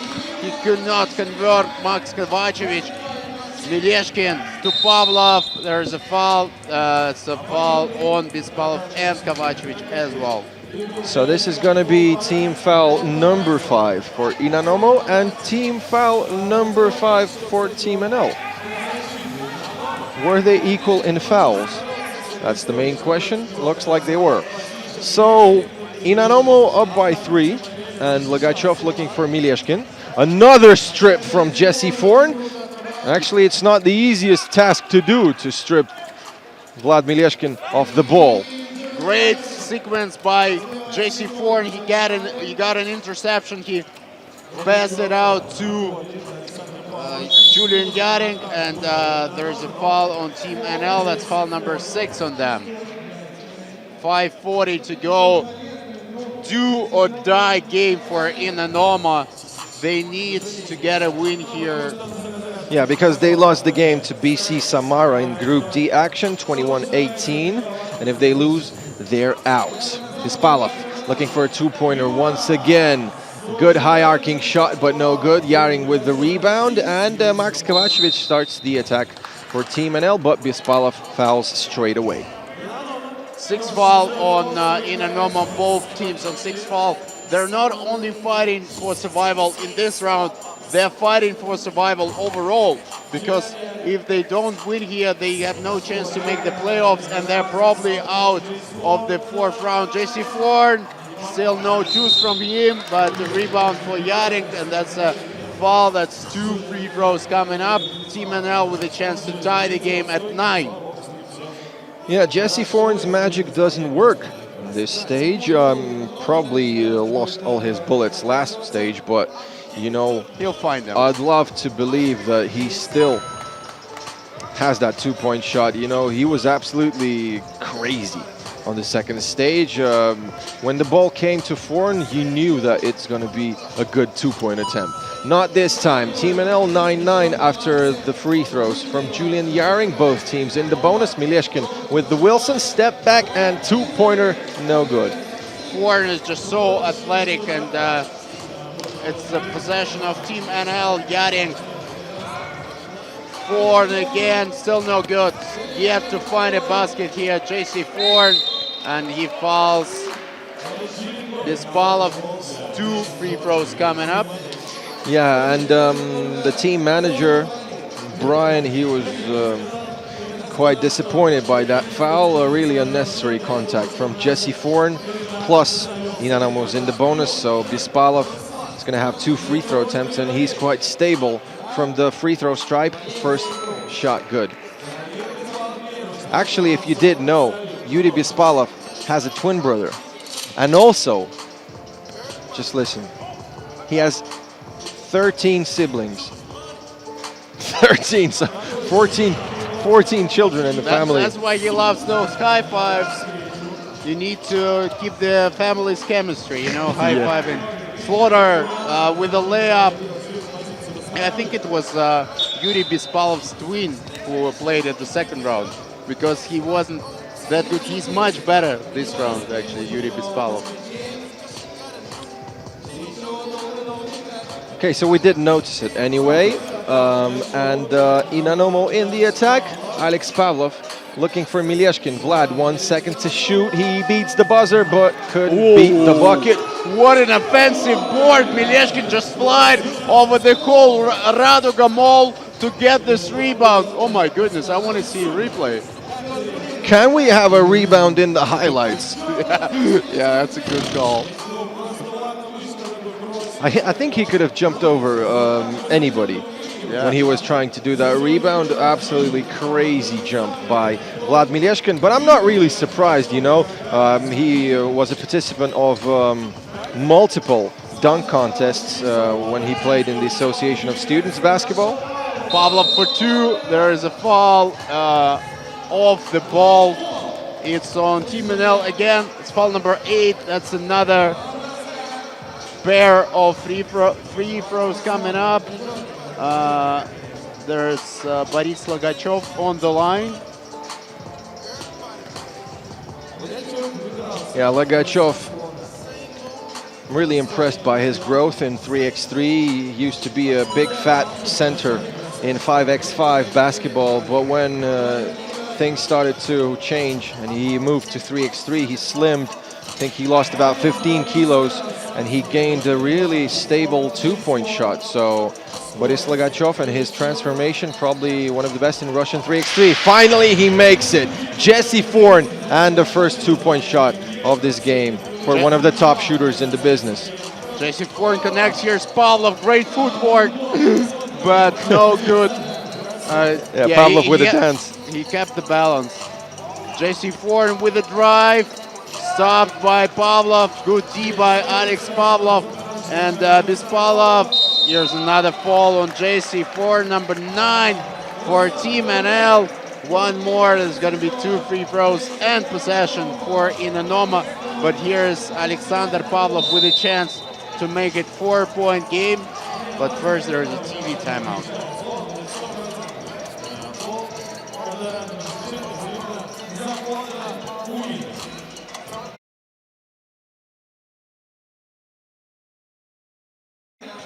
Yeah, that was that rebound by Vlad Milyeshkin. Absolutely crazy vertical leap by the guard of Inanomo. He made the bucket. And right now, Inanomo up by 2, 14-12. Team NL, if they force a loss of Team Inanomo, that could actually leave Inanomo without the playoffs and on the 26th of April. But if Inanomo wins here, the last game of the day, Samara versus Team NL, scheduled at 7:40 local time, will be just absolutely crazy. Some amazing intrigue in this game, and Zhiguli, Dmitry Prikodko, he would need to do miracles, another bunch of miracles for Samara to beat Team NL. Yeah, anyway, it's going to be interesting, and Inanomo look as the favorites in the ending to this game. Team NL with 9 fouls. Whoa, what a high-arcing 2-point attempt by Yarin. He nearly made it. Bispalov spin move over Kovacevic. Get out of here, man! Get this out of here! I'm on a mission, says Max Kovacevic. Yeah, the gangster's old. Oldie but goodie. Boom! What a sweep by Max Kovacevic. We're not used to block shots from Maxim Kovacevic. We know that he can drive inside. We know that he can shoot for shizzle, but to block shots as fancy as this, that's an offensive foul. That's a foul number 10 on Team NL. Every defensive foul from Team NL is 2 shots and possession. And Milyeshkin, I think he lost a tooth, no? Or if he did, he could put it under his pillow, and the fairy is going to come and swap the tooth for money. So, word, man. Okay, so Milyeshkin is going for a nap after that collision with the elbow of his opponent. And he's taking a breather here. 17-12. Inanomo signature combination leading to the bucket. And it's 6-point game. Slaughter for 2 is good. Cuts the deficit to 4 points. Bispalov. Nice one. What a crossover. Kovacevic for 2. No good. Slaughter with the board. JC Forn, they need another 2 probably. They're down by 5, and that's a foul on Inanoma. Foul number 8. 2 free throws coming up. Team NL still with a chance to turn this game around. Yeah, you never give up if you're Team Nederlands. So still a great chance to come back here. You know, we had some absolutely unbelievable comebacks in this season. For example, Gagarin losing 15-5 to Inanomo. And that actually beating Inanoma. Yeah, beating Inanomo 21-19. And here, Team NL still have a great chance, but they better not allow Milyeshkin to score this 2-pointer. No good. No, yeah, I was just going to say Inanoma has an experience of letting those leads sleep. And, I mean, if they lose this one, they just need to win it. They just need to win it in order to keep the chances of making it to the theater on 26th alive. Slaughter and JC Forn open ups for 2 a great dish to Yaring. 2-point game.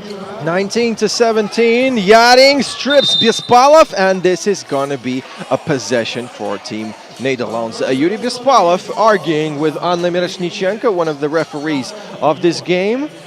And she says possession goes to the Dutch side. So if Julian Yaring and his team score in this attack, they have a great chance to win the game, but only after the timeout from Ina Nomo. Yuri Bespalov asked for a timeout here with 2 more minutes left into this game. Great defensive game. 18 fouls, 8 from Ina Nomo, 10 from Team NL. I would love to do a big shout out to our general partners, Rosenergo Atom, Leningrad Nuclear Power Plant, Bank Uralsib, SV Logistic, FIBA 3x3, and the Russian Basketball Federation for the contribution and the development of our favorite sport in Russia and Europe. All right, 2:08 to go. The tension is crazy in this game. Ina Nomo up by 2. Team NL on 10 fouls. They cannot foul at all. Kovacevic, no good. Mileshkin with the board. This could probably be the last attack of the game if Bespalov or Mileshkin or somebody else goes for a 2-pointer. No, he goes for the drive. No good. Second chance, blocked by Bespalov, and it's a match point. What a save by Alex Pavlov. Match point for Ina Nomo. Jesse Ford for 2. It's good. 1-point game. And this is going to be a crazy ending to the game. Mileshkin inside, no kick ball, possession for Team NL. A 2-pointer is going to win the game. Jesse Ford, 6 seconds. Is he going to go for the distant one? No, drives inside, 20 all. Match point for both of them. Whoever scores it. And Ina Nomo is going to be out if they lose. They better win this one. Bespalov for 2. Yes! It's good. Ina Nomo with the win. What a game, guys. Что за игра? What a game. Yuri Bespalov gets this big win for Ina Nomo. They're in the fight for the playoffs. Last game of the day and also last game of Group D is BC Samara versus Team NL at 7:40 local time. Woo! This is gonna be crazy. Yuri Bespalov ready to talk to our crew, to Sergei Bondarev, the man who does the commentating, together with Portland Trail Stars, Trailblazer. Yeah, Trailblazer. Legend, Nikita Margunov. Log in to vk/UliFreaks3 if you want to watch it in Russian. But here's Yuri Bespalov, probably the main hero of the game, right? Talking to Sergei Bondarev. Yeah, you needed to have the balls, you know, to go for the 2-pointer in this kind of situation, because the game was tied at 20, and you know, not everybody would try and go for the 2-point bucket. We all understood that it would be better to try and just score from inside, but Bespalov just tried and he made it. 22-20, Ina Nomo beating Team NL and still have a chance to qualify and go to the grand finale on the 26th of April. That was the game winner, and we give the floor to Sergei Bondarev and Yuri Bespalov. Юра Беспалов, игрок команды Ина Nomo. Юр, безупречная игра, базер-битер, 20-20. Какие эмоции были, когда ты выбрасывал этот бросок? Может быть, подумал, что нужно пройти в проход? Что думал? Ну, из-за того, что мы допустили ошибку в первом матче, проиграли команде Самара, наша задача была забрать наибольшее количество очков для того, чтобы, если у команды Team Нидерланды, да, получится сделать закрутку, чтобы у нас был шанс выйти в плей-офф с 1-2 места, в зависимости от того, как сыграет следующая пара. Что насчет последнего броска? Был уверен в своем попадании? Ну, дали достаточно время, выдохнул спокойно, как на тренировке, обычный бросок. По итогу встречи все будет зависеть от третьего матча. БК Самара будете топить за парней или... Как вообще думаешь, как пройдет та встреча? Я к обоим коллективам отношусь крайне положительно, потому что одни выступают очень хорошо на международной арене, вторые, можно сказать, дебютанты в чемпионате России и, в принципе, в 3-на-3. соответственно, чемпионате, который проводится сейчас в России. Соответственно, обе команды симпатизируют, как показывает первая игра, что и те, и вторая игра достойны для выхода в плей-офф, но опять же это игра, и из группы выходят две команды, поэтому лучшие должны завтра увидеться в плей-офф. Юрец, красава, отпускаем тебя отдыхать. На сегодня твой день закончен. И, конечно, желаю, чтобы завтра увиделись в плей-оффе. Юра Беспалов, мистер Базер-битер. Mr. Buzzer Beater, Yuri Bespalov. There was no bother though. Still, great game by Team Inanoma. They beat Team NL. We'll have a short break. Not actually short. We'll have a decent break.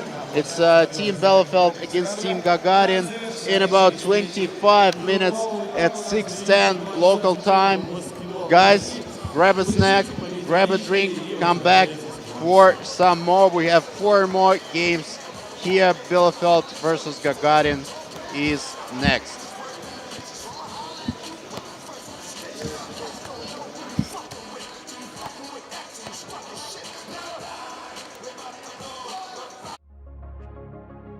СВ Logistic – успешная и активно развивающаяся компания по грузоперевозкам в формате FTL и доставке товаров для e-commerce компаний, которая зарекомендовала себя как надежного партнера. СВ Logistic сотрудничает с лидерами отраслей, такими как Бристоль, Пармалат, Озон, Гудс, Inventive Retail Group, Гемотест, Леруа Мерлен, FM Logistic, Blue Slip и так далее. Предоставляет транспортные услуги и курьерскую доставку, fulfillment. Доставка товаров осуществляется в 45 регионах Российской Федерации. Ежегодный объем составляет более 43 тысяч перевозок, 1 миллион клиентов, получивших свои заказы от интернет-магазинов и более 5 миллионов операций на складе. СВ Logistic – компания, которая доставляет точно в срок, с полной ответственностью за товар и с наименьшими затратами. Этому способствует собственный автопарк, более 100 новых транспортных средств, ERP-система, контроль на всех этапах доставки.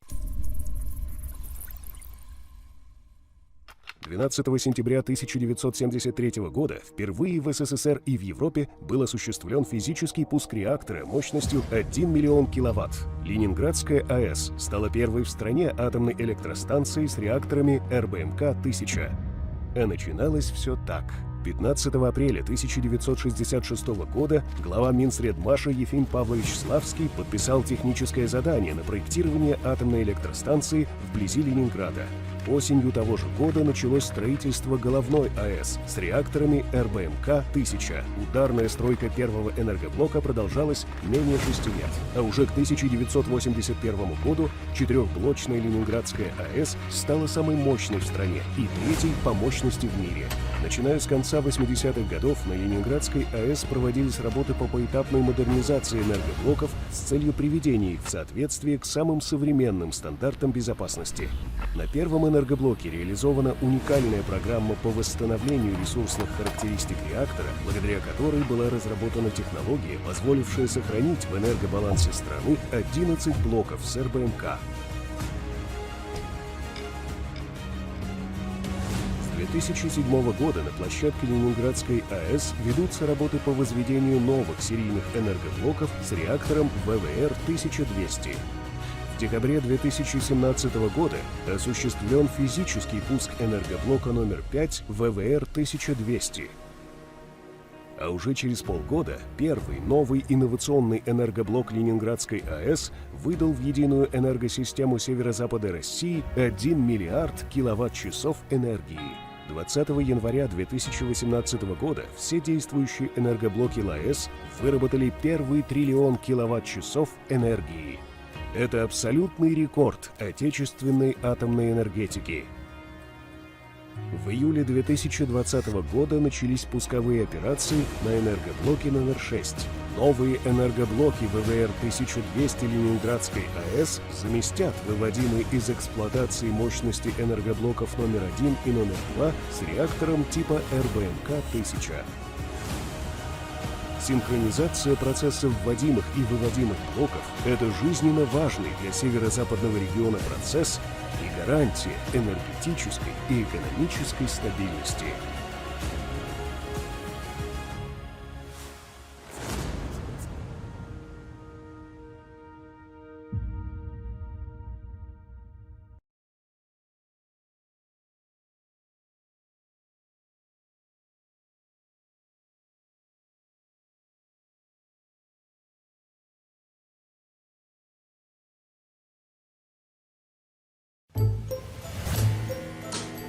Мир без электроэнергии грустный. Поэтому есть мы, концерн Росэнергоатом, электроэнергетический дивизион Росатома. Мы генерируем атомную и поддерживаем творческую энергию. Чтим прошлое, дорожим настоящим. С днем рождения, Росэнергоатом!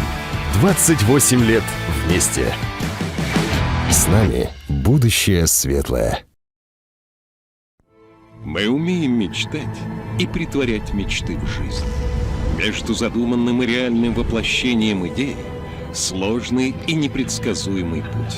Как первопроходцы, мы вместе идем по нему и открываем тайны непознанного, стремясь освоить невидимую энергию. 1954 год. Запуск первой в мире атомной электростанции мощностью 5 мегаватт в городе Обнинск. 1973 год. Новый шаг по освоению мирного атома. Самый мощный реактор страны заработал на Ленинградской АЭС. Его мощность 1000 мегаватт. 2020 год.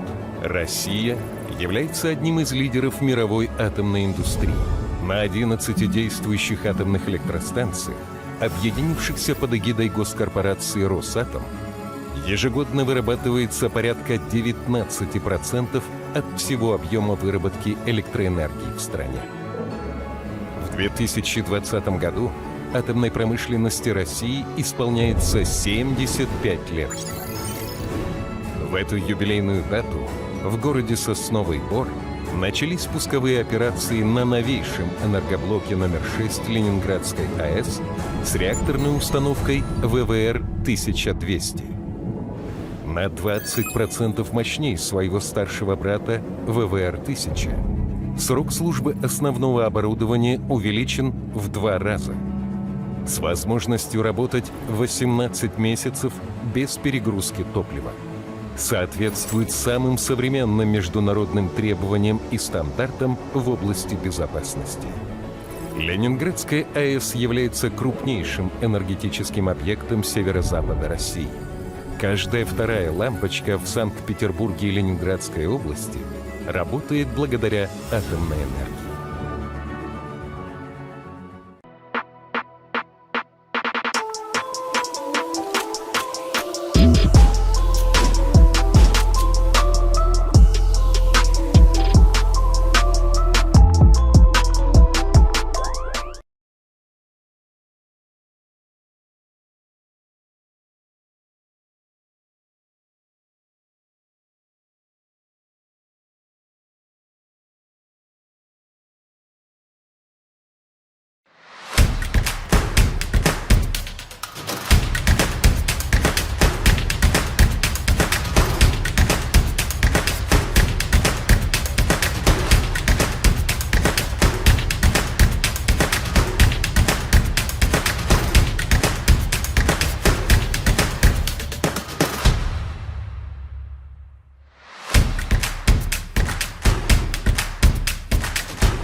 Более 10 тысяч улыбок наполнили праздничной атмосферой берег Финского залива. Разнообразие активностей, 500 воздушных змеев и море арбузов на фестивале водных видов спорта и уличной еды «Серф-пикник». Живи, мечтай, запускай.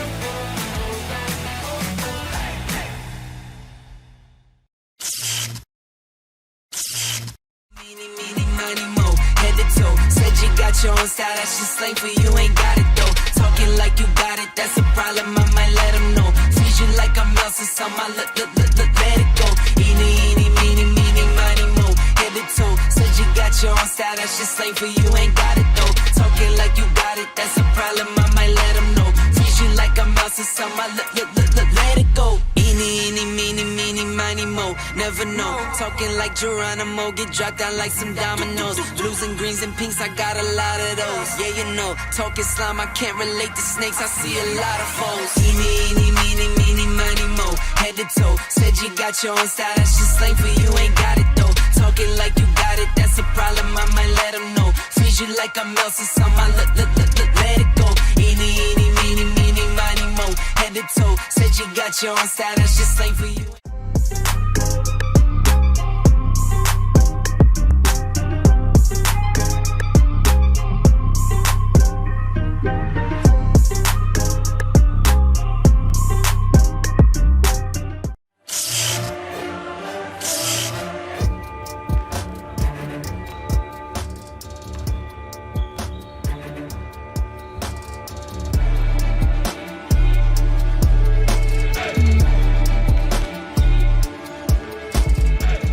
Вначале было слово.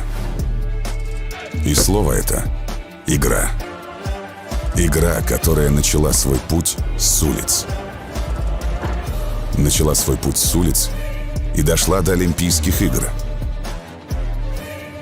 Игра, в которой 6 человек на площадке приковывают к себе внимание миллионов зрителей. Игра, в которой есть все: страсть, эмоции, борьба.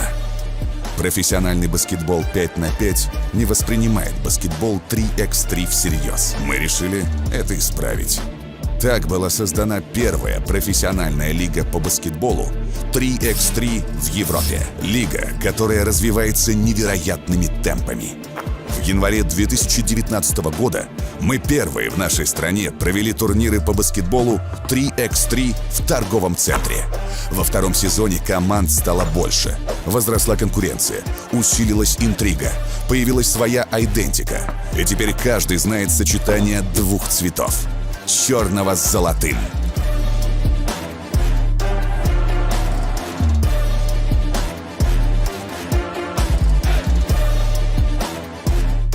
Сезон 2021 будет еще более захватывающим, а финал, который состоится в музыкально-драматическом театре БУФ, подарит нам имя нового чемпиона.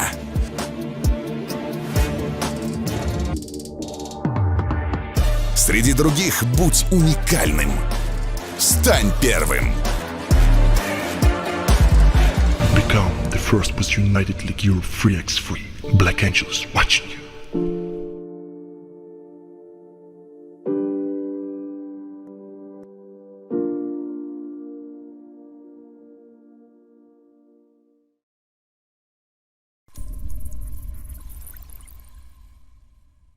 12 сентября 1973 года впервые в СССР и в Европе был осуществлен физический пуск реактора мощностью 1 миллион киловатт. Ленинградская АЭС стала первой в стране атомной электростанцией с реакторами РБМК-1000. А начиналось все так. 15 апреля 1966 года глава Минсредмаша Ефим Павлович Славский подписал техническое задание на проектирование атомной электростанции вблизи Ленинграда. Осенью того же года началось строительство головной АЭС с реакторами РБМК-1000. Ударная стройка первого энергоблока продолжалась менее 6 лет. А уже к 1981 году четырехблочная Ленинградская АЭС стала самой мощной в стране и третьей по мощности в мире. Начиная с конца 80-х годов на Ленинградской АЭС проводились работы по поэтапной модернизации энергоблоков с целью приведения их в соответствие к самым современным стандартам безопасности. На первом энергоблоке реализована уникальная программа по восстановлению ресурсных характеристик реактора, благодаря которой была разработана технология, позволившая сохранить в энергобалансе страны 11 блоков с РБМК. 2007 года на площадке Ленинградской АЭС ведутся работы по возведению новых серийных энергоблоков с реактором ВВР-1200. В декабре 2017 года осуществлен физический пуск энергоблока номер 5 ВВР-1200. А уже через полгода первый новый инновационный энергоблок Ленинградской АЭС выдал в единую энергосистему северо-запада России 1 миллиард киловатт-часов энергии. 20 января 2018 года все действующие энергоблоки ЛАЭС выработали первый триллион киловатт-часов энергии. Это абсолютный рекорд отечественной атомной энергетики. В июле 2020 года начались пусковые операции на энергоблоке номер 6. Новые энергоблоки ВВР-1200 Ленинградской АЭС заместят выводимые из эксплуатации мощности энергоблоков номер 1 и номер 2 с реактором типа РБМК-1000. Синхронизация процессов вводимых и выводимых блоков – это жизненно важный для северо-западного региона процесс и гарантия энергетической и экономической стабильности.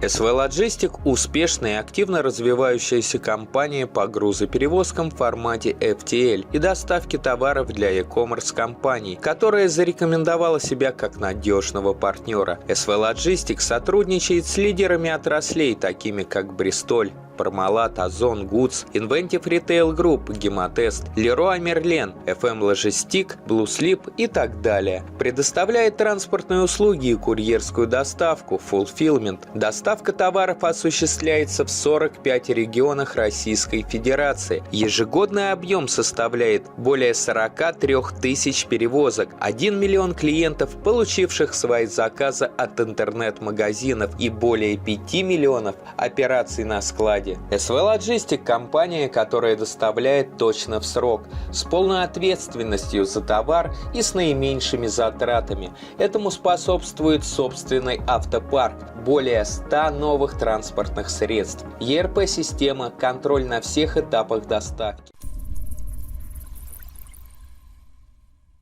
12 сентября 1973 года впервые в СССР и в Европе был осуществлен физический пуск реактора мощностью 1 миллион киловатт. Ленинградская АЭС стала первой в стране атомной электростанцией с реакторами РБМК-1000. А начиналось все так. 15 апреля 1966 года глава Минсредмаша Ефим Павлович Славский подписал техническое задание на проектирование атомной электростанции вблизи Ленинграда. Осенью того же года началось строительство головной АЭС с реакторами РБМК-1000. Ударная стройка первого энергоблока продолжалась менее 6 лет. А уже к 1981 году четырехблочная Ленинградская АЭС стала самой мощной в стране и третьей по мощности в мире. Начиная с конца 80-х годов на Ленинградской АЭС проводились работы по поэтапной модернизации энергоблоков с целью приведения их в соответствие к самым современным стандартам безопасности.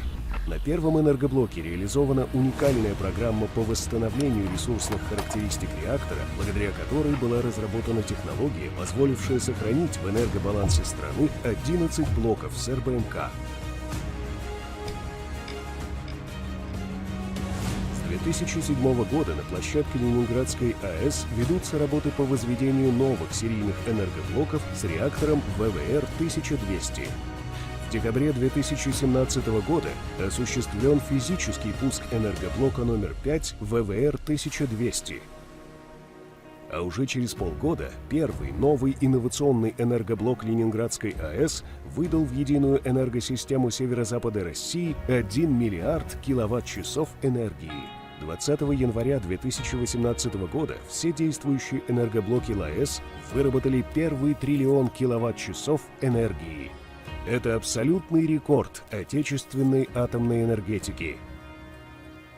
В июле 2020 года начались пусковые операции на энергоблоке номер 6. Новые энергоблоки ВВР-1200 Ленинградской АЭС заместят выводимые из эксплуатации мощности энергоблоков номер 1 и номер 2 с реактором типа РБМК-1000.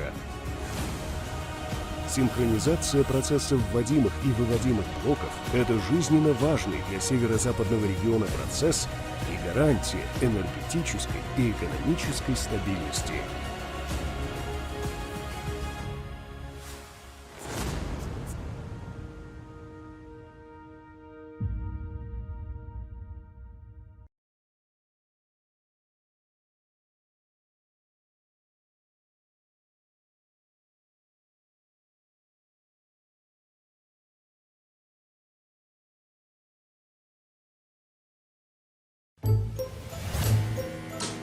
Мир без электроэнергии грустный. Поэтому есть мы, концерн Росэнергоатом, электроэнергетический дивизион Росатома. Мы генерируем атомную и поддерживаем творческую энергию. Чтим прошлое, дорожим настоящим. С днем рождения, Росэнергоатом! 28 лет вместе. С нами будущее светлое. Мы умеем мечтать и притворять мечты в жизнь. Между задуманным и реальным воплощением идеи сложный и непредсказуемый путь. Как первопроходцы, мы вместе идем по нему и открываем тайны непознанного, стремясь освоить невидимую энергию. 1954 год. Запуск первой в мире атомной электростанции мощностью 5 мегаватт в городе Обнинск. 1973 год. Новый шаг по освоению мирного атома. Самый мощный реактор страны заработал на Ленинградской АЭС. Его мощность 1000 мегаватт. 2020 год. Россия является одним из лидеров мировой атомной индустрии. На 11 действующих атомных электростанциях, объединившихся под эгидой госкорпорации «Росатом», ежегодно вырабатывается порядка 19% от всего объема выработки электроэнергии в стране. В 2020 году атомной промышленности России исполняется 75 лет. В эту юбилейную дату в городе Сосновый Бор начались пусковые операции на новейшем энергоблоке номер 6 Ленинградской АЭС с реакторной установкой ВВР-1200. На 20% мощнее своего старшего брата ВВР-1000. Срок службы основного оборудования увеличен в 2 раза. С возможностью работать 18 месяцев без перегрузки топлива. Соответствует самым современным международным требованиям и стандартам в области безопасности. Ленинградская АЭС является крупнейшим энергетическим объектом северо-запада России. Каждая вторая лампочка в Санкт-Петербурге и Ленинградской области работает благодаря атомной энергии.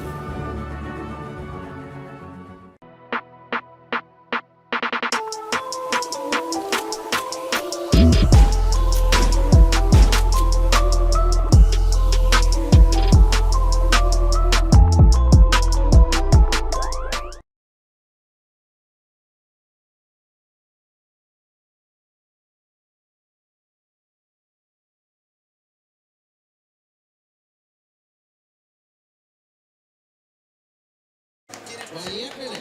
К игре. Лево. Ну что? Команда Bielefeld против... Wie geht es dir? Ich spreche Deutsch ein bisschen, zum Beispiel Bielefeld. Nach Hause. Just like I thought, Marian Schick sitting next to me. Ja, sehr gut. Bielefeld Basketspiel ist gut. Morgenstern ist der Top-Rapper in Russland. Okay, Morgenstern is Morning Star. If you didn't know. Okay, so enough of German. I think I'm not very good at it anyway. So Bielefeld and Gagarin are next on Group A, final game, and we actually have only 4 games left. All of them are last games of their perspective groups. So last game of Group A, last game of Group B, last game of Group C, last game of Group D. Easy as that. And the next thing is that I'm going to say is not easy. So if you want, you can rewind and listen it once again. If Bielefeld beat Gagarin +7,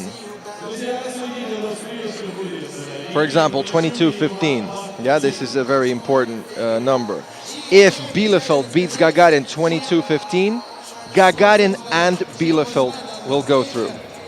If Gagarin scores at least 15 points, they will go through.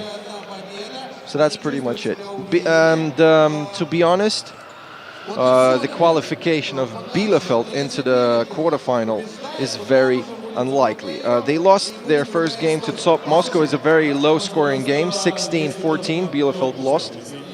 So Gagarin are pretty much likely to go through. But once again, if Bielefeld wins +7, then they will go through. But you know, it's quite hard to beat Gagarin +7, even if you're the top team in the world. And Bielefeld isn't yet the top team in the world. Yeah, tough draw for Bielefeld again, but I mean, you need to start beating those big teams in order to improve yourself in free basketball. Zuev 2 shot off for 2, no good, and Staraverov with the board. Is that the first foul of the game?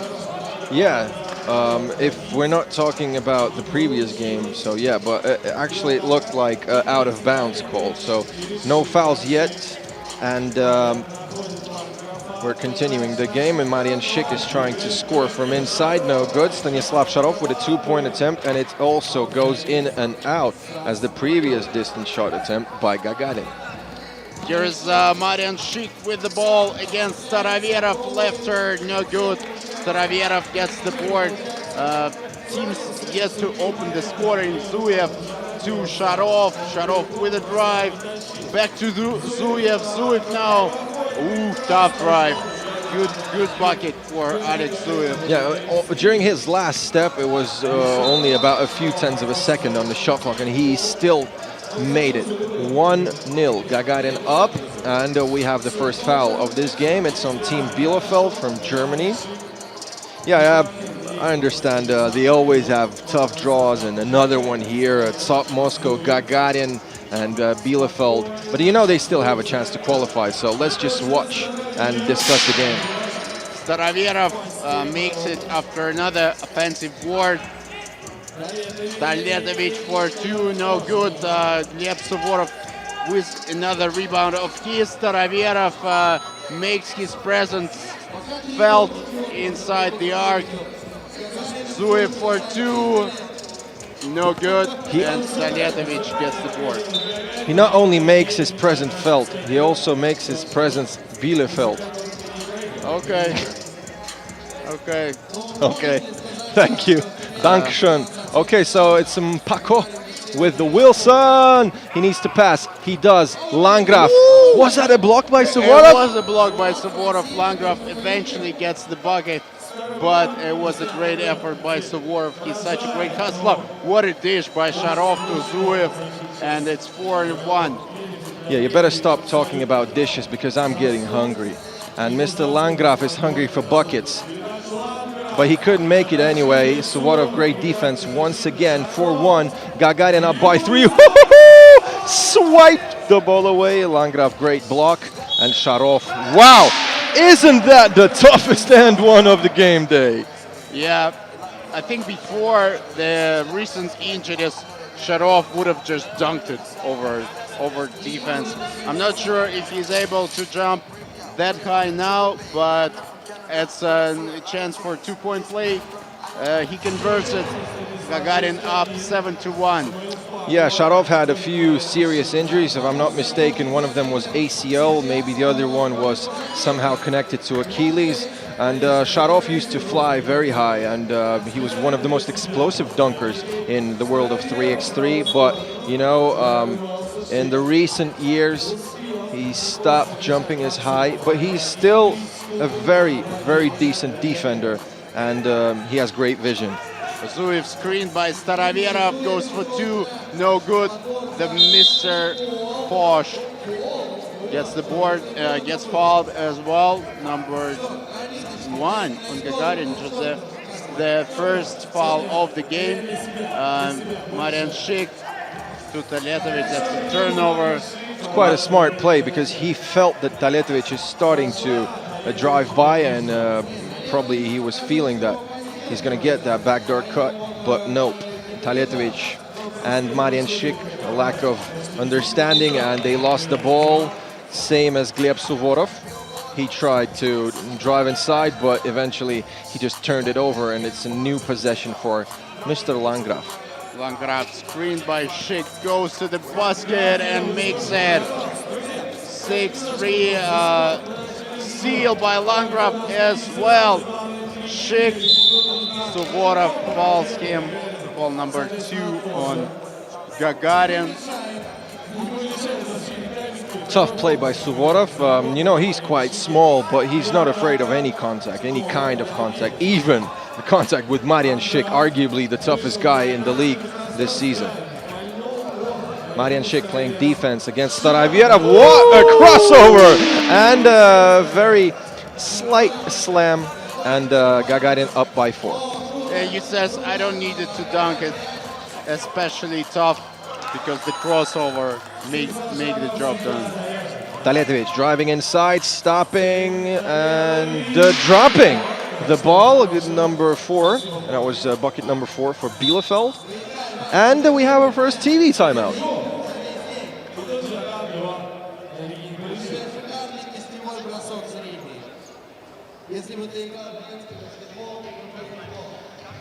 Okay, a big shout out to our general partners, Rosnergatom, Bank Uralsib, Leningrad Nuclear Power Plant, FIBA 3x3, SV Logistic, and Russian Basketball Federation for the contribution and the development of 3x3 in Russia and Europe. Irina Polishuk giving the ball into the game. She is accompanied with Ivan Bakhteev as the referees for this game. In the meantime, Landgraf scoring another bucket for Bielefeld, and they're only down by 3. Zuev crosses over against Landgraf. The long distance shot is no good. Taletovic, same result. Landgraf with the board. Bako makes the cut, but instead Jamal Taletovic has it, and that's an offensive foul. That's foul number 3 on Bielefeld in this game.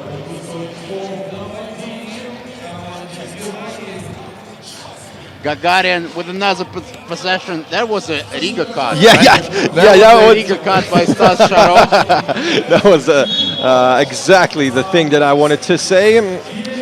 Yeah, identical to Riga. I think all the 3x3 teams in the world started using this combination. Same as the signature Inanomo roundabout. I don't know how to call it, but you know, when I see it, I immediately identify it. So it was an end one play by Marian Shik. He better make the free throw, and he does. Bielefeld still in the game and only -2. 9-7. Gleb Suvorov with a drive. Marian Shik говорит, nicht. Говорит. Говорит. Who started speaking Russian. Okay, so that was a nice block. Write some German commentaries in the comments. We'll use them later.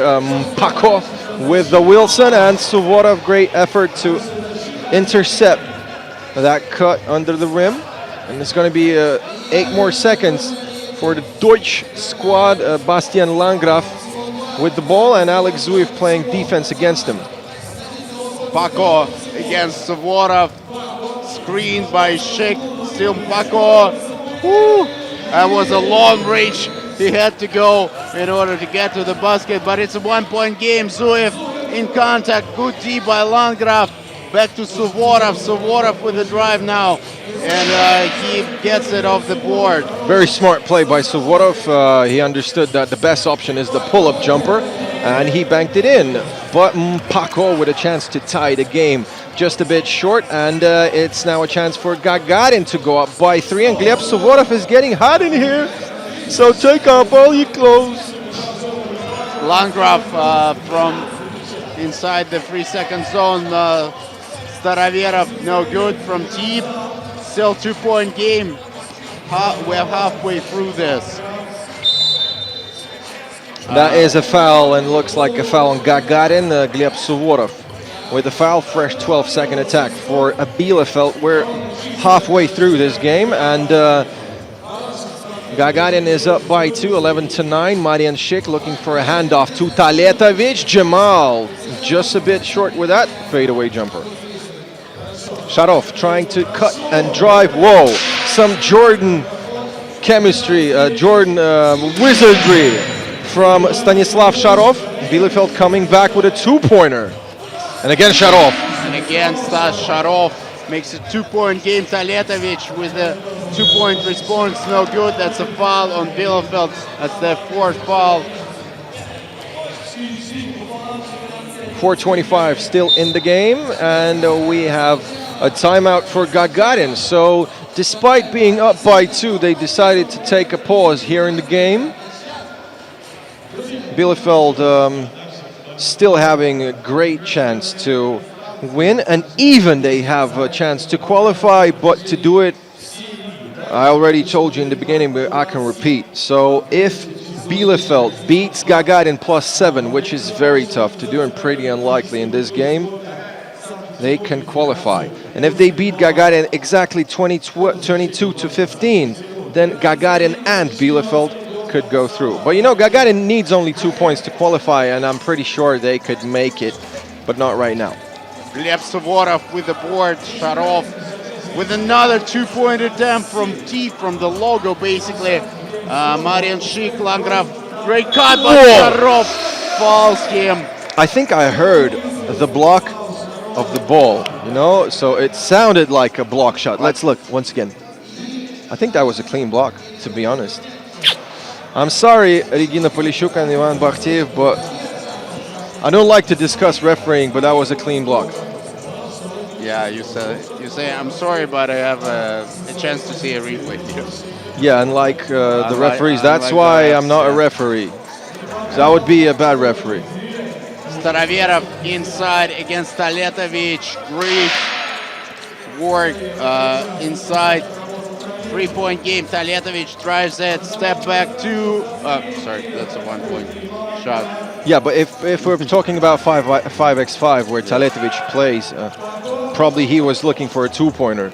A nice drive by Mpako, and Bielefeld down by 2. Once again, Staroverov, the old-minded guy. He lost it. The old faded guy. The old faded. Okay, we have a TV timeout right now. It's a chance to relax.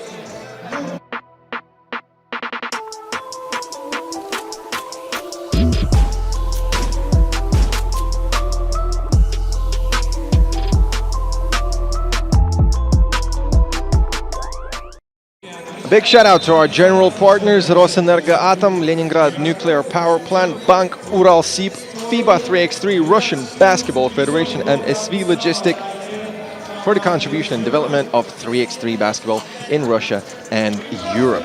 Paco gets the deficit just to 1 point. Zuev, Staroverov against Paco in the post. Not good this time. Taletovic with a chance to tie the game here. Bielefeld. Schick against Staroverov. Great work. Gets fouled, gets to the line. That's foul number 6 on Gagarin. Yeah, they're in the bonus. So it's all to play for here, actually. And they still have a chance to win it by 7, by the way. Yeah, but you know, to beat Gagarin by 7 with being down by 1 right now sounds pretty impossible, but you know, everything is possible. That was actually team foul number 6. That's why Marian Schick had only 1 free throw attempt, and the game is tied at 14. And look at the emotions of Marian Schick. He's celebrating, and he still understands that they have a chance. So please, I would love to see some German fans in the comments. Is anybody supporting Bielefeld right now? Great dish by Marian Schick. Landgraf doesn't make it. Schick, come on, man. And Landgraf with another rebound. Lefty, no good still. Bielefeld just wasting a lot of chances to score here. Finally, they get on the board here. And Gleb Suvorov drives it back to Staroverov, that's a foul on Martin Schick. That's only their 5th foul. So Bielefeld up by 1. Gagarin in the bonus. Plenty of chances for each team still. Zuev for 2, no good. Yeah, he could have make it Taletovic impossible. now, But still no. Okay, so it's Zuev inside to Suvorov. That's point number 15. And Bielefeld, if they want to go through, they cannot. Once again, a wasted opportunity from point blank range and another one. Oh man, if they made these points from inside the bucket all the time, and if Marian Schick could have made this bucket, he would have an and 2 attempt, because Gagarin has team foul number 7. Marian Schick better score both of them, and if Bielefeld don't concede even a point till the end of this game and score 22, they can go through. They can still go through. They still have a chance. Marian Schick with 2 free throws with a chance to make it 2-point game.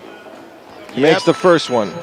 If you're questioned why do they need to score 22 and not receive more than 15, I'll tell you that the difference in points with Top Moscow, the 3rd team, will be 1 point bigger. Then they will have the chance to go through. But Stas Sharov scores. Oh no, he doesn't score. Whoa, they still have a chance.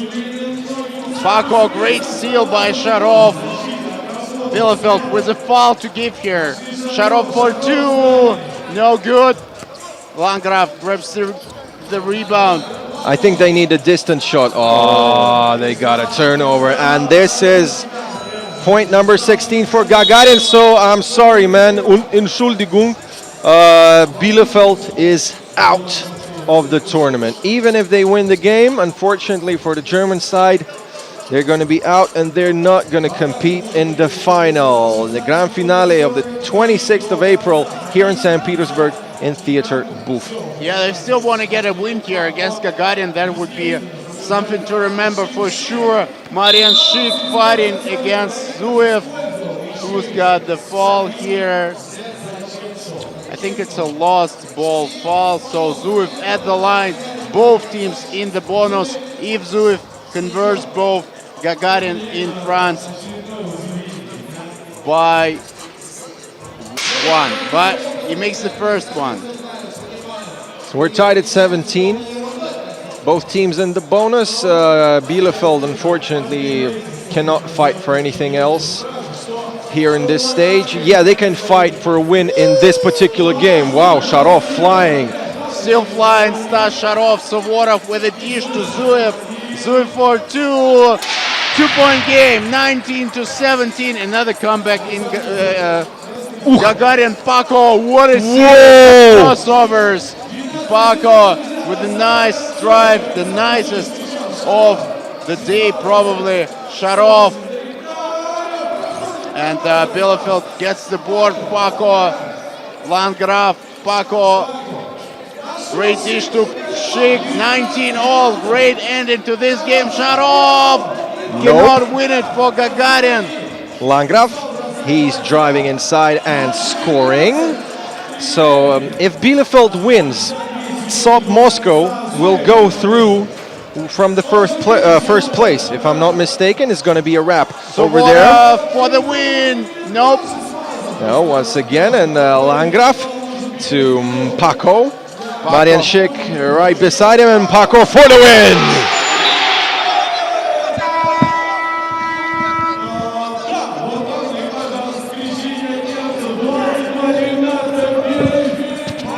Whoa. So it's 22-19. Bielefeld makes it done. And Bielefeld actually goes through here.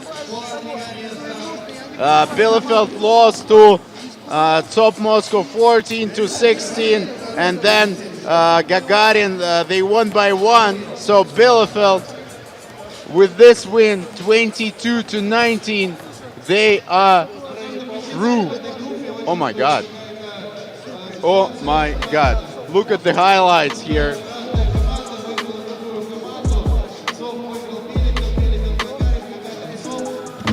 fantastic game here. Fantastic game, Bielefeld.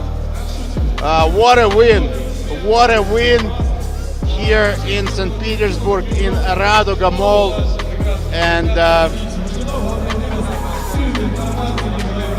here's the winner from Mpako.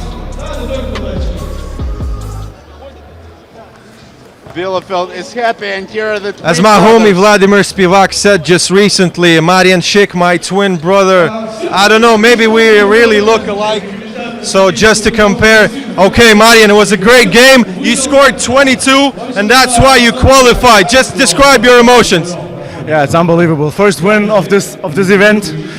It was due. We needed it, and we got it in a good fashion. 22 points is what we thought we should have given, but against a good Gagarin team, you have to win first, and that's what we did.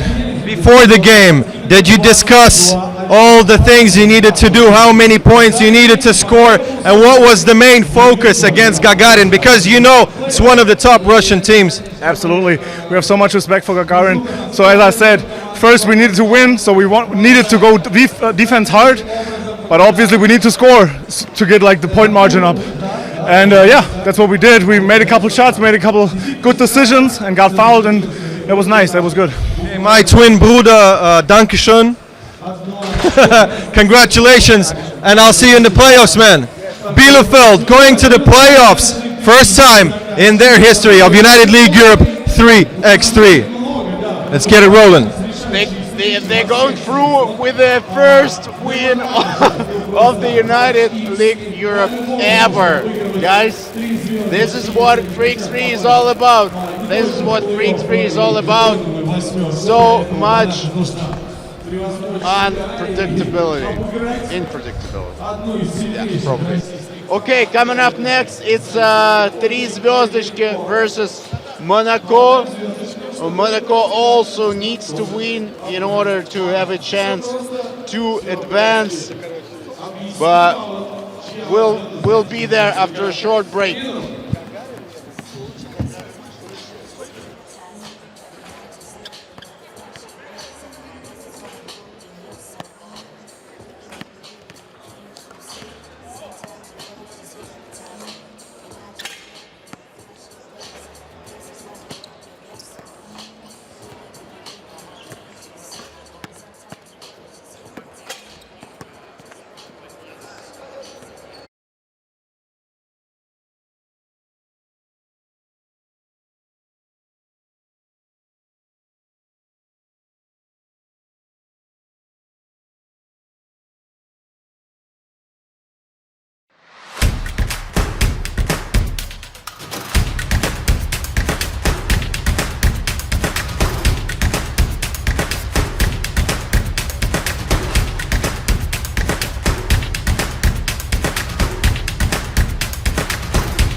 Более 10 тысяч улыбок наполнили праздничной атмосферой берег Финского залива. Разнообразие активностей, 500 воздушных змеев и море арбузов на фестивале водных видов спорта и уличной еды «Серф-пикник». Живи, мечтай, запускай!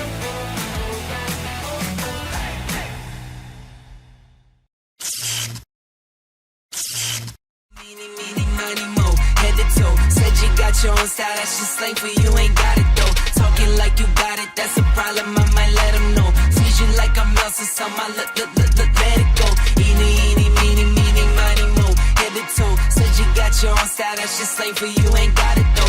Talking like you got it, that's a problem, I might let them know. Freeze you like a mouse or something, let it go. Eeny, meeny, miny, mo, never know. Talking like Geronimo, get dropped down like some dominoes. Blues and greens and pinks, I got a lot of those. Yeah, you know, talking slime, I can't relate to snakes, I see a lot of foes. Eeny, meeny, miny, mo, head to toe. Said you got your own style, that's just slang for you, ain't got it though. Talking like you got it, that's a problem, I might let them know. Freeze you like a mouse or something, let it go. Eeny, meeny, miny, mo, head to toe. Said you got your own style, that's just slang for you.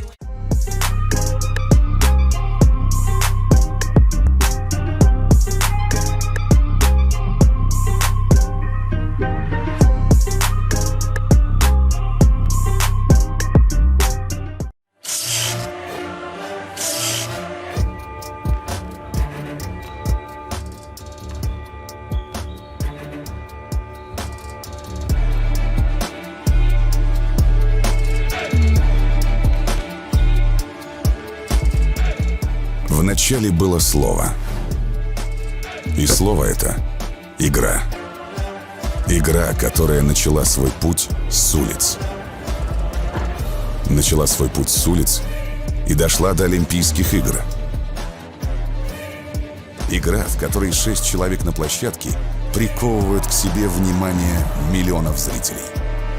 Игра, в которой есть все: страсть, эмоции, борьба. Профессиональный баскетбол 5 на 5 не воспринимает баскетбол 3x3 всерьез. Мы решили это исправить. Так была создана первая профессиональная лига по баскетболу 3x3 в Европе. Лига, которая развивается невероятными темпами. В январе 2019 года мы первые в нашей стране провели турниры по баскетболу 3x3 в торговом центре. Во втором сезоне команд стало больше. Возросла конкуренция, усилилась интрига, появилась своя айдентика. И теперь каждый знает сочетание двух цветов — черного с золотым.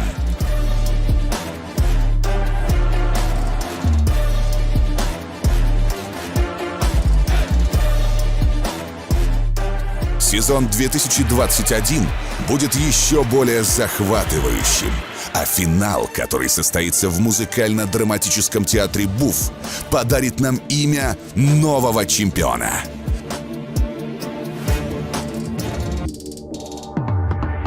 Среди других будь уникальным. Стань первым. Become the first Post United League Europe 3x3. Black Angels watching you.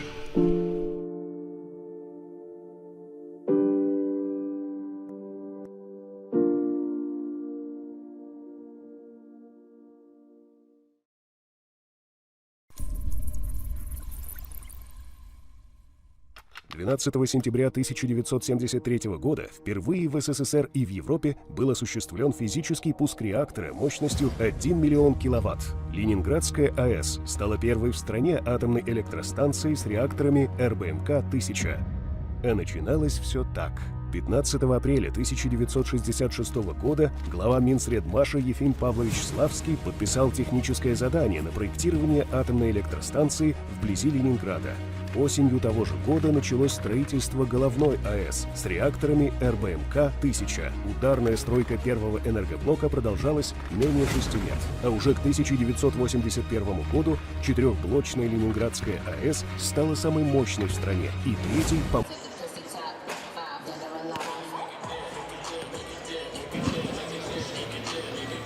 Yo, what up, basketball world? Let's get it rolling, and only 3 games left in the third stage of United League Group 3x3, day number 1. 3 звездочки, or if you want to say it properly, 3 звездочки from Moscow, Russia, playing against AS Monaco 3x3. My homie Vladimir Spivak in the business right here, right now. What up, POSKS? Guys, if you're not following United League Europe 3x3 for some reason on Instagram and on VK, if you use it, or maybe you don't. If you don't use VK, make sure you sign up on VK and follow United League Europe 3x3 on VK. Yeah, VK is an analog of Facebook in Russia. Okay, that's it. I'm out. Okay, just joke. Три звездочки in black going out in the court. Denis Volkonsky, Pavel Alexeyevich, Ivan Pyandin, and Sergei Kozlov. This is the squad for the Moscow team. And if you didn't follow this game day, Три звездочки lost to Riga 22-17. And I think you're not really surprised that also Monaco also lost to Riga 21-15. So that's easy maths. The team who wins it goes through with Riga into the quarterfinals. Guys, we had an absolutely crazy game just a few minutes ago. Bielefeld heroically beat Gagarin 22-19, and the thing was, if they scored 22, they would go through, and they did. They scored 22, and that means top Moscow, the Moscow Cops, are out. And they will miss the super finale in Booth Theatre on the 26th of April. What a bust. I think the biggest bust of the season of United League Europe 3x3. Yeah, we'll see about that. I mean, there is some more games coming up, actually just 3 in the group stage. Interesting. Monaco, they're doing better and better. It's only the 3rd round of Freaks 3 competitions. They're part of a big club, Monaco, which will play EuroLeague next season. Yeah, actually, yeah, I got these news quite recently. It's cool for them. Félicitations for Monaco. Okay, so let's roll, and it's Pavel Alexeyevich over Win Diesel. Yep, we call him Win because Win is. Okay, I'm just going crazy. Monaco attacking and scoring the bucket. Win Diesel 2-1. Anthony Christophe with a 2-pointer. Pavel Alexeyevich against Debo with the drive, balls, and a nice bucket. Pavel Alexeyevich. Good job. Raphael Wilson, 3-2. 40 seconds into the game, already have 5 points. A good scoring sequence. Denis Volkonsky, one of the top shooters in the business. Pull-up jumper from distance, and it's no good. But Sergei Kozlov with an offensive board with a chance to get some second chance points. It's Pavel Alexeyevich with a step back 2-pointer. Another great piece of offense by Alexeyevich, and that's alley-oop, no dunk, but still a bucket counted by Remy Thibault. Pavel Alexeyevich with a drive. Woo! They actually miss him so much, I think, in the second round. They don't have Nikita Padun here, but so far Pavel Alexeyevich is putting the team on his shoulders. Volkonsky drives, kicks. Alexeyevich lost the handle. Yeah, Alexeyevich scoring most of the buckets for Три звездочки in this game. He's not really a top scorer, and he never was a top scorer when he played 5x5 professionally for one of the top teams in Russian Association of Students Basketball. But still, he's a marvelous defender, and he has a great vertical leap, and he's a hustler. You know, he hustles for every possession. He's a well-deserved spot in this Три звездочки squad. Thibault for 2. Rare short for Remy Thibault. Correa is also on the court. Thibault goes for the drive. He makes it. It's a 5-point game. 5-0. Sergei Kozlov, the potato man for 2. Boom! Connects. 7-5. Great scoring sequence in the beginning of this game. 2 minutes and already 12 points. Remy Thibault. The fadeaway jumper is short, and Ivan Pyandin is looking for a handoff, but Raphael Wilson says, no, man, I'm getting the Wilson, and I'm getting a bucket from distance. No, passes to Correa and Remy Thibault. Another miss from distance. Wilson gets the Wilson. A tough shot is there, and that's 7-6 to Три звездочки.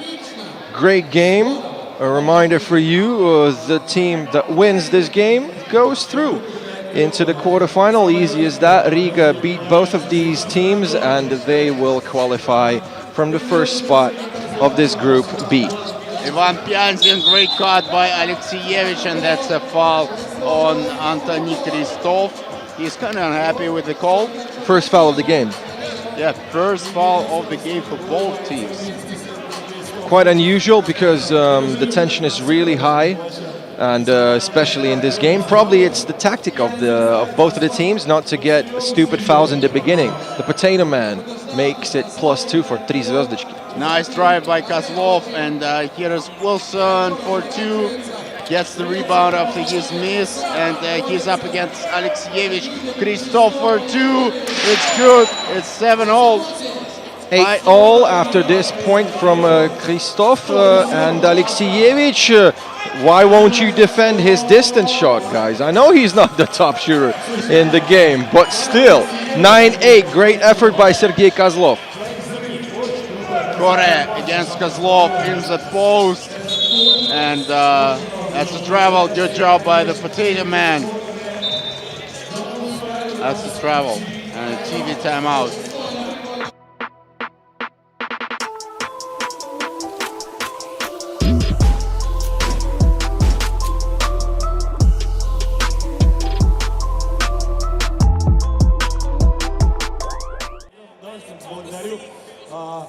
Нашего информационного партнера sports.ru. Конечно же, поблагодарю Российскую Федерацию. And the Russian Basketball Federation for the contribution and development of 3x3 in Russia and Europe. 6:40 to go in this game. A very tight game. 3 zvezdički with 1 point cushion, and Volkonsky looking for an end-off screen by Pianzin. Inside, Pianzin with the benzene to dunk it. +2 for 3 zvezdički. Kore finds Kristov, and Win Diesel goes inside and scores the bucket. Only -1 for Monaco. Alexievich stops, pops, but doesn't drop, and looks like a foul on Ivan Pianzin. No, a foul on Team Monaco. So Pianzin was a bit shocked. He was looking at the ref and saying, "What, me? I wasn't even hugging anyone." Remember, hugging is also a foul. Okay. Talking about Andrei Shtarev from Skolkovo. Yeah. He had 3 hugging fouls in one of the games. Kore to Wilson. Ballon. Not bad. Brings the Wilson home. 10-all. Kozlov with a drive against Kore. Kore knows so well that he's lefty, but mid-range jumper is good. Kozlov is very crafty. His attacking arsenal is really vicious. You know, he can do anything. He can shoot from distance. He can drive and score on you. He can put you on the poster if you want to. But also he does a great job with these contact shots and fadeaways. So you better be careful playing against Sergei Kozlov. 11-10. Debo, a chance to put his team up by 1, and he does.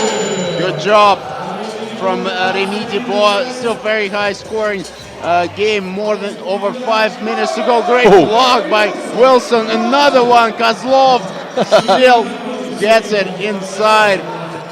Whoa! If you get blocked on twice, you better come back with the block of your own. Speaking of block shots, the potato man with a swipe of his own. 12-all. Pianzin checking the ball to Debo. Kore looking for a pass on Debo, and this is a foul on Pianzin.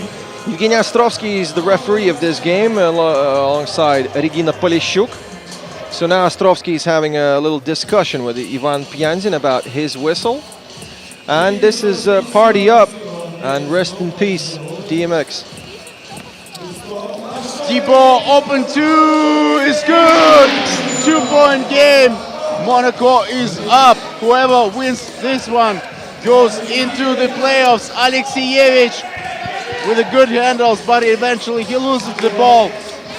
And it's Debo passing to Kristov. Only 5 seconds left here. Debo! Another 2, same spot. He got really... No good. Remy Debo getting really hot in here with these 2-point attempts.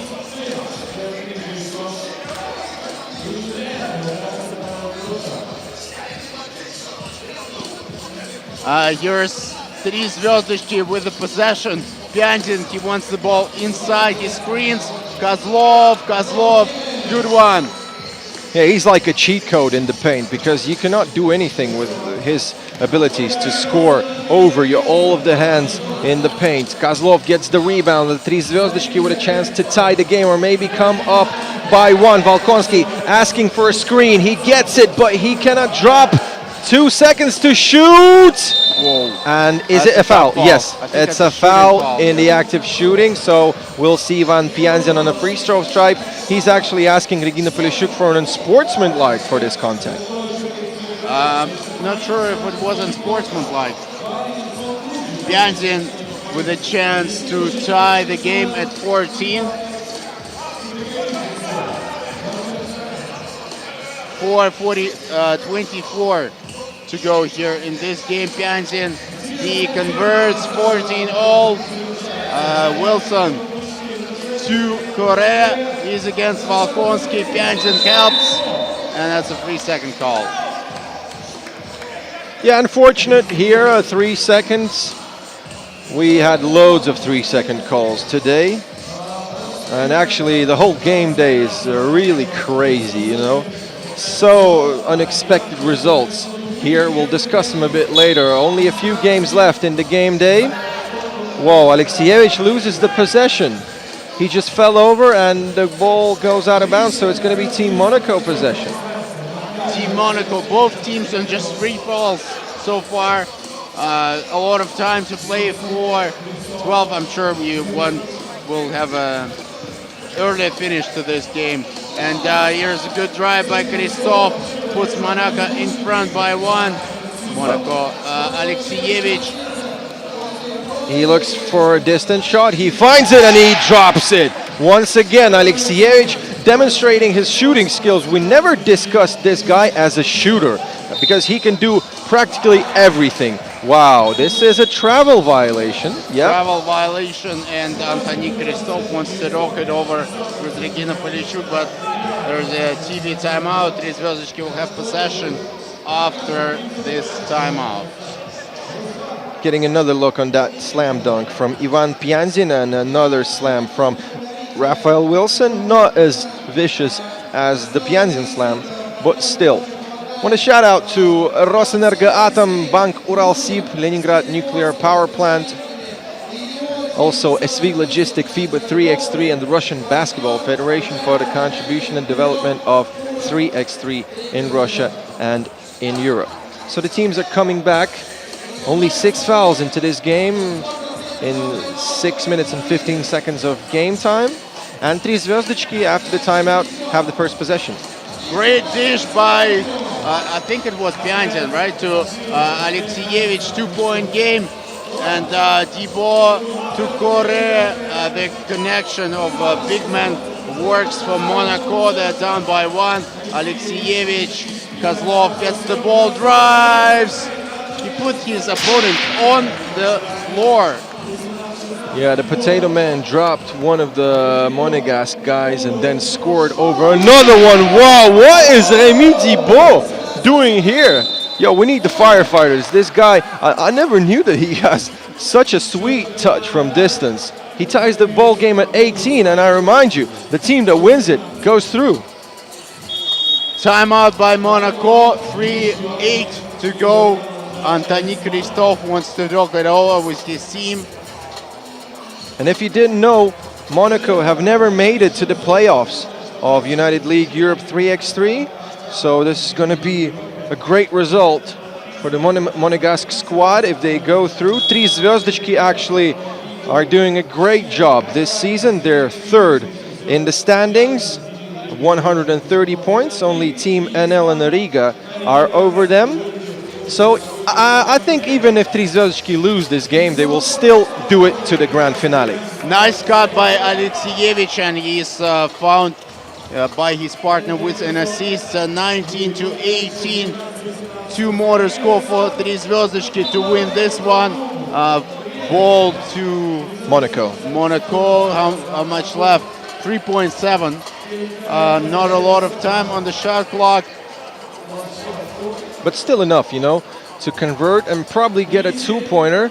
I think Corre and Debo are looking at each other, and he's going to get a handoff. Yes, exactly, Debo for the two-point attempt, and it's an air ball. Look at the emotions of Remy Debo. He's so unhappy with that miss, and Three Звездочки with a chance to win it. If they score two, they want Volkonsky to shoot.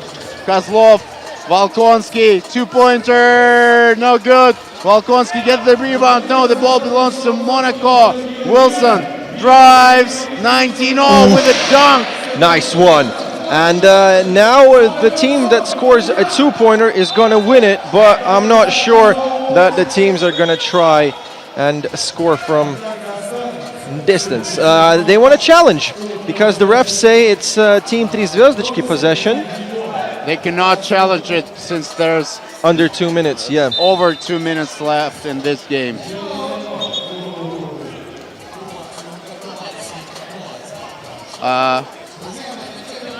We have a timeout here because you cannot challenge the out of bounds call if it's not under 2 minutes, if I'm not mistaken.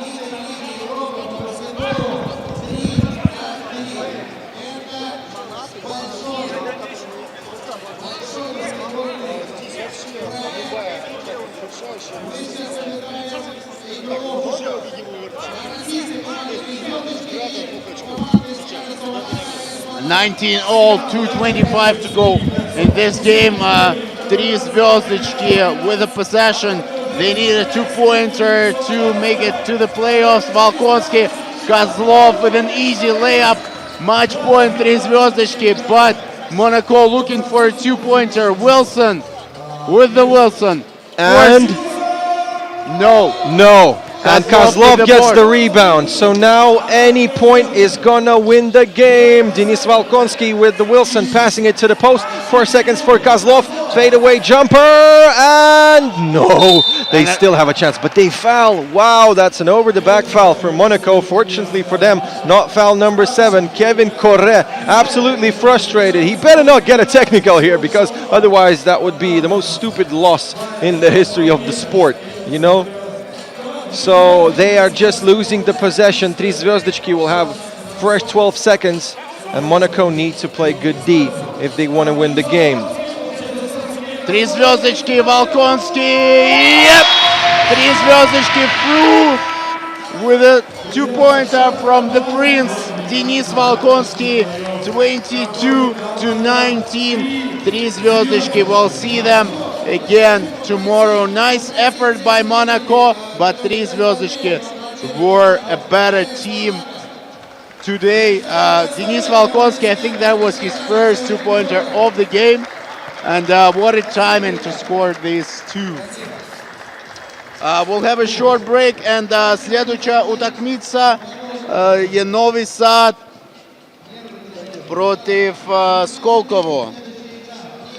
Another great game here in St. Petersburg, Raduga Mall, 22-19. Same score we had just in the previous game. Bielefeld beating Gagarin and going through into the quarterfinals for the first time in their history in United League Europe 3x3. So Monaco also had an absolutely great chance to qualify for the first time, but unfortunately for them, they're not going to make it. And Three Звездочки will go through with Team Riga into the quarters. In the meantime, we're watching the highlights of this game. It was a very tough one. We had a tie game at 18, then at 19, but Three Звездочки executed in the ending of this game. So Sergei Bondarev right now on the sideline with Pavel Alexievich getting ready for an interview. After this game, Alexievich was furious, starting this game with a few distance shots, scoring from inside, demonstrating his vertical. This was probably the best dunk of the game by Raphael Wilson, and we're ready for the interview. Павел Алексеевич, игрок команды «Три звездочки». Паш, поздравляем. Главное с победой и выход в плей-офф. Какие эмоции? Ну, какие эмоции? Положительные, конечно, что получилось выйти в плей-офф. Мы вот приехали, может быть, не самым оптимальным составом. Никиты с нами нет. К сожалению, дали ему отдохнуть после сборной. Ну, задачу, наверное, минимум выполнили, вышли из группы. Дальше больше, наверное. В принципе, вы уже попадаете, можно сказать, в финал 8. Я так понимаю, какие бы непосредственно были установки на эту игру и что самое главное нужно было сыграть против Монако? Где-то сыграть от своей игры, либо под них подстраиваться? Ну, расклады мы с самого начала знали, что мы выходим в финал 8, но там идет подсчет очков, с какого места, тоже важно очень. Потому что, с кем встретиться в первой стадии, очень тоже важно, чтобы не сразу с самой сильной командой, чтобы чуть-чуть облегчить себе турнирное положение. На Монако настраивались, понимали, что обязательно надо выигрывать этих ребят, потому что, на кону выход в плей-офф. Знали их сильные и слабые стороны, что у них два больших игрока очень хороших, маленькие тоже, в принципе, хорошие. Установка была играть свою игру. Наверное, на более быстром темпе за счет нашей скорости. Вот, возможно, мы из-за этого и выиграли. И плюс попали в дальние броски. Ожидал, что Реми Дебо забьет столько дальних попаданий, по-моему, 5 или 6, с невероятным процентом. Готовились к этому?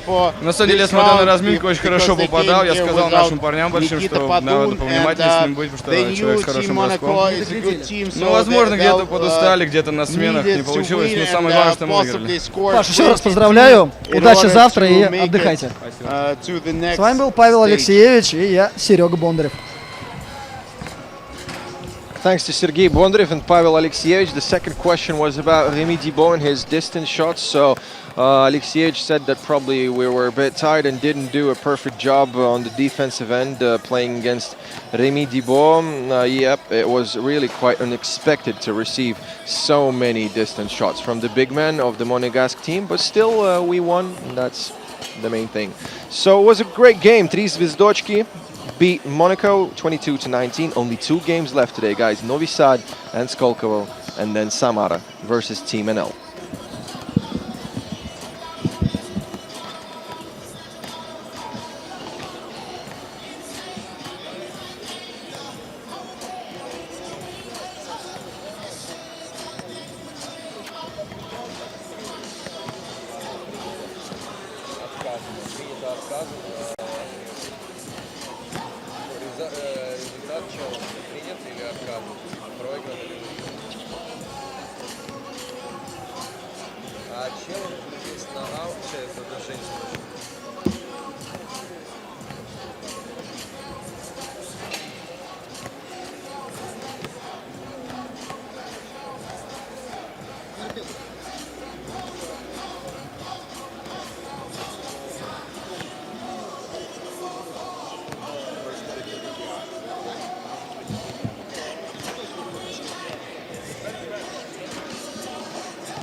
«12 сентября 1973 года впервые в СССР и в Европе был осуществлен физический пуск реактора мощностью 1 миллион киловатт. Ленинградская АЭС стала первой в стране атомной электростанцией с реакторами РБМК-1000. А начиналось все так. 15 апреля 1966 года глава Минсредмаша Ефим Павлович Славский подписал техническое задание на проектирование атомной электростанции вблизи Ленинграда.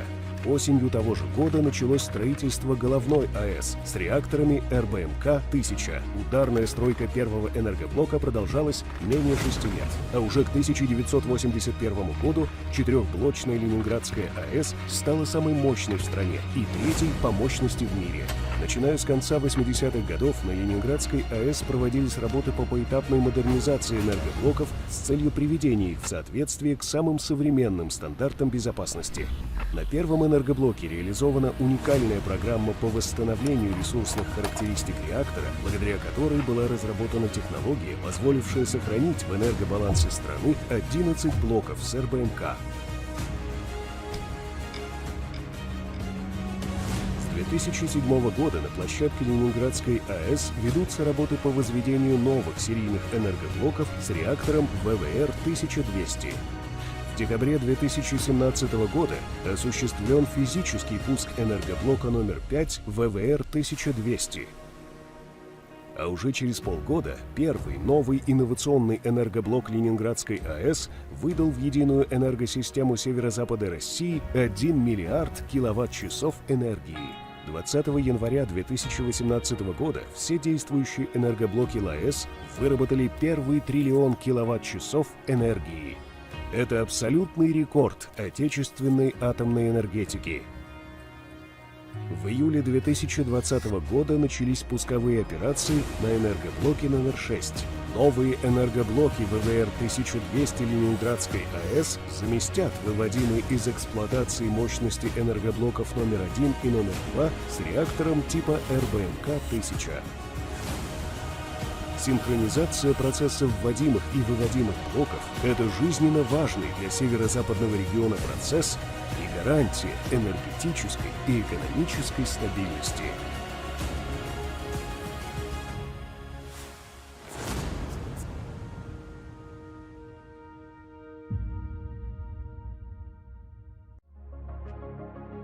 СВ Лоджистик – успешная и активно развивающаяся компания по грузоперевозкам в формате FTL и доставке товаров для e-commerce компаний, которая зарекомендовала себя как надежного партнера. СВ Лоджистик сотрудничает с лидерами отраслей, такими как Бристоль, Пармалат, Озон, Гудс, Inventive Retail Group, Гемотест, Леруа Мерлен, FM Logistic, Blue Slip и так далее. Предоставляет транспортные услуги и курьерскую доставку, fulfillment. Доставка товаров осуществляется в 45 регионах Российской Федерации. Ежегодный объем составляет более 43 тысяч перевозок, 1 миллион клиентов, получивших свои заказы от интернет-магазинов и более 5 миллионов операций на складе. СВ Лоджистик – компания, которая доставляет точно в срок, с полной ответственностью за товар и с наименьшими затратами. Этому способствует собственный автопарк, более 100 новых транспортных средств, ERP-система, контроль на всех этапах доставки. 12 сентября 1973 года впервые в СССР и в Европе был осуществлен физический пуск реактора мощностью 1 миллион киловатт. Ленинградская АЭС стала первой в стране атомной электростанцией с реакторами РБМК-1000. А начиналось все так. 15 апреля 1966 года глава Минсредмаша Ефим Павлович Славский подписал техническое задание на проектирование атомной электростанции вблизи Ленинграда. Осенью того же года началось строительство головной АЭС с реакторами РБМК-1000. Ударная стройка первого энергоблока продолжалась менее 6 лет. А уже к 1981 году четырехблочная Ленинградская АЭС стала самой мощной в стране и третьей по мощности в мире. Россия, давайте представим. Иван.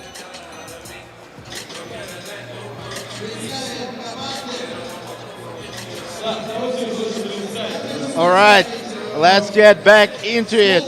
This is Novi Sad versus Skolkovo. Novi Sad, they'll play in white, I think. Yes. And Team Skolkovo in black. Novi Sad already with one win to their name in this round. They beat Team LT 16-13. And then Skolkovo, they lost to Team LT 12 to 21. Dushan Bulat, the man. Team Skolkovo, 2 guys from St. Petersburg, 2 guys from Moscow. Lagutin, Bergman, Shtaryov, and Kostikoyev. Bergman. Okay, guys, so only 2 games left, and if you're tired, just take a coffee. As simple as that. Yeah, I just lost a banana to one of the stats guy on the table, so I was hungry, and he said, don't bet on your food, man. Yeah, he said, if Три Звездочки win, I'm taking the banana. I'm like, okay, so if Monaco wins, I take the banana, and I lost it, so I'm getting hungry, man. And don't talk about dishes, even if they are delicious. I'm talking about assists. Okay, so I'm hungry. My homie Vladimir Spivak is also a bit tired, but you know, these teams are gonna energize us anyway. Skolkovo, probably their last dance. Not probably, you know, that's a fact. Anyway, so let's just talk about the odds of Skolkovo going through. They lost their first game to Team LT, 21-12. That means if they want to go through, they need to beat Novi Sad like 22-12. And if that's possible, leave a comment. Milakovic with a drive, and he doesn't score this one. Lagutin gets the board. And it's Bergman. Bergman inside. Wow. And the rim flushes the ball inside. And first points stand for Skolkovo in this matchup. Dugi and the first bucket for Novi Sad. Khistikoyev. Khistikoyev looking for an option. Lagutin for 2. Leo Lagutin connects from deep. And Skolkovo up by 2 in the very beginning of this game. Dushan Bulat in the post. Whoa, great D. Khistikoyev is playing decent defense here against Dushan Bulat. Bad pass. Oh, and look, it was really a bad pass, but Skolkovo has a foul, and Dushan Bulat injured his knee. I hope that's not a serious injury. Skolkovo has nothing to lose, so probably they're going to play tough defense. Bulat.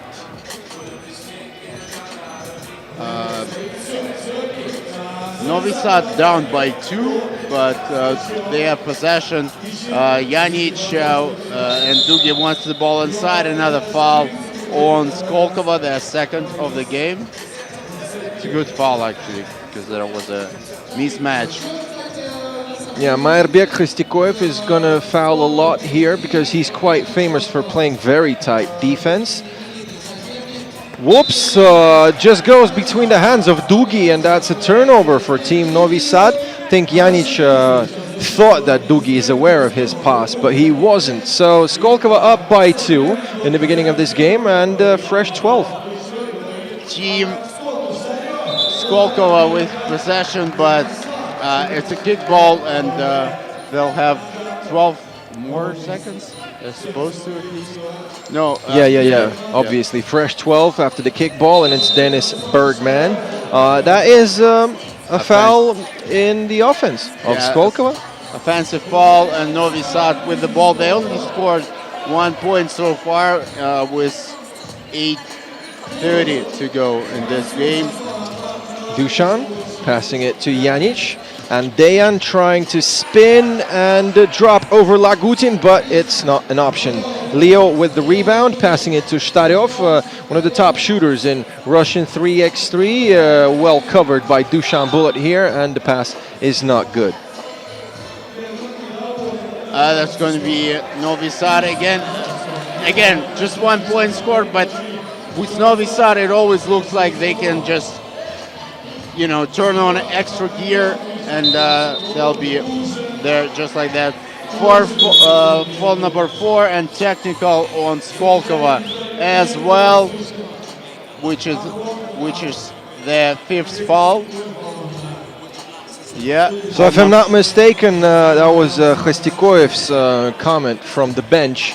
And right now, Dennis Bergman coming up to the sponsor of the team, one of the players, and trying to calm him down, because actually it could continue and could be a bad result for Skolkovo if they continue to get technical fouls. Bullet for 2, good D by Leo Lagutin, but even better offense from Dusan Bullet, the Gazda. Whom? Gazda. Gazda is the boss, master in Serbian. Gazda. Oh, cool. I didn't know. I know only bad words in Serbian, so I'm not going to say anything. No, hvala brate. Okay, so that was nice. Mairbek Khostikoev with the first bucket in this game. Skolkovo ties the game at 4. Novi Sad had a good run after losing the beginning of this matchup. So it's 4-all, and Novi Sad still doesn't have any team fouls. Skolkovo with 5. Yeah, Bullet just had no part in the previous offense. He focused on talking to the refs. Khostikoev, and that's foul number 1 on Novi Sad in this game. Yeah, it finally happened. I think it's it's nearly impossible to win a 3x3 game without any fouls. It's Khostikoev against Bullet, tight matchup here, and he tries to drive and score over Mr. Bulletproof. No chance to do that, and fresh 12 for Novi Sad. Whoa, good D by Berg. Lagutin, was the ball cleared though? Yes, it was. Dugi with a drive. Milakovic, no. Dugi, whoa, what a dribbling. Turnaround jumper, no good. Berg gets the rebound. Lagutin. Inside to Bergman. Contact play against Dusan Bullet. This is a 3-second violation on Bergman. And we're going to have a TV timeout quite soon. Not yet. Still 9 more seconds till we could have a TV timeout, and Novi Sad with the possession. Janic. Milakovic. Janic again. And he connects his second game in United League Europe 3x3. He puts Novi Sad in front. Khostikoev with the drive. Oof, tough one. Yeah, very tough. He's trying to put on a show for himself. Asked for an isolation play from his partners. And Novi Sad strike in the counter-attack. Khostikoev fadeaway jumper, no good. Milakovic to Dugi inside, no basket, but that's foul number 6 on Skolkovo. They're in the bonus, and 1 free throw coming up after this TV timeout.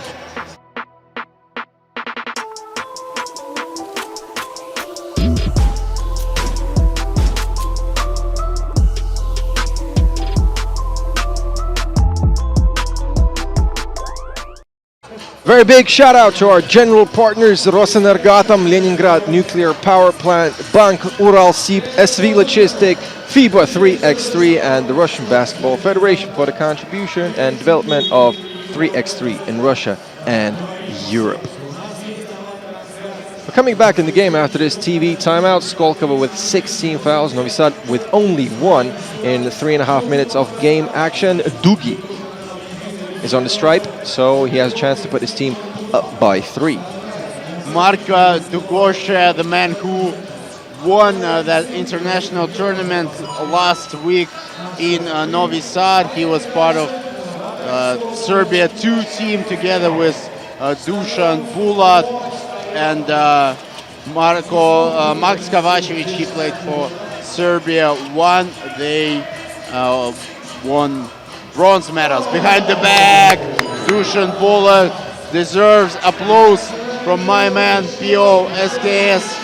Another bucket for Novi Sad, just like that. 10-5. And just a reminder that Skolkovo is on 6 fouls. Milakovic back into this game. And Khostikoev with the ball, another possession for Skolkovo. Bergman. Riga cut doesn't work if you're from Skolkovo. It doesn't work because Novi Sad reached the cut. Milakovic read this cut perfectly. and it went out of bounds. I hope it wasn't the final cut of the tournament, if you know what I'm talking about. So Janic starting this fresh 12 for Novi Sad. Milakovic, Novi Sad outscoring Skolkova 10-5 at the moment for +7. Nope, no good.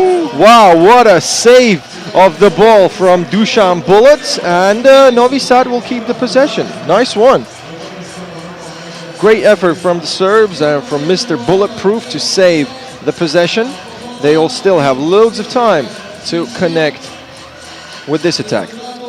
Janic back to Bulat, 7 seconds to go. Drive, kick, saves it.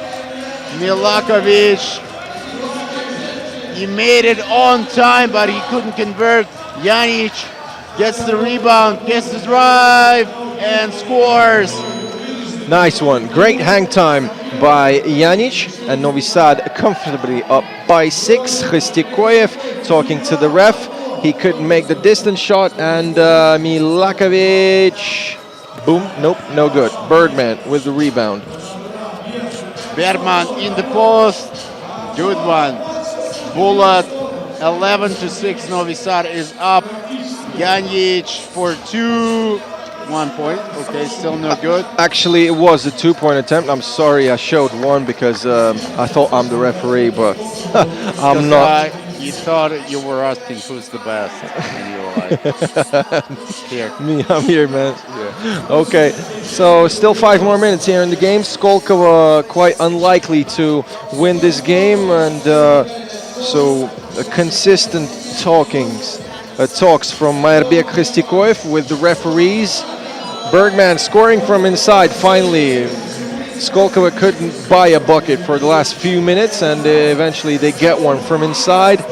I think they could use Bergman a bit more in the 3-second area because obviously he's the biggest guy on the court. Bulat, woo, fadeaway jumper. It's good. 5-point game. Shtaryov for 2. No. Dugi gets the board. Milakovic gets the 2. 14-7. Bulat. Showtime. Novi Sad. Yeah, why not? You're double outscoring your opponent at the moment. Why wouldn't you try and put on a show here in St. Petersburg, Raduga Mall? Okay, so 4:20 till the end of the game. Hristikoyev again with the ball. He's up against Janic. Screened by Berg. Berg up against Dugi. Drives, kicks to Shtaryov for 2. Good one. Good execution by Skolkova. Janic, everybody just left him. He can't score but Dugi. You know, it's psychology, man. This game is psychology also. Sometimes when you need to score a very tough 2-point attempt, you probably could make it. But when nobody guards you, you know, sometimes you could do an air ball. So that was quite unfortunate for Novi Sad. Hristikoyev trying to find a distant shot for himself. And the possession stays with Skolkova. But only after the TV timeout.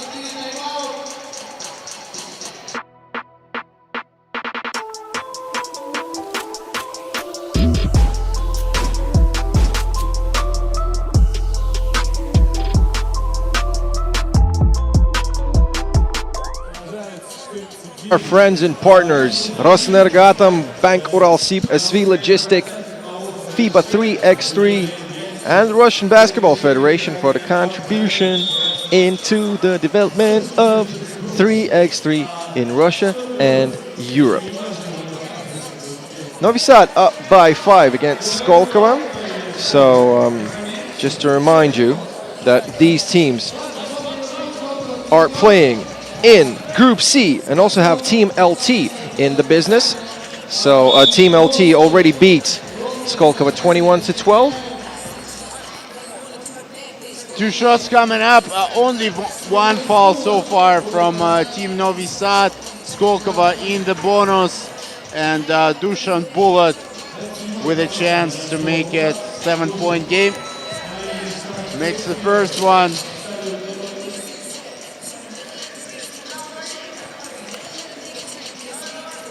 And I think we're having some trash talk here.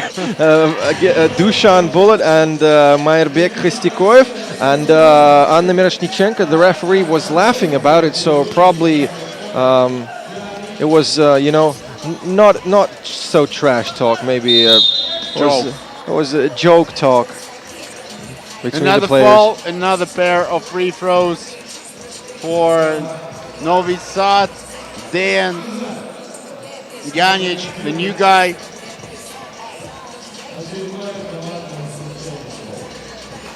Not good from the first attempt. Yeah, I actually wanted to have an interview with Dejan Janic after their first game, but you know what? He was shy to give an interview. So, guys, please work on that, and probably the friends of Dejan Janic, while he's in the game action, just write him in on Instagram and say, man, you better go for the interviews next time. I'm sure. Don't be shy. I'm sure he'd love to. The only problem is that не может да priča английски. He can't speak English. He said that he's shy. He said he's not shy, so he knows the word shy. Probably his English is rather decent. Yeah. Another spin move attempt from Kristikoev, no good, and a tough foul in the active shooting versus Dejan Janic. Team foul number 10 for Skolkova, and I suppose Dennis Bergman is having a conversation with Maerbek Kristikoev about these fouls. Really too much contact, and it's rather unnecessary. You better, respect your opponent. Try not to injure them, because I think Kristikoev is playing rather tough defense. He's playing tougher than expected. Janic makes it 9-point game with a steal, and here's Milakovic with another bucket. 19-9, 10-point game. Dugi, they want to score 22 here. Yeah, why not? They have an attempt to do it. They still have nearly 3 minutes here in this game. It's pretty impossible to lose it. Yeah, 9 points to 20. So Skolkova stays out of the grand finale on the 26th of April. A reminder for you, we're playing in Booth Theater.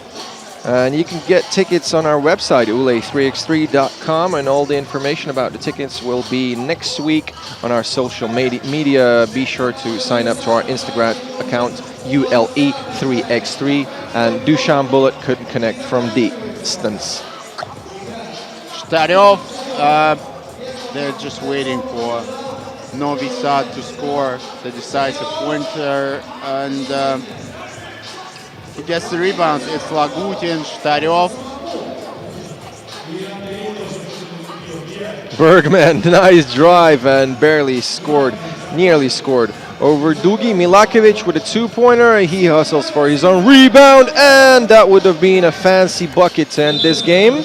Dushan trying to find a 2-point attempt and discussing Marko Milakovic's game. He's like a mentor for him. Dushan, so experienced, 35 years old.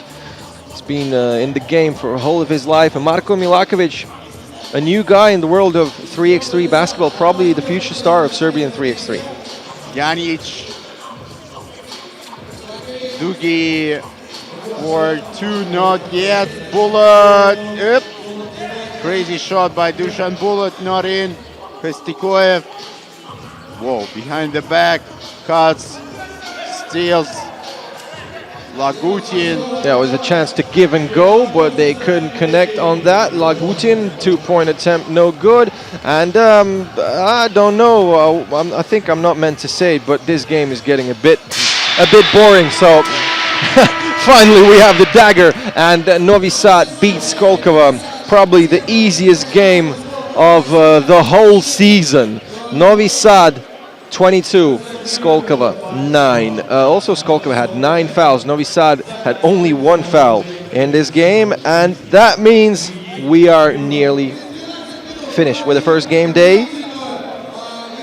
Only 1 game left. BC Samara in Group D is going to play against Team Netherlands, the Dutch national squad. So in the meantime, let's have another look at the highlights of this game. We're getting ready with the interview. Vladimir Spivak is going to talk with Dushan Bullet after this win against Skolkova. So we still have some time before the interview, and we're gonna watch the moments of this game. I think in the beginning we understood that Skolkovo are the underdogs, and to beat Novi Sad they need to put at least the biggest effort they could, but still they couldn't do it. 22-9, that was the dagger from Janic, and please welcome Vladimir Spivak and Dusan Bullet at the sideline.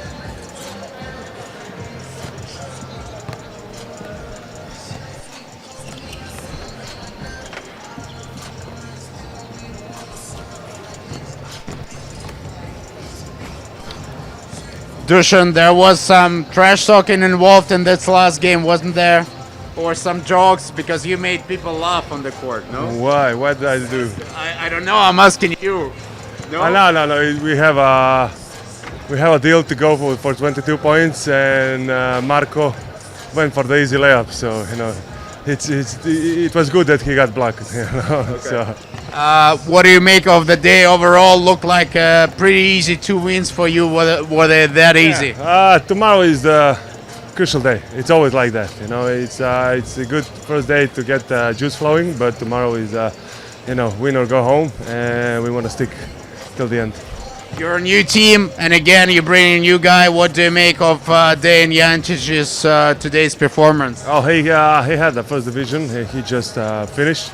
So he has a great potential, and that's what we are trying to do in Novi Sad, to bring new talented, gifted guys, to play 3-on-3. Do you want to say anything to your Serbian fans in Serbian?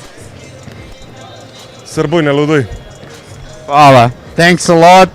This is Dusan Bullet, and we're back to our final game of the day.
Вначале было слово. И слово это — игра. Игра, которая начала свой путь с улиц. Начала свой путь с улиц и дошла до Олимпийских игр. Игра, в которой 6 человек на площадке приковывают к себе внимание миллионов зрителей. Игра, в которой есть все: страсть, эмоции, борьба. Профессиональный баскетбол 5 на 5 не воспринимает баскетбол 3x3 всерьез. Мы решили это исправить. Так была создана первая профессиональная лига по баскетболу 3x3 в Европе. Лига, которая развивается невероятными темпами. В январе 2019 года мы первые в нашей стране провели турниры по баскетболу 3x3 в торговом центре. Во втором сезоне команд стало больше. Возросла конкуренция, усилилась интрига, появилась своя айдентика. И теперь каждый знает сочетание двух цветов — черного с золотым.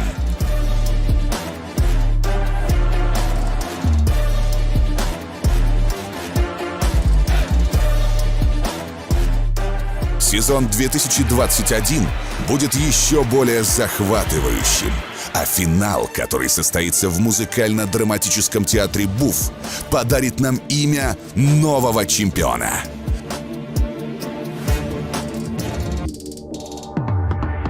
Среди других будь уникальным. Стань первым. Become the first with United League Europe 3x3. Black Angels watching you.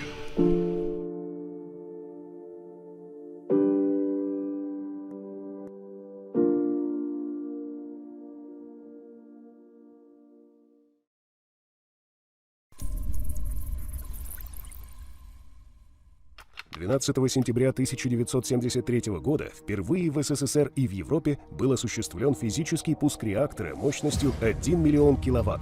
Ленинградская АЭС стала первой в стране атомной электростанцией с реакторами РБМК-1000. А начиналось все так. 15 апреля 1966 года глава Минсредмаша Ефим Павлович Славский подписал техническое задание на проектирование атомной электростанции вблизи Ленинграда. Осенью того же года началось строительство головной АЭС с реакторами РБМК-1000. Ударная стройка первого энергоблока продолжалась менее 6 лет. А уже к 1981 году четырехблочная Ленинградская АЭС стала самой мощной в стране и третьей по мощности в мире. Начиная с конца 80-х годов на Ленинградской АЭС проводились работы по поэтапной модернизации энергоблоков с целью приведения их в соответствие к самым современным стандартам безопасности.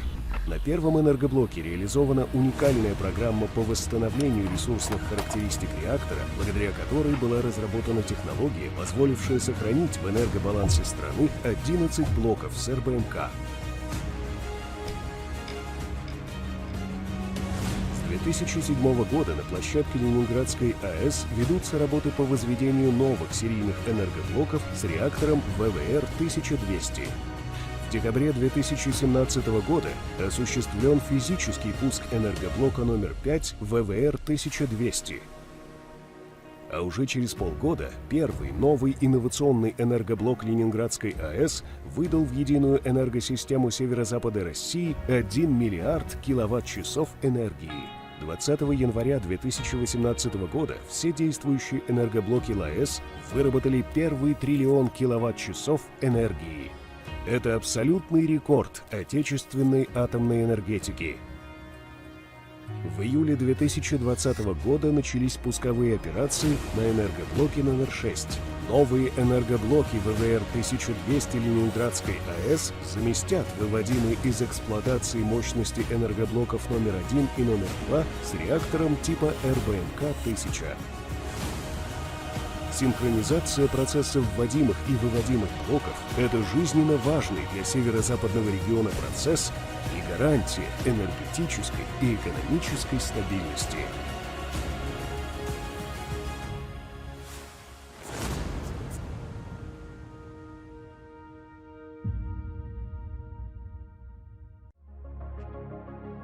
СВ Logistic – успешная и активно развивающаяся компания по грузоперевозкам в формате FTL и доставке товаров для e-commerce компаний, которая зарекомендовала себя как надежного партнера. СВ Logistic сотрудничает с лидерами отраслей, такими как Бристоль, Пармалат, Озон, Гудс, Inventive Retail Group, Гемотест, Леруа Мерлен, FM Logistic, Blue Slip и так далее. Предоставляет транспортные услуги и курьерскую доставку, fulfillment. Доставка товаров осуществляется в 45 регионах Российской Федерации. Ежегодный объем составляет более 43 тысяч перевозок, 1 миллион клиентов, получивших свои заказы от интернет-магазинов и более 5 миллионов операций на складе. СВ Logistic – компания, которая доставляет точно в срок, с полной ответственностью за товар и с наименьшими затратами. Этому способствует собственный автопарк, более 100 новых транспортных средств, ERP-система, контроль на всех этапах доставки. 12 сентября 1973 года впервые в СССР и в Европе был осуществлен физический пуск реактора мощностью 1 миллион киловатт. Ленинградская АЭС стала первой в стране атомной...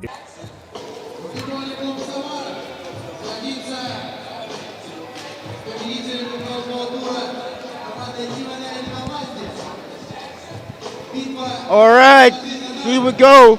The last but not the least. Team NL, the winners of the second round, they face probably the biggest surprise of today, Team Samara. Team Samara, they beat Inanoma. Inanoma then beat NL. And what teams need to do in order to advance to the playoffs? Do the math, man. I need to sing a song first. Самарградок. Обеспокоенная я. Okay, so a very famous Russian song. just write down Samara Gorodok in YouTube before the game starts, and just I hope you hear this song and you have a great mood for the rest of the day. So, last game of today, Samara and Team NL, and we have a wrap here. So, if Samara scores 20 but loses, for example, Samara loses 20-21 to Team NL, they are going through. If Samara loses and doesn't score 20, even if they score 19 or 18, 17, 0 points, doesn't matter. If Samara loses, not scoring 20, they're out. Inanomo and Team NL will go through.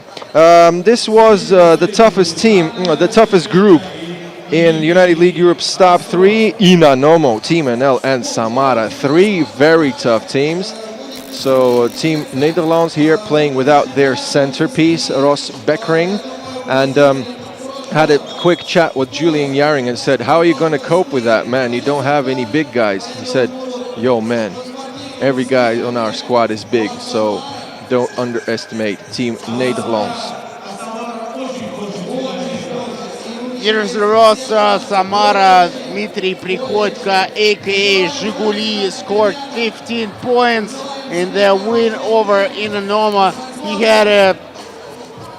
I'm not sure, we have to ask him whether it was the best game of his life.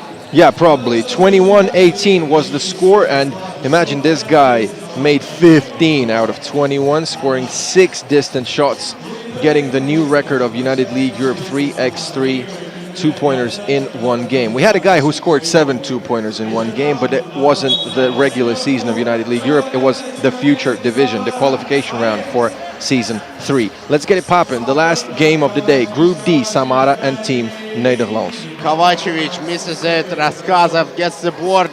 He wants to get it to Yermilov, but instead, Max Kovacevic, Yaring back to Kovacevic. So Yaring with the ball, goes for 2. Good. Boom. Tough shot.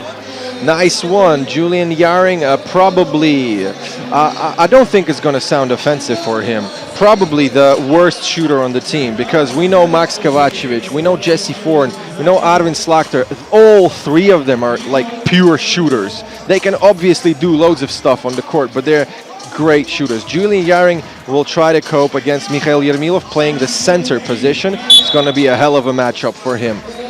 That's foul number 1 of the game. That's on Team NL, and you can see already how much focus they're putting on guarding Dmitry Prihodko, aka Zhiguli. He's screened by 2 men, Karpov, QD by Slakter, Prihodko. They're saying, okay, man, you can go inside, but just don't shoot those 2s. Yeah, the garage was open for Dmitry Prihodko, so you're welcome, man. Only if you're about to shoot distant shots, yeah, they're gonna close the garage for Dmitry Prihodko. Obviously aware of the top shooter of Team Samara. Checking the ball, Arvin Slakter starting this attack. Jesse Forn with a screen from Yaring and a pull-up from distance. No good. Raskazov is getting the board. Still no good. Jesse Forn, the MVP of round 2. He scored only 1 two-pointer in the previous game against Inanoma. And let's see if he finds his rhythm. Another attempt, still no good. Jesse Forn yet to score here in this game. Raskazov with a drive. Yermilov, he wants the ball inside against Jesse Forn. Good footwork, good muscles. Yeah, Mikhail Yermilov really tough. He's only 21, man. He's going to get even bigger. He's already the biggest guy in the league, but he's going to gain even more weight and muscles in the following years. Team NL up by 1, and Julian Yaring, the toughest guy on the team. Not only the toughest guy, we have a comment from Sub Bass. Thanks, man. Thank you, L, for that comment. Truth, but still he hits money shots and is the best dunker on the squad. Obviously, he's the best dunker in the league, I think. Julian Yaring is a hell of a dunker. Kovacevic misses, and he was close to getting the rebound. Julian Yaring earlier got a rebound after his own miss from a free throw line. And here is Zhiguli to Yermilov. Karpov for 2, no good. Yermilov with the board. It's only Yermilov and Prikodko scoring so far for Samara. I think there was one bucket from Raskazov in the first game against Inanoma. Tough contact here. We have a foul on Team Samara.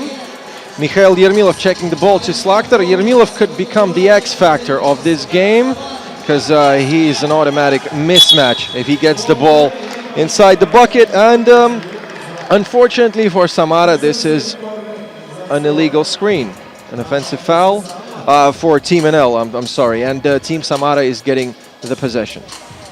Yermilov wants the ball in the post against Kovacevic, and the OG is playing great D. Whoa. He just smuggled it away from Yermilov. Jesse Forn again. Man, interesting what's happening to his shooting. He needs some bullets, man, you know. I think he's out of them after the second stage because, you know, Jesse Forn and his shooting in the second stage of United League Europe Season 3, Stage 2 was exceptional. It was impeccable, you know, it was unbelievable because this guy made like 60% of his 2-point shots, and he made a great amount of these 2-point shots. He made 5 in the final. What am I talking about? Yarin, great D by Raskazov. That's a TV timeout, number 1 in this game.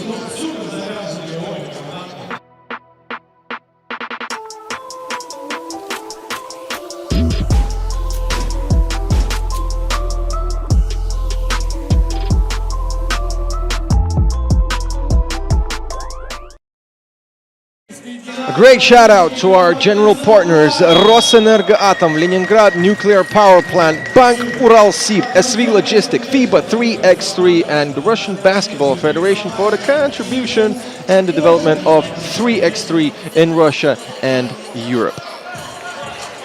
Arvin Slakter, and it's 3-all. It's a very tough game for both teams. Slakter misses the 2. The stakes of this game are really high. Slakter converts. Man, don't talk about steaks, I'm hungry. There's no words to use for me, man. Okay. Zhiguli connects from deep. Does deep make you hungry? Does the word deep? Not yet, man. Not yet. Okay, it's only 6. Only if you say dip. You know, dip. Yeah, so it's quite nice. Okay, stop talking about food. We're talking about 3x3. And if you do the maths correctly, 3x3 is 9. Yermilov with a rare 2-pointer. But then there is Karpov with the board. And that's a foul. Is it on Team NL? If it is, yes, it's third foul. The scorer's side, the number of fouls is also tied. Zhiguli is screened by Yermilov. Drives it like the Семерка. Like Семерka. Okay. Board. Stop. Please, okay. Jesse Forn, 2-pointer. Finally, he made it, man. Awful percentage for Jesse Forn this stage. He better come back with his distant weapon if Team NL want to be a real force. In the third stage, Arvin Slakter passing inside and Yaring just a bit short. What a great rebound that could have been. Yeah, Karpov with the ball. Yermilov. And he's up against Yarin. Yarin is tough.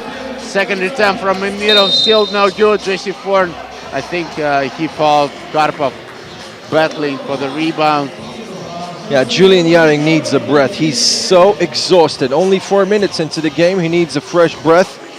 Very tough matchup for him. He's playing constantly against Mikhail Yermilov. Now, the OG, Max Kovacevic, is playing against the big man from Samara, and Zhiguli continues to connect from distance. Once again, this guy is getting really hot, and if he continues scoring and shooting with this percentage, I won't be surprised if Samara wins the stage. He's only 4 short of 6 2-pointers. The amount he made in the first game, actually, it's a repeat of the record of Karlis Lasmanis this season.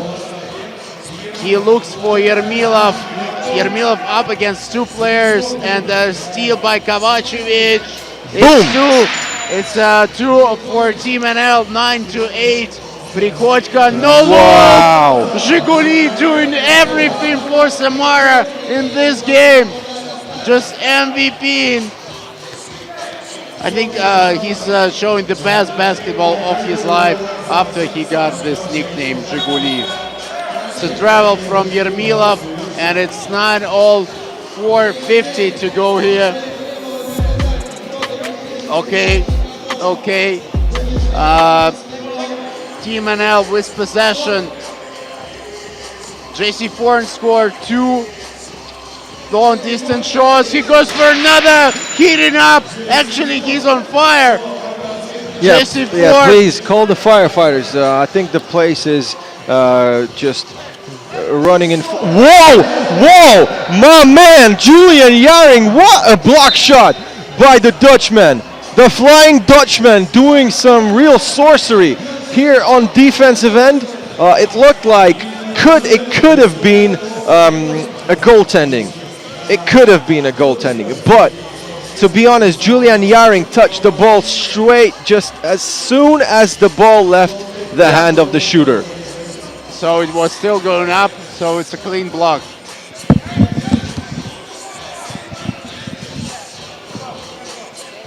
Team NL with the ball, 4:29 to go here. Yaring screens for JC4, and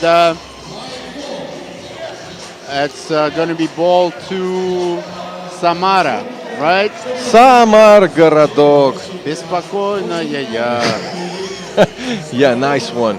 Okay, so Sergei Raskazov with the Wilson.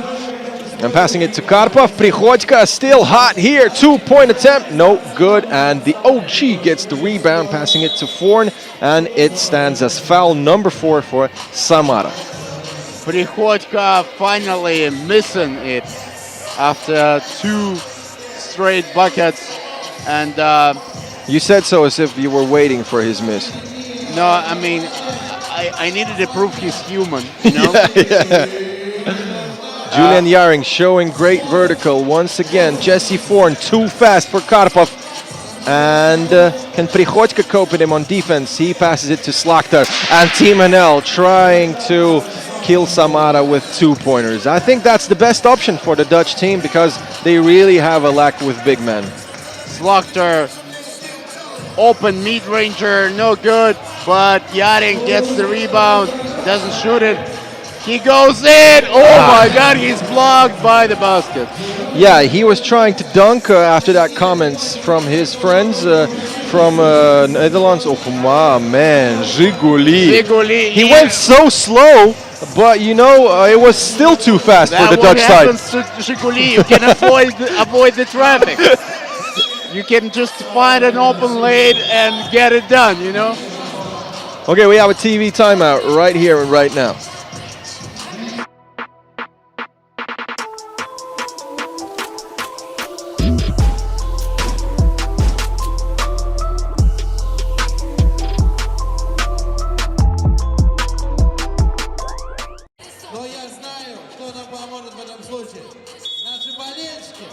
Sad nuclear power plant, FIBA 3x3, SV Logistic and Russian Basketball Federation for the contribution and development of 3x3 in Russia and Europe.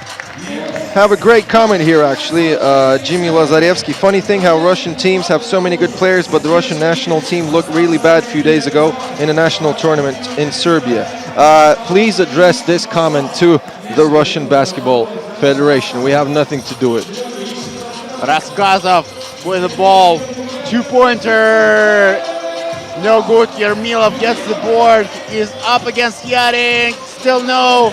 Second attempt. Still no. And he's fouled. At least he gets a trip to the free throw line.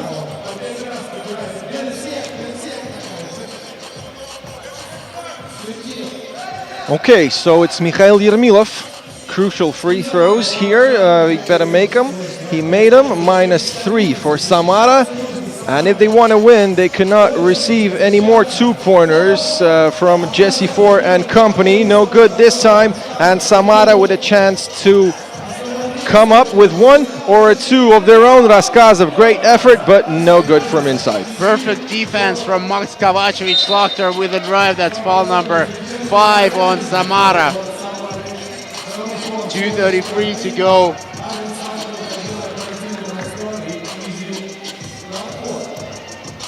(14-11), 3-point advantage for Team NL. JC Foreign with the ball. Slaughter screened by Kovacevic. Back to Kovacevic for 2. No good. Prichodko, aka Zhiguli, wants to find Yermilov inside. Good D by Team NL. And that's their foul number 6. They're in the bonus, Team NL.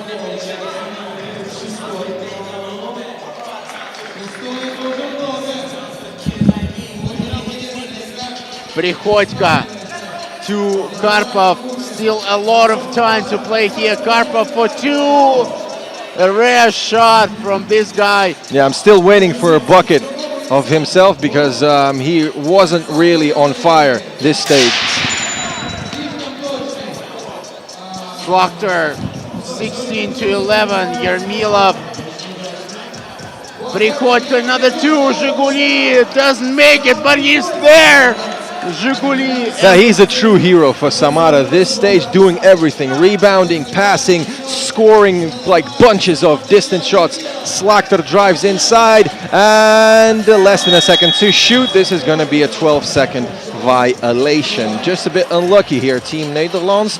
Do you believe in Samara? Please leave a comment, guys. Still just under 2 minutes in this game, and to be honest, I believe that they could do a good job here. They could actually do a good job, but if they lose, they're not going through. So the only thing when Samara can lose and go through, the only option is scoring 20 points. So if they lose 21-20, they're going through with Team NL. But if they lose and do not score 20, Team NL and Inanomo are going to the next stage. Dmitry Prichodko just a bit short from distance. Yaring to Kovacevic. No, he goes himself. This time is good. This time it's in the highlights. 5-point game. Zhiguli with another drive. What a pass! Oh my goodness! My man, that would have been another highlight here in the building. But you know, not every attack is a highlight. That's why we love 3x3 so much. Okay, guys, I cannot believe that it's only 1 minute left till the end of the first game day here in St. Petersburg. Raduga Mall, last game of Group D. Samara playing Team Netherlands, and Arvin Slaughter could have had a dagger here in the game. Samara nearly lost all their chances to win in this matchup. They don't have any more fouls to give. That was team foul number 6. And in order to qualify, they need to win the game. But in order to win the game, they need to score at least 5 points and don't receive any points. Play perfect defense. JC Foreign with a drive for 2. Good kick. Yarin with a rare 2-pointer. Max Kovacevic. Foreign is all alone. He does make it. 19-13. Raskazov. Prichodko, aka Zhiguli, no good. Still great day for Dmitry Prichodko. I think Samara is gonna lose it, but it was an amazing effort by Team Samara. They're down 13-12. Raskazov for 2. Every point counts, and it's 6.7 to go. Yeah, everything is decided here in Raduga Mall. We won't see Samara in the playoffs. Unfortunately for this young and talented squad, none of the guys on the team is 30 years old, unlike most of the teams here in the United League Europe 3x3. Great pass here, a nice highlight by Sergei Raskazov. But still, 20-15 is the score, only 6 seconds left here. Samara, unfortunately, is not going to make it to the grand finale in Booth Theatre on the 26th of April. Be sure to buy the tickets on our website, Ule3x3, and all the info will be on our social media next week. JC Ford, Slugter for 2, it's good. 22-15, Team NL gets it done. The final score, the final game of the day. It was fun, guys, it was real fun. Make sure you join us tomorrow for the playoffs, but today Team NL and Inanoma, they advance from this group, and we'll see Team NL tomorrow as well. Credit to Samara, they had a great game. Mr. Prikodka, aka Zhiguli, absolutely fantastic performance. Such a shame we won't be able to see them tomorrow and on 26th in the Booth Theater. But you know, that's sport. Someone has to advance, someone has to go home. Dmitry Prikodka, great job. Julian Yaring standing next to my man P.O. SKS, ready for the interview, the final interview of the day. My name is Vladimir Spivak. Feel free to follow me on Instagram, and we'll be back tomorrow starting in at 2 o'clock local time, which is 1 o'clock Central European time, I think. Have a good night, and we'll see you guys tomorrow.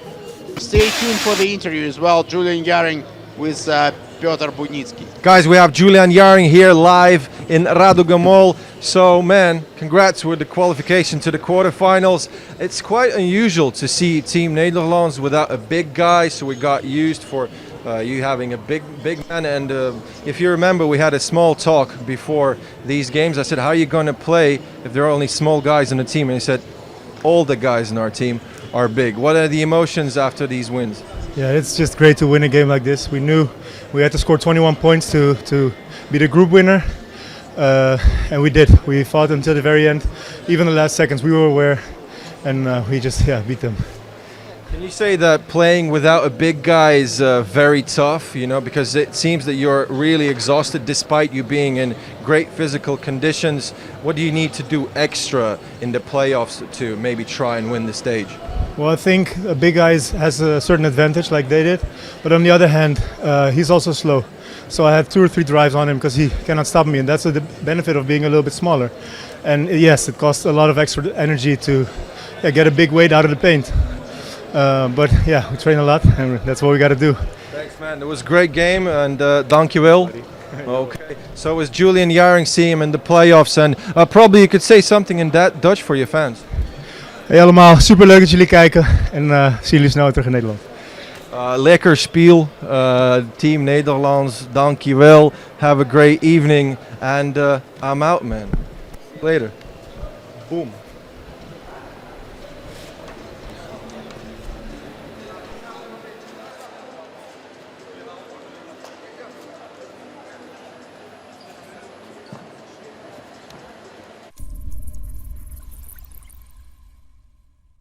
— 12 сентября 1973 года впервые в СССР и в Европе был осуществлен физический пуск реактора мощностью 1 миллион киловатт. Ленинградская АЭС стала первой в стране атомной электростанцией с реакторами РБМК-1000.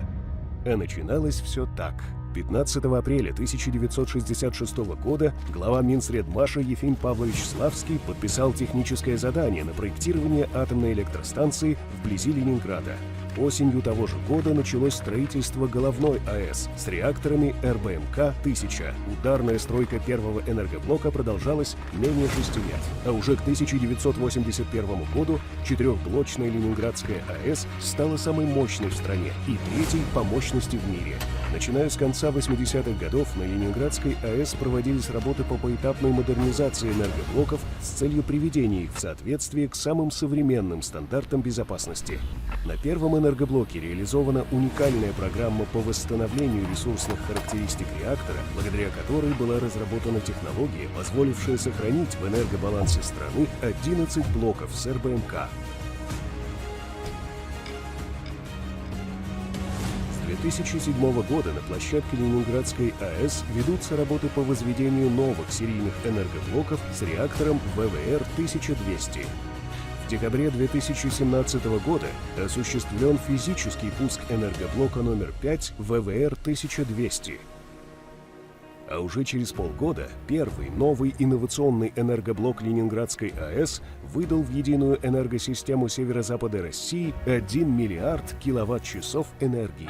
20 января 2018 года все действующие энергоблоки ЛАЭС выработали первый триллион киловатт-часов энергии.